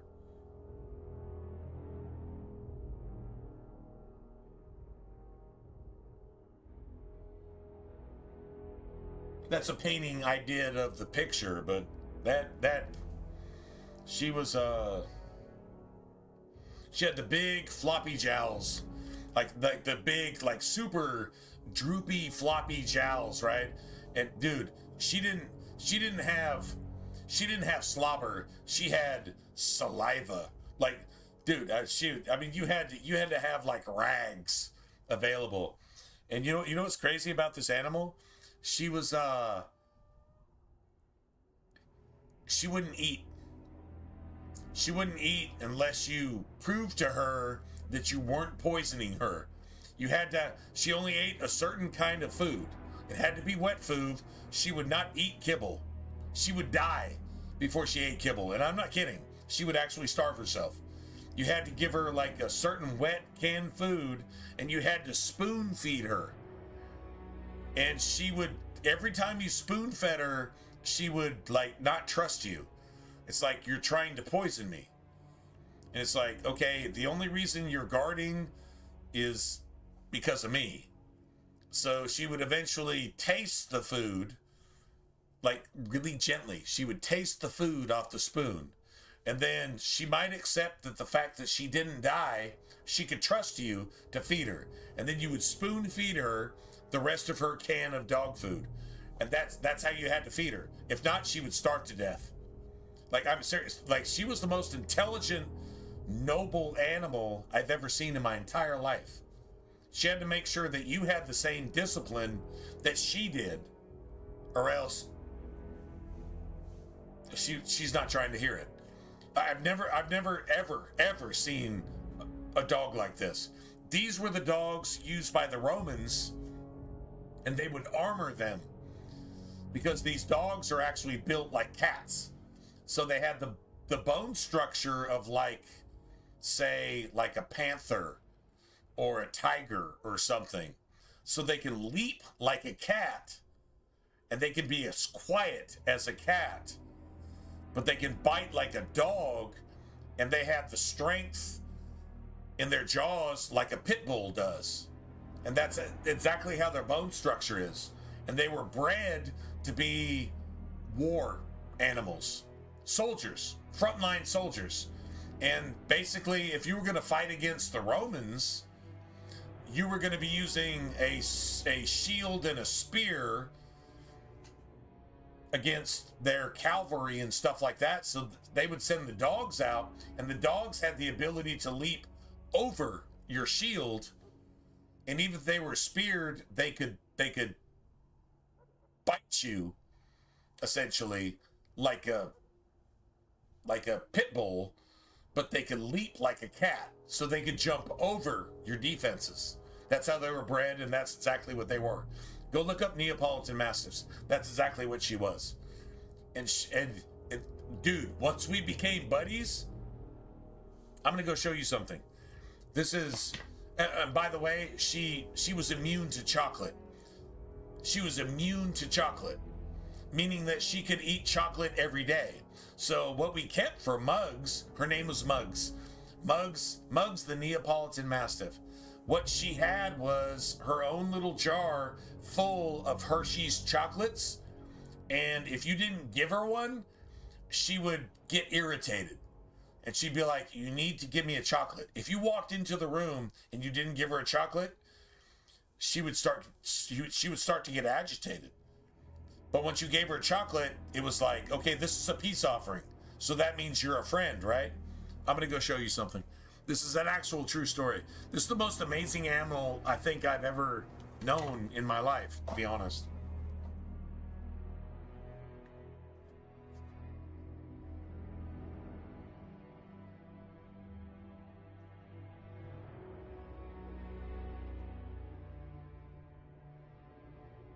There you go. This is a true story.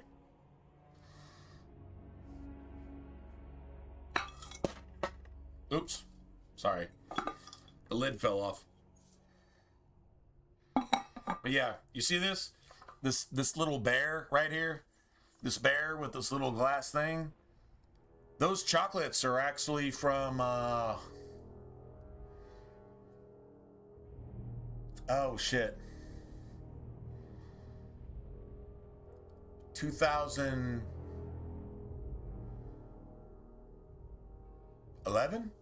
I think 2011, 2012, 2011, something like that. Anyway, that's when she passed away. It's a shame that the Neapolitan Mastiffs, they only have a lifespan of anywhere from 8 to 12 years.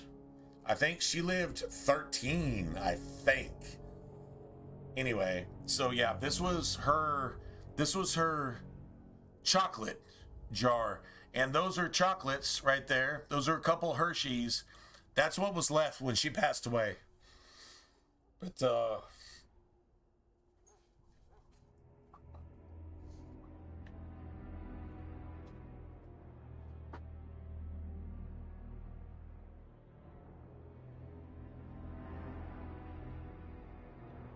anyway,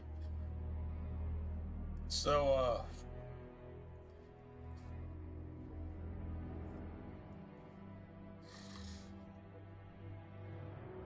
me and they'd had mugs for a number of years.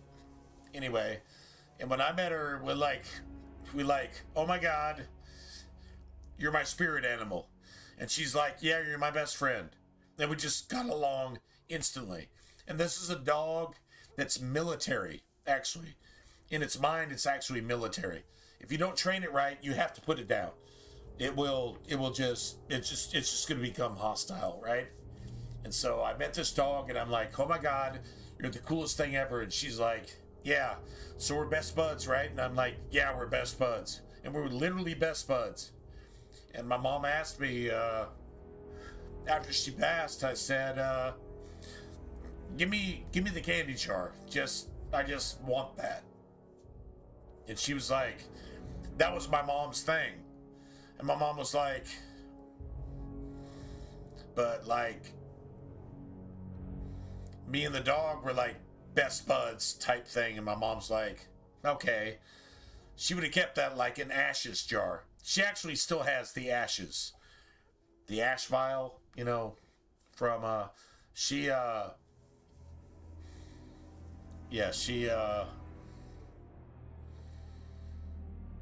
the urns from all of our dogs.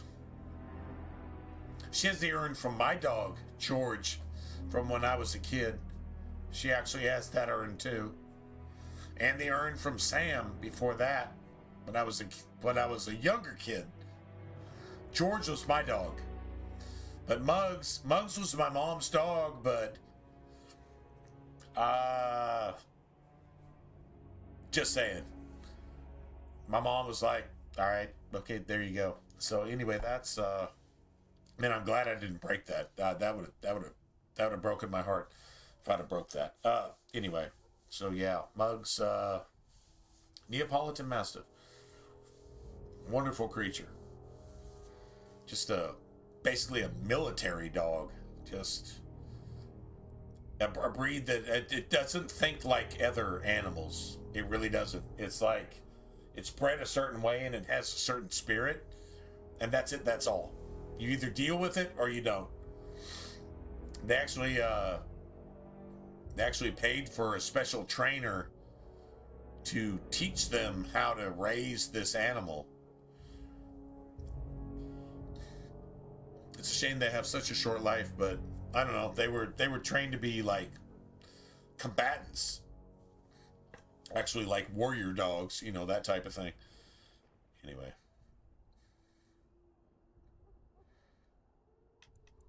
Every Grey Warden is needed now. You should be honored to join their ranks. Your fascination with literally glory and those little Hershey's chocolate bars. We must attend to oh my God, reality. she would eat like 20 of those a day. Fine. She was immune to chocolate. The Grey Chocolate Wardens is and I normally draw the Darkspawn bad into for charging dogs, our right? lines, and then She was totally cool with chocolate. You will alert she ate chocolate all day, every day. And if you didn't feed her chocolate, to flank the apparently there was a problem. This is the Tower and she of would Ishar whine in the ruins, and yes? whimper Well, who shall and light this just beacon? catch an attitude I have a few and men stationed. eventually hate It's not you a dangerous if you didn't give her a task, chocolate. But it is vital. But if you gave her chocolate, Then we should you might send be our all right. best. Send Because Alistair at heart, and the she new Grey was Warden to still make a sure it's dog. done. You know, so that may be one of the most awesome just dogs I've ever met, and we just became like just fast buds. Like we were literally best friends. And that's what it's about, right? I mean, it's one thing to have a pet. It's another thing when your pet is your best friend. And like they're down with whatever you do. Like, you know, you see these videos of like dudes with cats that surf. They're not just not afraid of water. They'll get on your surfboard and actually surf with you with their little life vest and shit like that. And that's all they want to do is, if you want to surf every day, let's go surf every day. Just let me surf with you or else I'm going to feel left out. So let's just go surf all the time. And your cat's like, yeah, whatever. Or your fucking English bulldog is like, give me a skateboard or give me a surfboard, and I just want to do that with you. As long as you're doing it, I want to do it with you. And let's just be buds all day, every day, until I die. And that's literally what pets are. And if you don't understand that, you're a bad person. You don't need a pet. And if you have a pet, give your pet on to somebody else who actually appreciates that. And stop torturing your fucking animal because you're a piece of shit. If you have a pet, understand that. If you don't understand that, you have no business having a pet. That's what I say about that, because it's the truth. Just passing it along. True story? True story. Don't even try to argue with me on that one. I know it's the truth.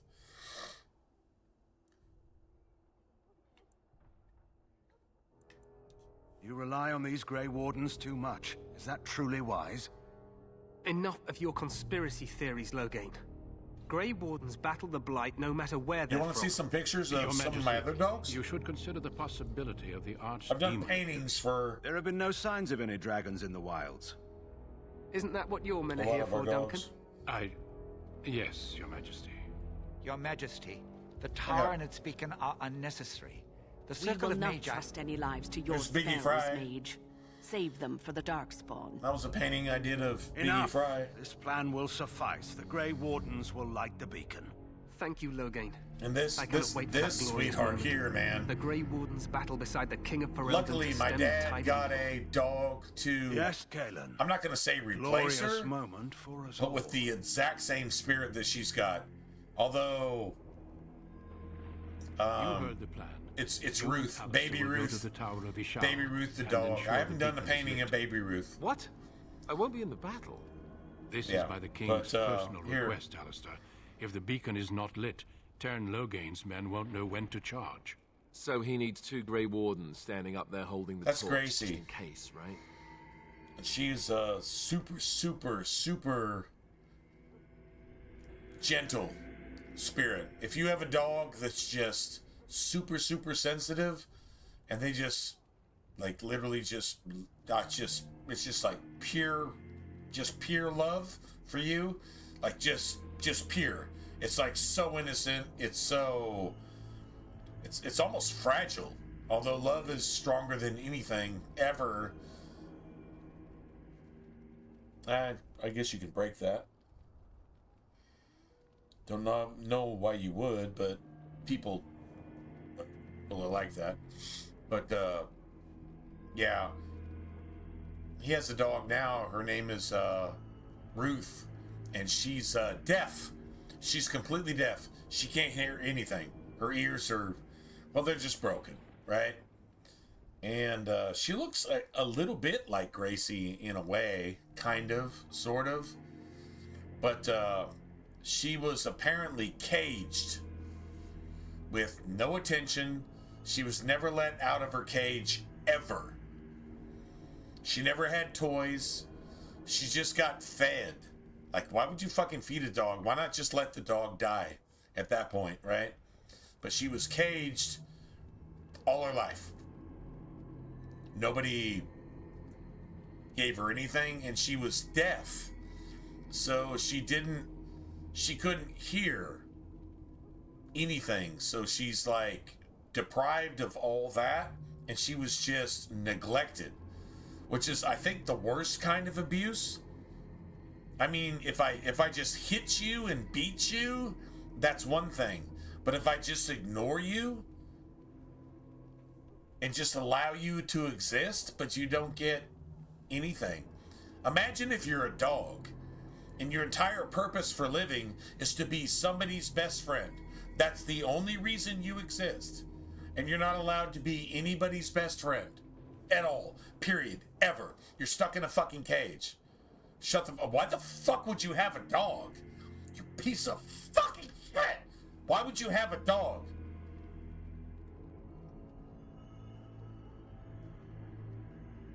Do you understand what I would personally do to you if I ever met you and you did that to an animal? Well, somebody's going to the hospital. Maybe me. Maybe you. Probably somebody's going to jail. But either way, that's just too much. I couldn't personally handle that. But she was stuck in a cage for her first, almost 2 years, and then given up somehow, either just rescued, right? And when we first got her, and it's my dad's dog, technically. I mean, your dog is gonna just love on everybody once it gets the opportunity to do so, right? But it's my dad's dog. To replace Gracie, because once she was gone, she was just a sweetheart, and she was just this really calm-natured. But if you honestly, if you just put her in a place where she couldn't just get around, she would just wail. She would just cry in like pain, and she couldn't hear. So she was like, and nobody ever cared, right? But guess what? She never had a toy. Dude, this fucks me up every time I think about it. She never had a toy, never had a friend, never had anything. The fact that she was even alive, which is pretty remarkable. But my parents got her, and they were patient with her, right? And dude, this is so messed up in my head. It's it's crazy. I come over, she had never had anything. She was like, without hearing and being like sensory deprivation. Can you imagine? Especially being an animal, your entire purpose is to love somebody, and everybody fucking neglects you and fucking hates you, and you're just, I don't know, an inconvenience to be put in a cage and fucking imprisoned. Being put in prison and you hadn't done anything. You're the most innocent creature on the face of the planet, and you hadn't done anything. So, this is so messed up.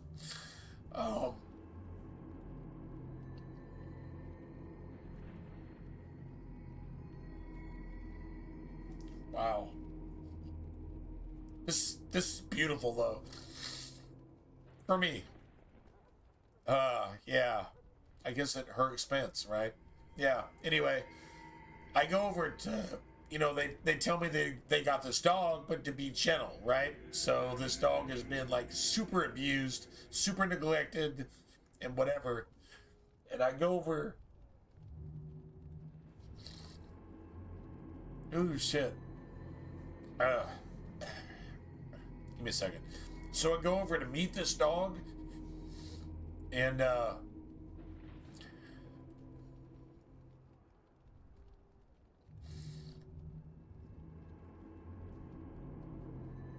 only passing this along because this is what people need to be like.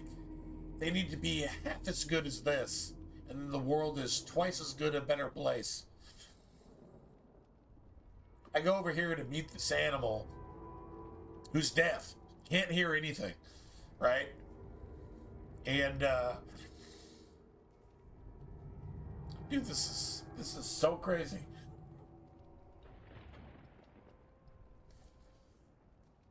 And by the way, I'm not embarrassed at all.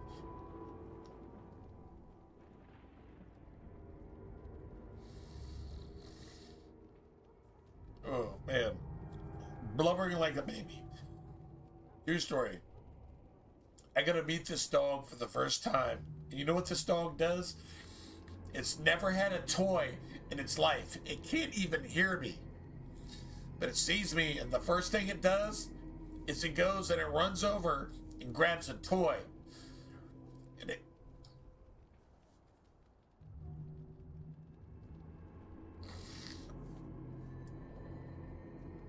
Shit.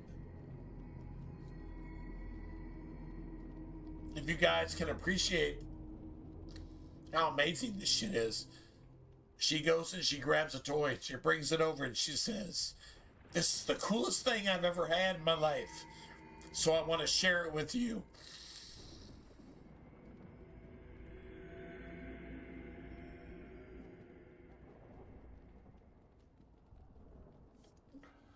What a life lesson. What a life lesson. I've never had any joy, but the first joy I ever had, what do you think? Here, I want to share it with you. Let's be friends.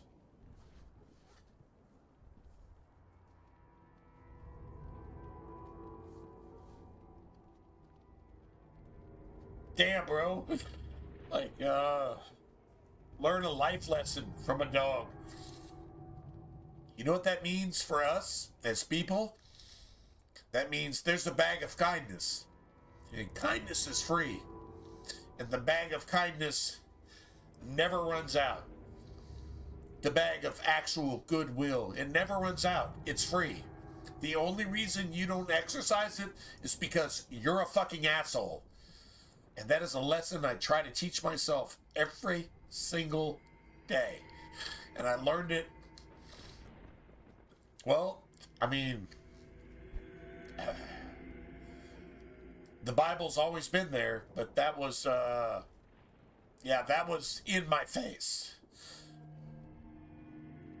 Dude, I broke down like a little bitch. I just seriously broke down like a little bitch. This dog who's never had anything, but she found something cool and she said, "Hey man, I'm gonna share it with you." How the fuck do you not learn something from that? Man, holy shit. How do you not get it? I think that's what it's really about. If that's not what it's about, then whatever. Prove me wrong. But anyway, just saying.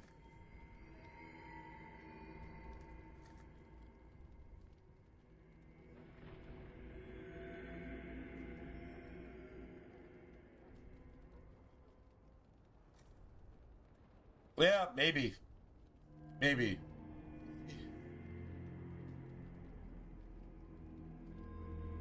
As long as you have some kind of heart.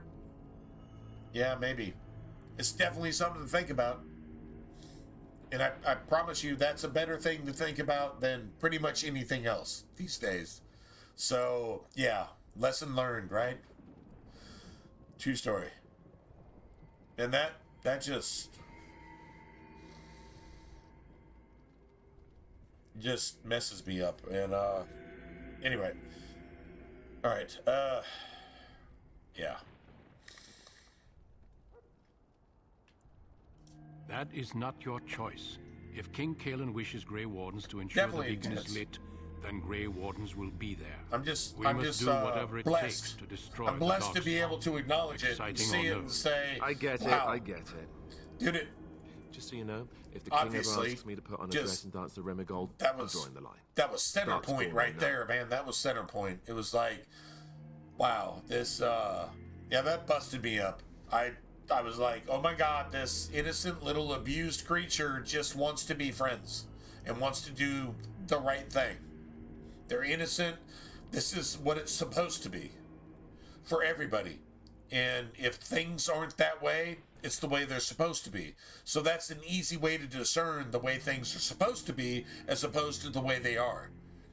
If things are guilty and perverted and woke and disgusting and politically correct and satanic, well, that's the opposite of the way they're supposed to be.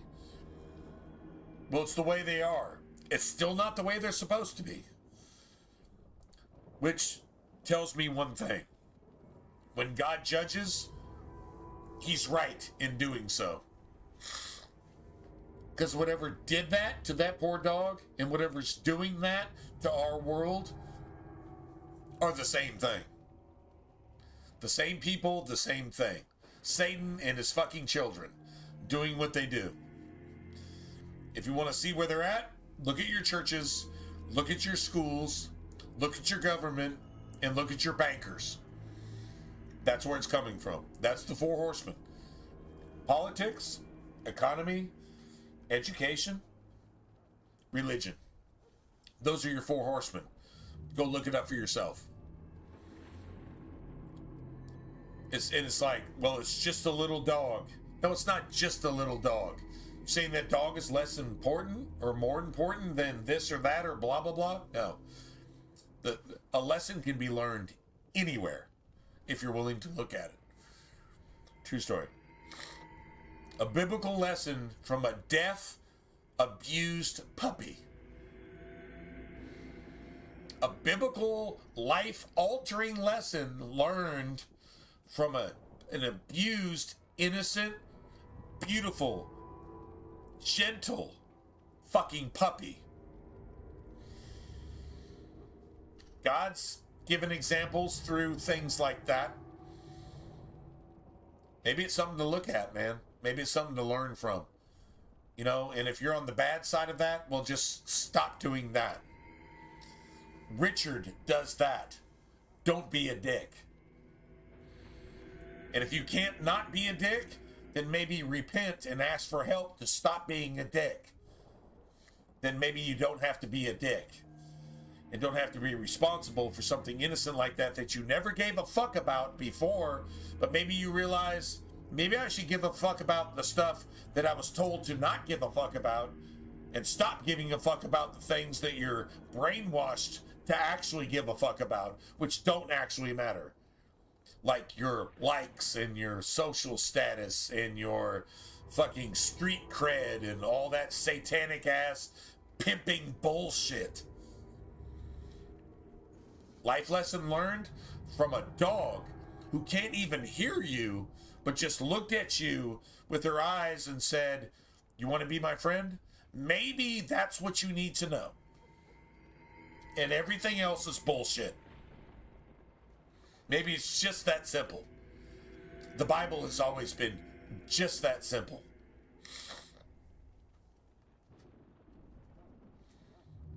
That's it, that's all. It's either a true story or it's not. Y'all gonna say this is a not true story? Can you all with a clear conscience say, I'm not telling a true story? It's a true story. True story. If it's a true story, then you got everything else. You have truth and you have everything else. Everything else is bad. And then you have a true story. Go with that. You'll do all right if you just do that. True story. Oh, anyway, man, dogs, man, just doesn't have to be dogs. I've just pets, just true is true, and then you have everything else. You have good, and then you have bad. There really is no in between. There really isn't.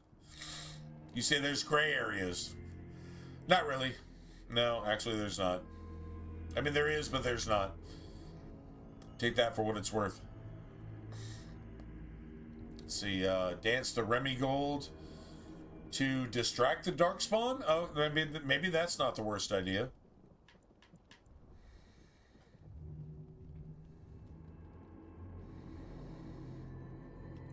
All right, hold on a second. For you, maybe. But it has to be a pretty dress. The tower is on the other side of the gorge from the king's camp, the way we came when we arrived. You'll need to cross the gorge and head through the gate and up to the tower entrance. From the top, you'll overlook the entire valley. Absolutely. I mean, definitely there for an object lesson, right? Definitely there for something to remember, to bring joy when there isn't any, right? I mean, well, hold on a second. I'm going to go ahead and pass along another thought that may have some relevance. All right, hold on a second.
So, let's throw something out there.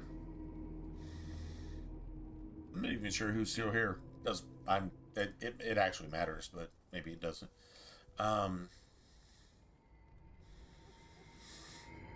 If God gave man dominion, mankind, meaning all the races, all the peoples, everywhere, those who were over the polar bears, those who were over the panda bears, those who were over the kangaroos, those who were over the just whatever, grizzly bears, the buffalo, etc., etc. Okay, so dominion over all the animals, if you're the top of the food chain, whatever, it goes a little bit deeper than that.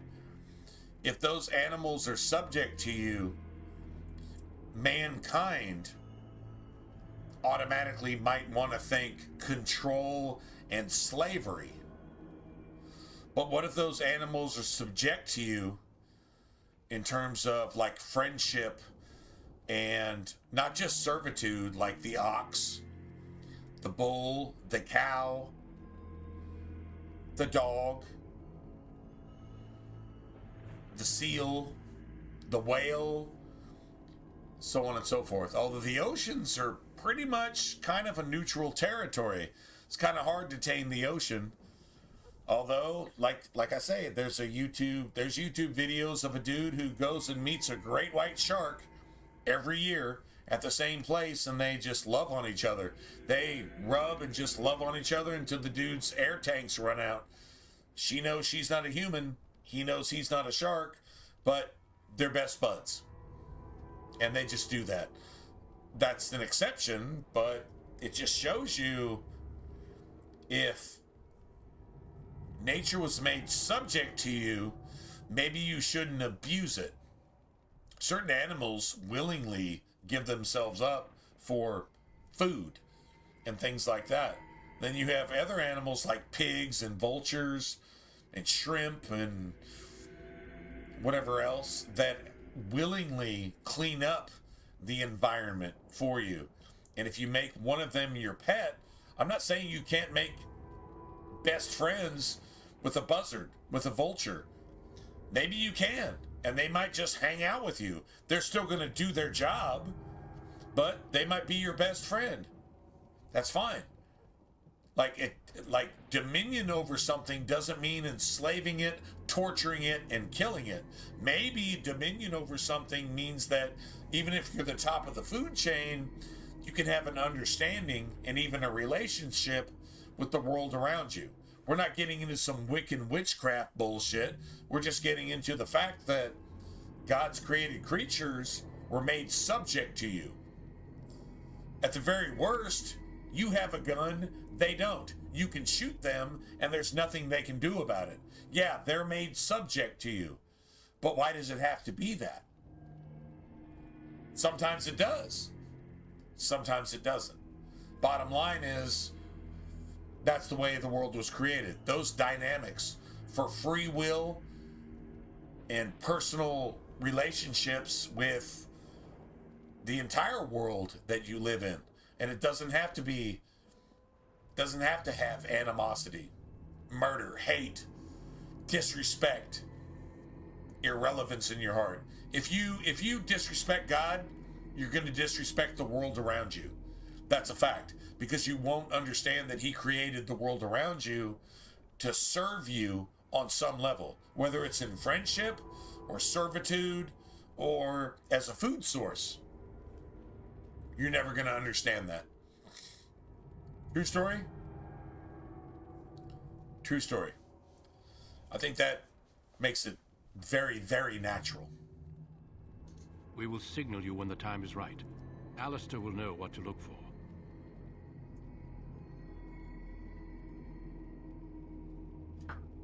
You know, Scotty, when I was a teenager, I had a dog, and he was definitely my dog.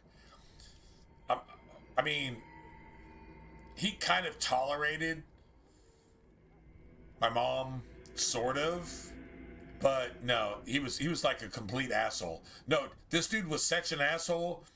It's why I loved him. He was the most personal dog I've ever had in my life. A dog who just loves you and hates everybody else.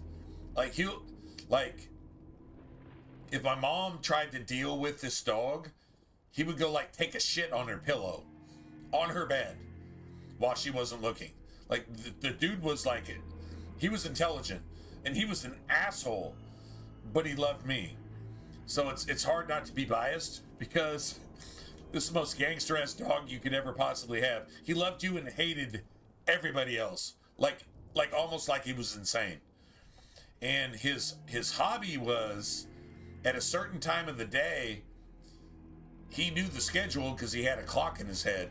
At a certain time of day, the school kids would come by the house, either coming to or coming from school, especially the elementary kids. And so if you didn't let him out into the garage, or just leave the door open and just let him do whatever. But in summertime, I mean, goddamn, the electricity bills would go up because the AC is getting out. So you'd have to schedule letting him out into the garage twice a day, to wait for the children to pass right in front of the house, and then start fucking barking and howling and freaking out at the top of his lungs and banging up against the garage doors until the glass would break. Seriously. So he could terrorize the children. That was his entire point of living, was to terrorize the children. And if you didn't let him do that, he would make you pay for it. But if you let him do that, he was totally cool. Sort of, but not really. He was still an asshole. Except to me. He was never an asshole to me. His name was George. He was like a lab. I think he was a lab Doberman mix, because he had that little pointy head, but he was a big ass black lab. Anyway, the dude was like a complete asshole, but that made him more amazing. So he was the most amazing dog you ever met in your life. But if he didn't like you, then he was a complete asshole. And that was literally his entire life. And he was so stubborn. He was so stubborn. He was so intelligent. Yeah. And like the best dog ever.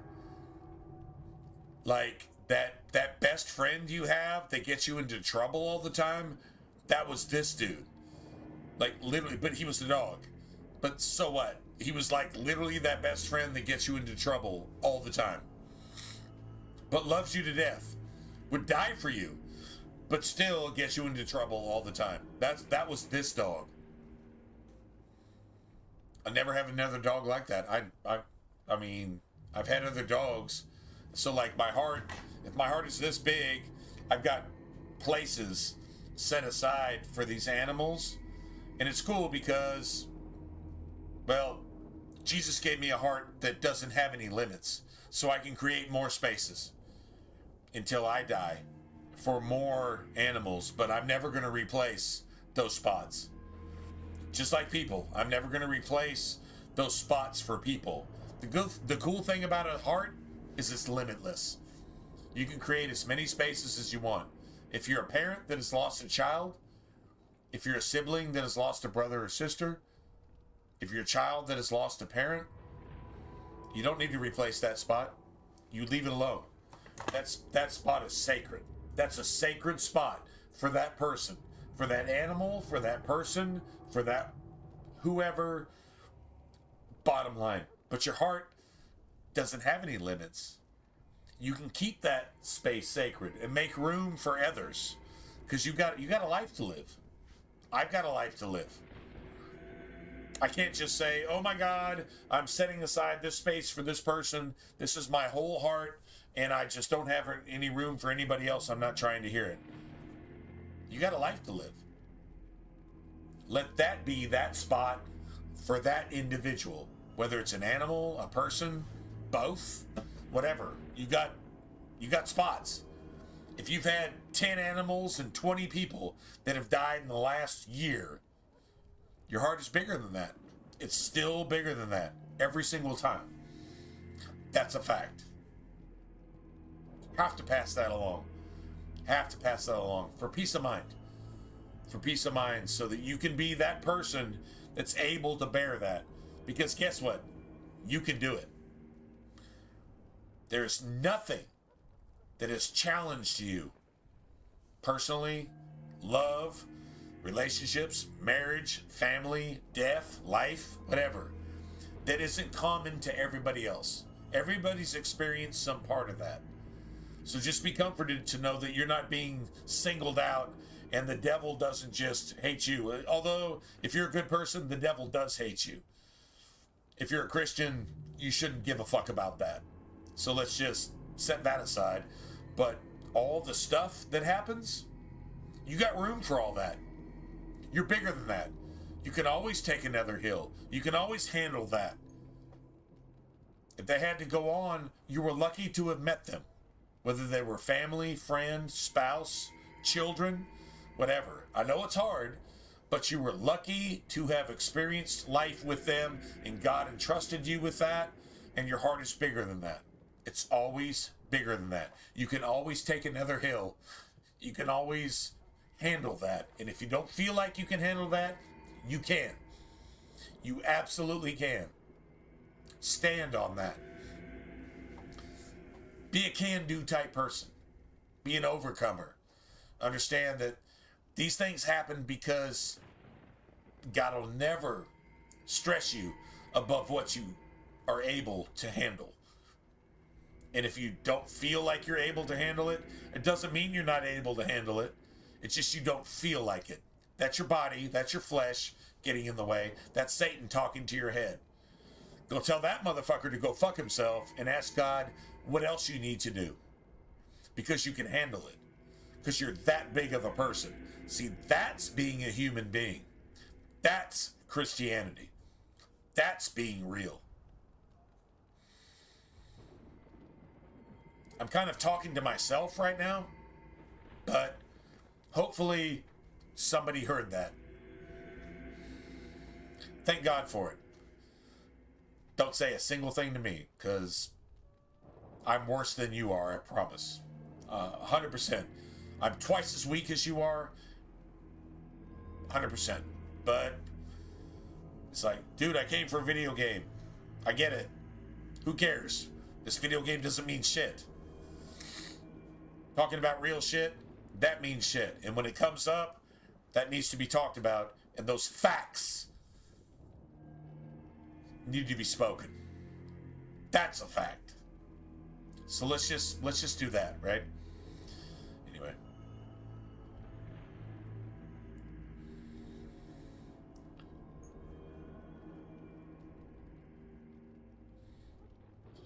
All right. Yeah, let's just do this.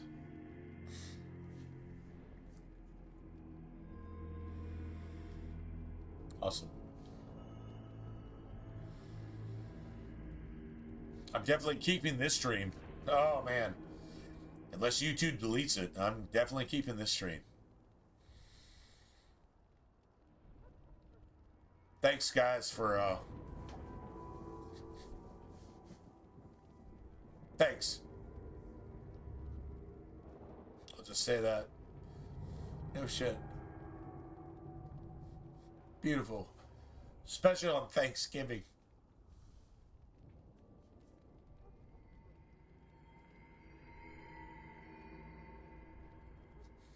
Thanks. Then I must join the others. From here, you two are on your own. Remember, good stuff. You are both Grey Wardens. Good stuff. I expect you to be worthy of that title. Works for me. May the Maker watch over you. May he watch over us all. All right, let's go do some stuff. Wow. Ooh.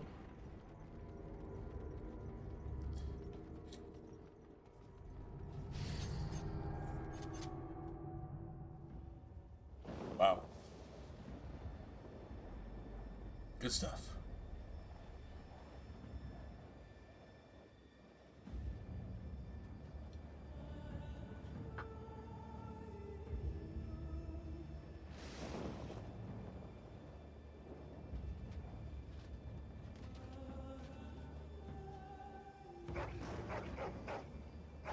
Not the puppy bros, man.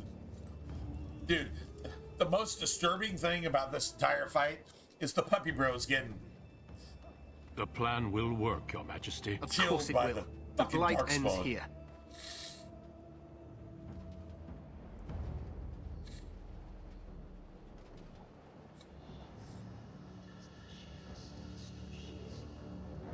Dude, you want a king at your front lines that doesn't even flinch. He doesn't even question.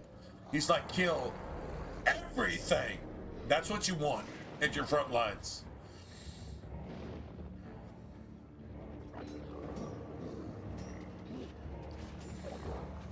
I don't think Trump or any other politician is actually that. That's about as close as you're going to get today. Kill all the bad guys. Destroy them. If there's any way to do it, kill them all. That's what you need to do. Because they're doing horrible things to your innocent people. Destroy them. Therefore, they can't do that anymore. That's some real shit. God bless ICE.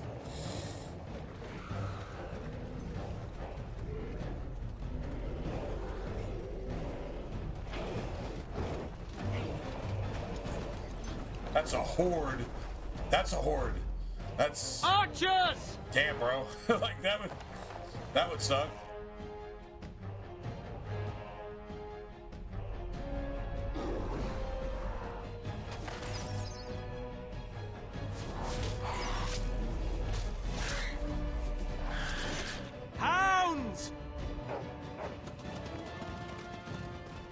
This is the part that bothers me the most. I can't deal with this. This is not cool. No! For Ferelden! Friggin' puppy bro, man. Come on, dude. That is so... Kill everything! They killed the dog. Kill everybody that doesn't like dogs. Just kill them. The world's a better place if they're dead. Just saying, just throwing that out there. Let's cross the bridge and get to the Tower of Ishal. 100% not sorry. 100% not sorry.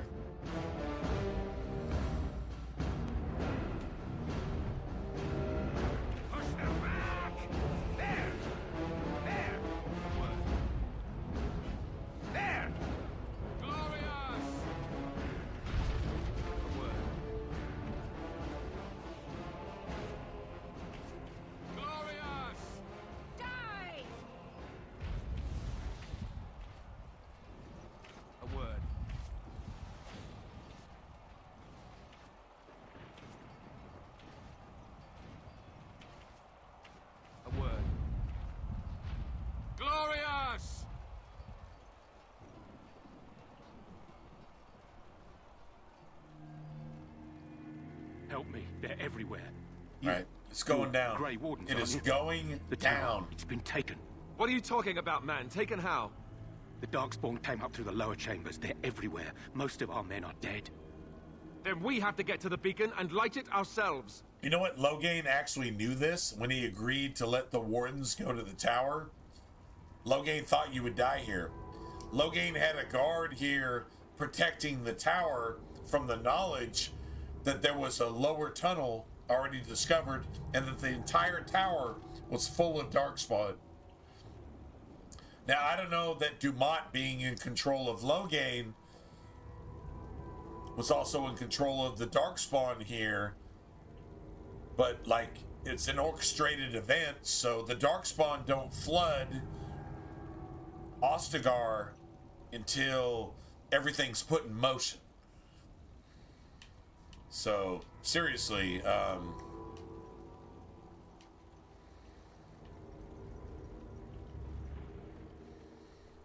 Loghain actually allows you, according to the king's plans, to be sent here to die. I mean, that's the idea. And if the Wardens survive this, then he spends all of Ferelden's taxpayers' dollars being a king who's not a king to assassinate you, along with mercenaries to create civil war amongst all the band ships. That's what's actually going on here. All right.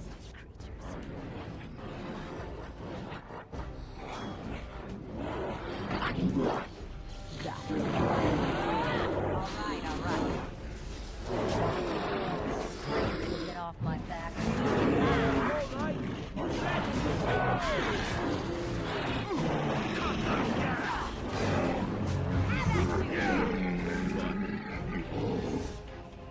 Take that! Please get off my back. All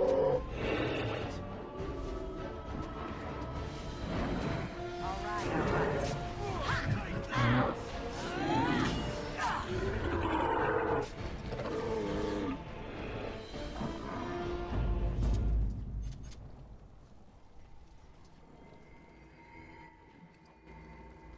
Well, I actually didn't mean to do that, but whatever. It worked, so I guess I'm good. Oh, I got a great... Oh, I got 2 gray iron daggers. Okay. All right, so now I've got 1 for Leliana, and then I've got... for myself. Nice.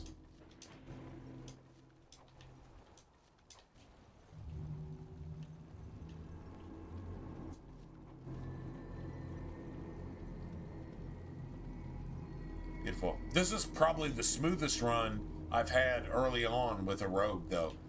I'm not gonna lie. This has been. I mean, we had 1 or 2 rough patches, but this is about as smooth as it goes.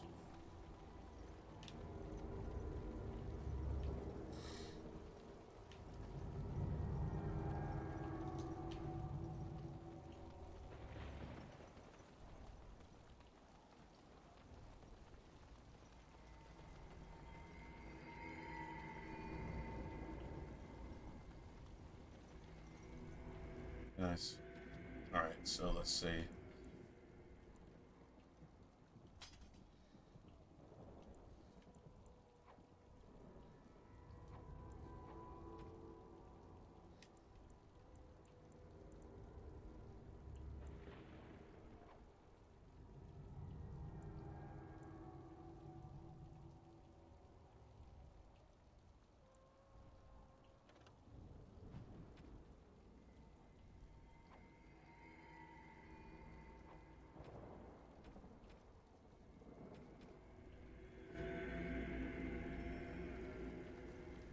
Alright, so let me go ahead and...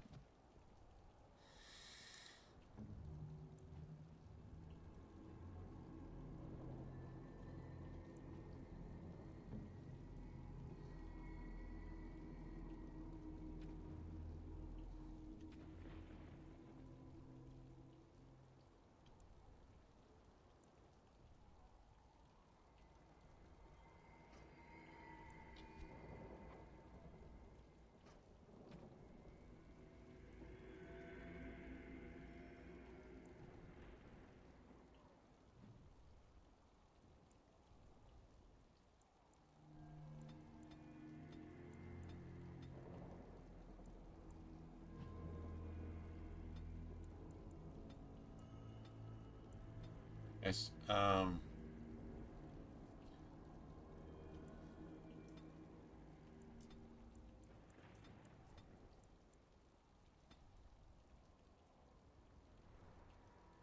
okay, well, everything is with a bow.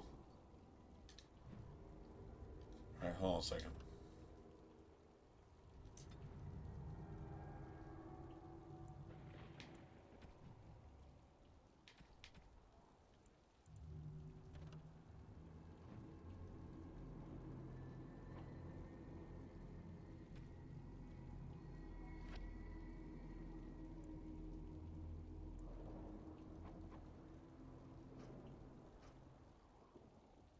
Alright, so let's,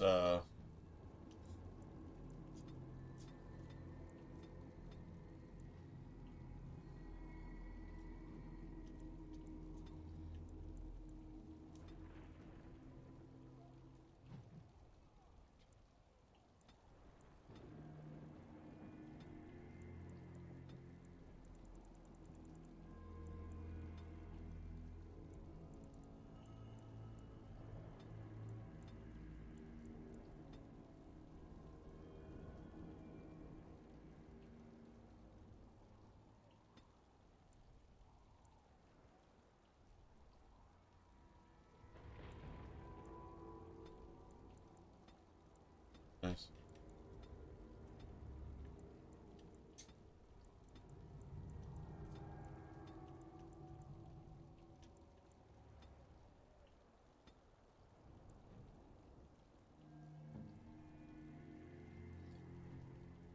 We just gotta remember to, range.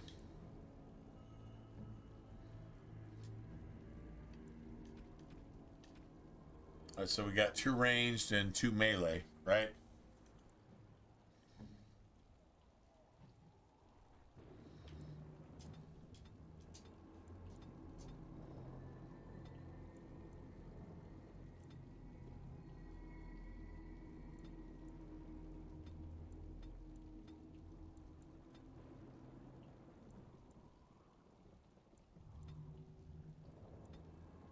Let's see, I got weakness and paralyze.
Nice.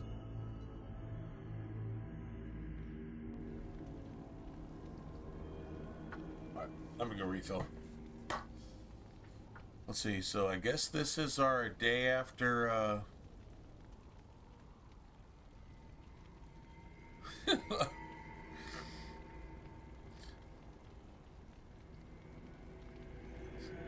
Oh, you mean all of you at the snack bar. All of you at the snack bar, because we have no idea what we're fucking doing. All of you at the snack bar. Yeah, some satanic shit like that, right? True story.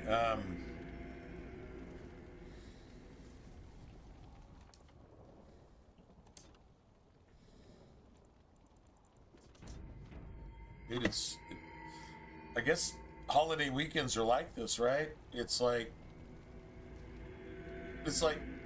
Friday morning, but man, I gotta work like the next 4 days, and hopefully something happens. I've got to get my rear brakes fixed. I've got to get my inspection and registration, and I've got to get oil change, all in the next week. Yeah, that's pretty interesting, actually, not gonna lie.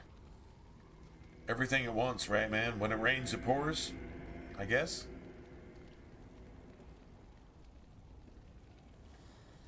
Alright, so I'm gonna go ahead and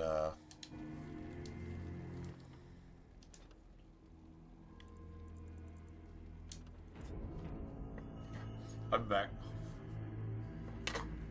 So what time is it?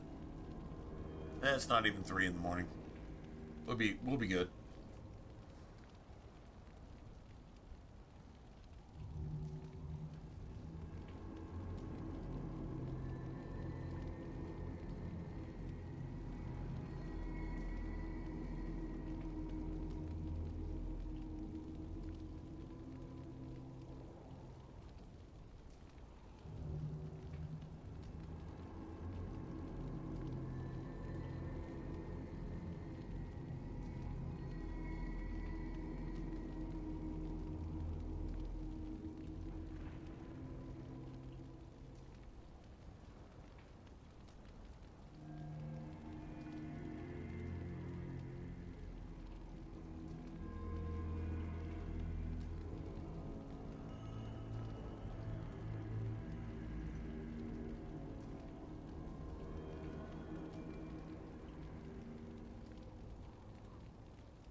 It's a friggin' emotional stream. At least to me it was. What can I do? Nice. We've been actually walking through this, though, so... Oh, yeah, man. Thank you, man. Thank you. Like, seriously. Like, good stuff, right?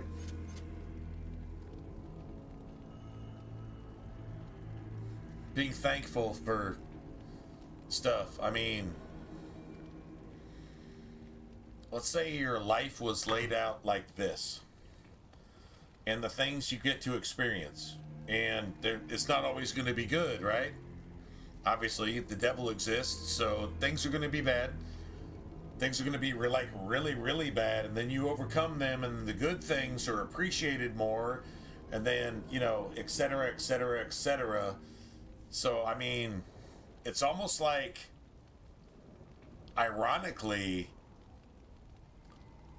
the more the devil does to you, the more you have to be thankful for, because you can appreciate the really good stuff because you learned what bad is. And if you never learn what bad is, if you never have any discipline, if you never, ever discover what good is as opposed to how bad it can actually be, the worse it actually is something to actually be thankful for, because you know how bad it actually can get. And so as long as it just doesn't suck, you're grateful for it, because, I mean, look at what the devil just really tries to do to the world. Satan's name in the Bible is death.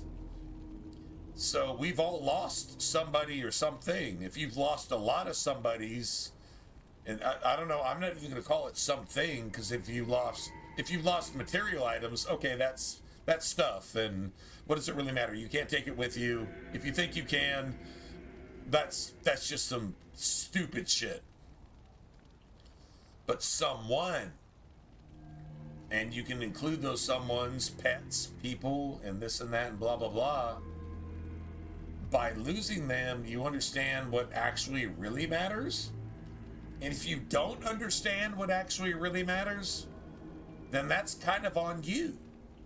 So maybe stop and think about it and say, you know, man, like, there's a lot of good opportunities to understand what's really important by the fact that life throws us some bullshit. And Satan, if you're a good person, Satan really wants to see you fail. You get a lot more bumps in the road. Well, a stepper, a can-do type person, an actual Christian, acknowledges that and says, I can take another hill. What you got? I don't think challenging the devil yourself is a good idea, because he's going to fuck with you as much as he can if you're a good person anyway.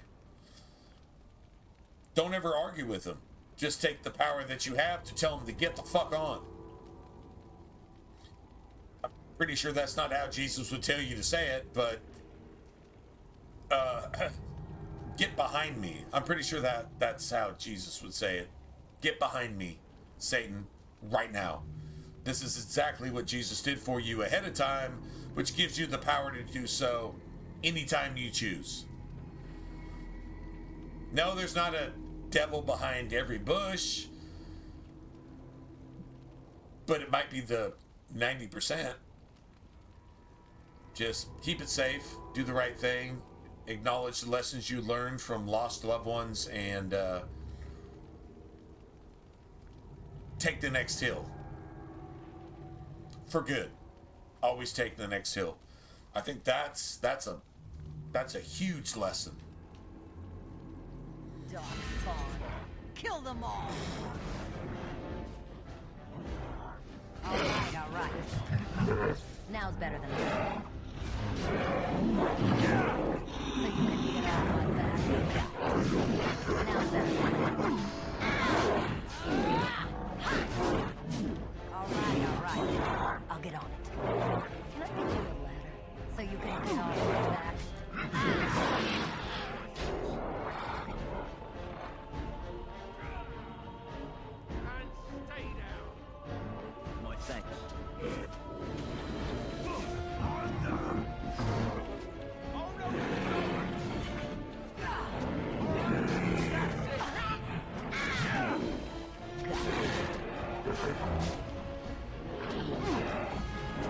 so fucked. Yeah, I'm fucked. Oh my god. This part takes forever. Die!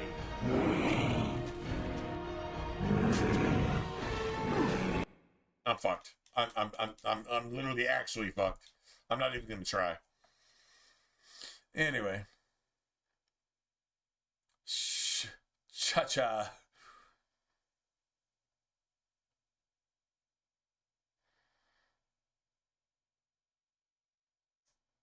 Are you going to sleep? Yeah, I'm actually going to sleep here in a little bit myself because I got to get up to work today.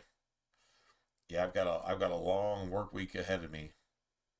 Then I think I get like a day off and then more work ahead. What are we working for?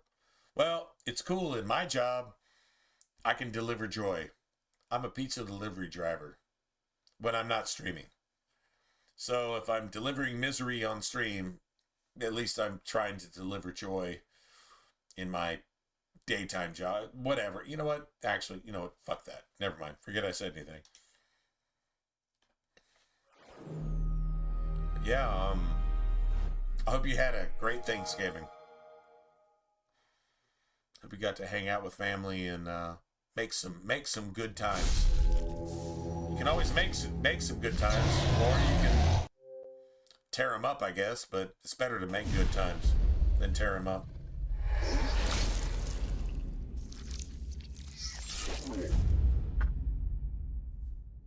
True story. Anyway, man, thanks for stopping in. I appreciate it, and happy Thanksgiving to you too. You and yours, all your family, all your loved ones. Happy Thanksgiving to everybody.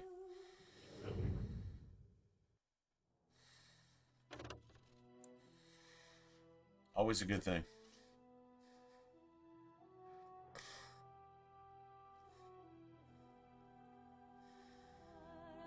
No doubt. Yeah, I have to approach that fight a different way, just real quick.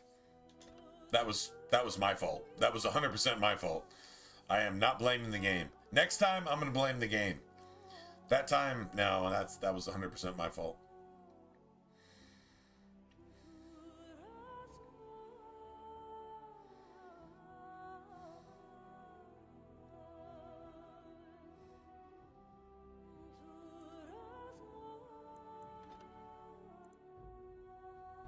Here we go.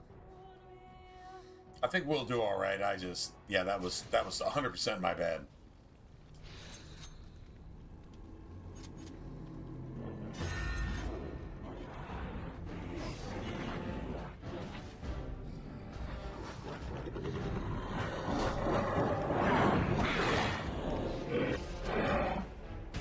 A bit more. It's a touchdown.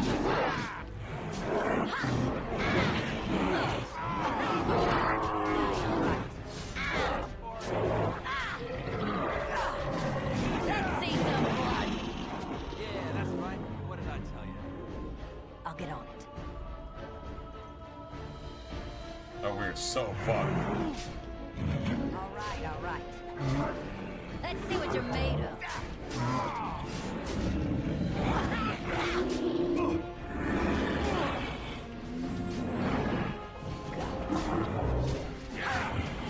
Now's better than later.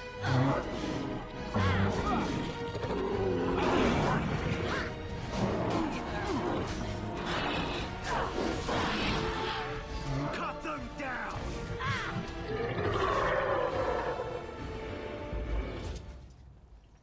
Oh, wow. We actually, like, literally did it, though.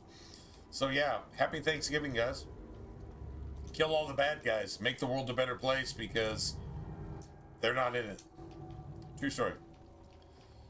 And I'm pretty sure we can pick all the locks here, too, because, well, being a rogue is amazing. I don't think I've actually set everybody's tactics, though. Have I?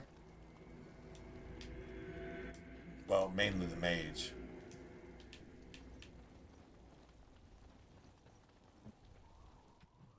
See here.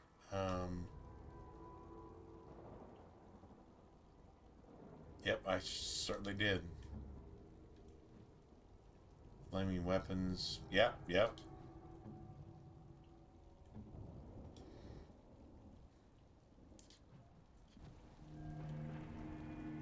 Beautiful. All right, so I think we're set. We are 100% set.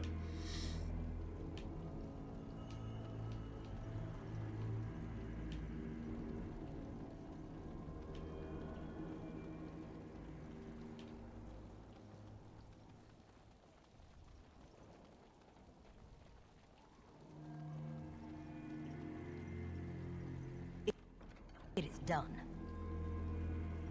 I love being able to pick locks, man. Picking locks is the shit. It's the shit.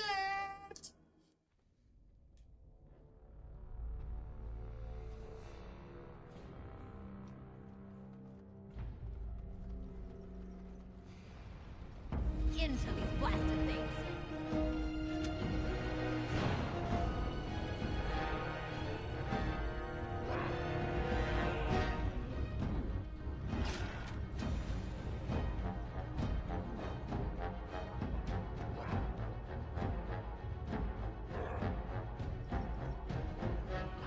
Guess we're gonna have to do this.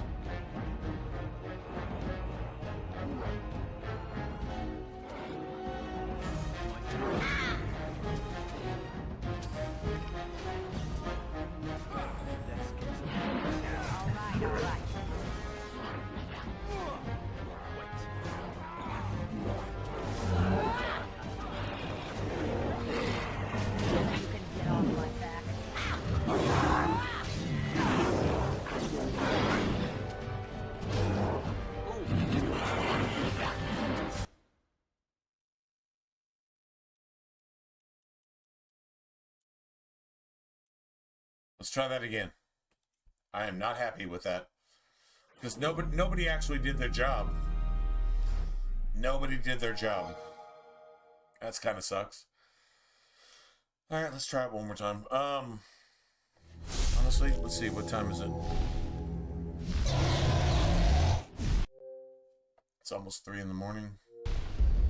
Yeah, I should probably think about calling it a day. You know what I wish I had in my fridge, though? A couple of salads. Salads would be awesome. It's like, dude, it was just Thanksgiving. Yeah, but the salad would be amazing. True story. True story.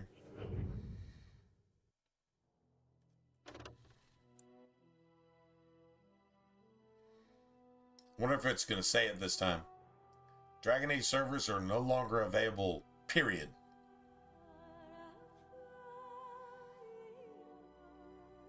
If they're no longer available, you knew that like 20 seconds ago. No, you're still lying. They're temporarily unavailable. They haven't been available for a decade. So let's just be honest. What the fuck? It's just that bad. It actually is that bad.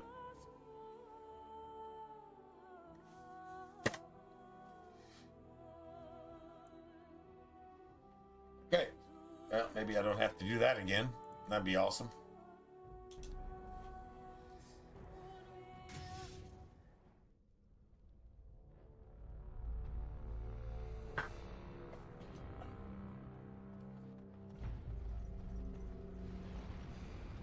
I see a trap.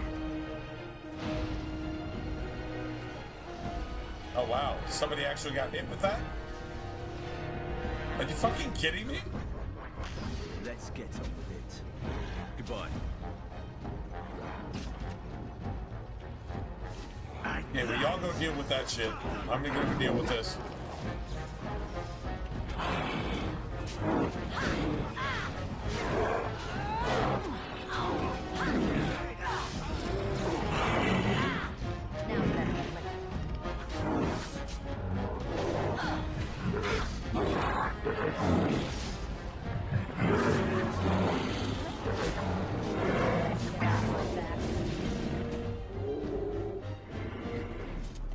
Why did it look completely different? 3 of us died to 1 of them, as opposed to all of them died to none of us. Why is that such a discrepancy, man? Why is it just that bad?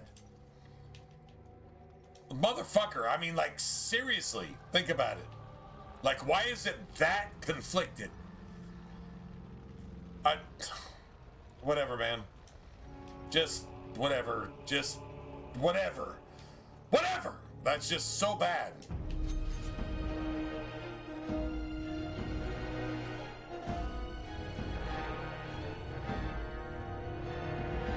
You have to do this on backwards compatible.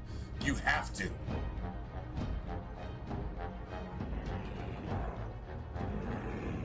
Got it. I'll get on it.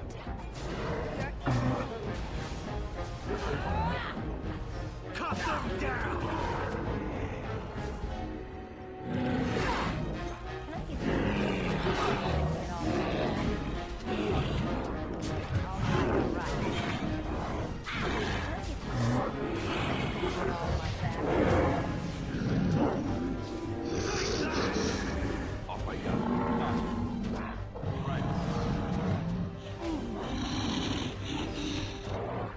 No hit. Whiff. Very well. Nice.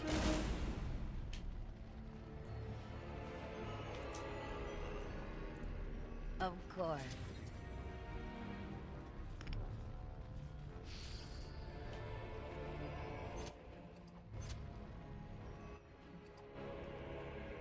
That's just so bad, man. Dude, that is so bad. I almost want to start over again. Whatever. Done. Anything else?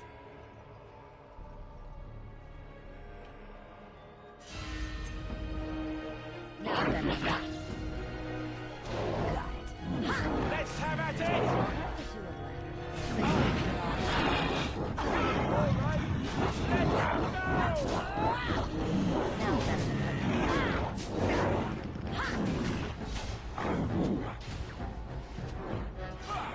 Down you go!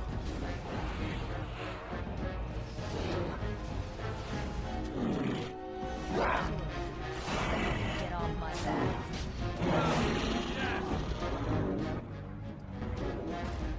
That about wraps it up. Bitch. Fucking bitch. Cheating ass bitch. Cheating bitch. I still won. I beat the cheat. I literally beat the cheat. Straight up. 100% beat the cheat. True story.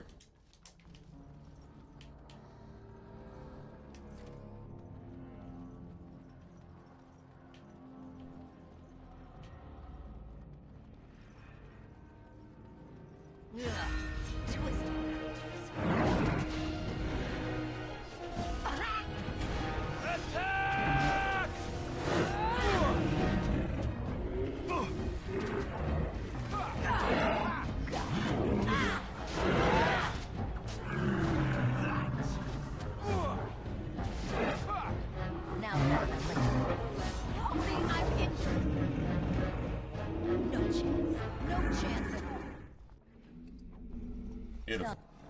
Now, are you happy? I win.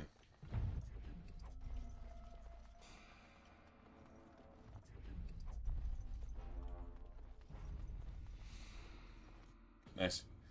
Maker's breath. What are these Darkspawn doing ahead of the rest of the Horde? There wasn't supposed to be any resistance here.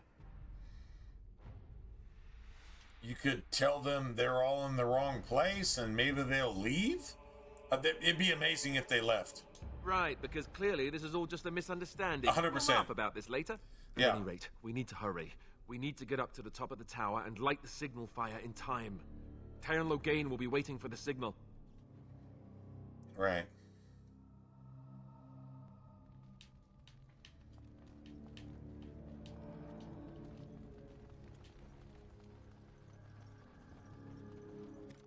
Finished. Now what do you want?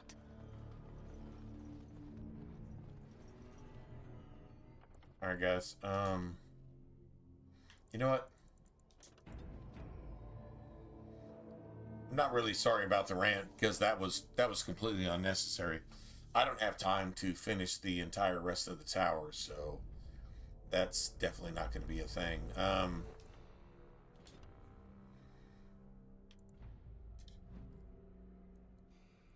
right. I'm going to go ahead and call it a day. Let's see. What time is it? It is almost 3 in the morning. Yeah, I haven't had any sleep at all since like the day before yesterday. Not really. And I've got to go work tonight.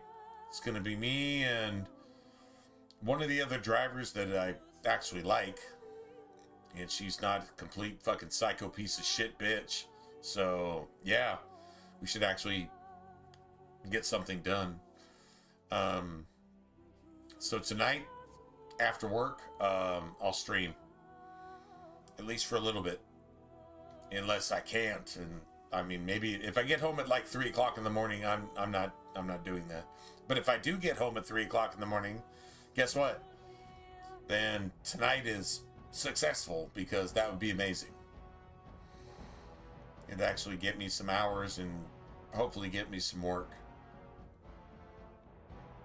That's what it's all about, right? If a person, man or woman, doesn't work, they shouldn't eat. And if you're barely working, getting overpaid for it, and you feel entitled, then you should probably shut the fuck up and just be an entitled piece of shit getting overpaid for doing nothing in some job sequence that, yeah, doesn't really have anything to do with the betterment of the world in general. I'm not speaking to a specific culture or a specific person in saying that. I'm just being real. Anyway. Alright, guys. Hopefully after work tonight I can get in touch with you. What I would like to happen is I pick my boss up on the way to work, and she needs a ride home, and then I can stay till closing and get like a shit ton of deliveries and actually get some work. That's what I would like to happen. Probably not going to, but we'll see. Anyway, either way, you guys have a good rest of your weekend. If I don't see you tonight, tomorrow, whatever you want to call it. You guys take care. And God bless. And think on things. Think on things that you're not supposed to. That would be my suggestion. All right, good night, everybody.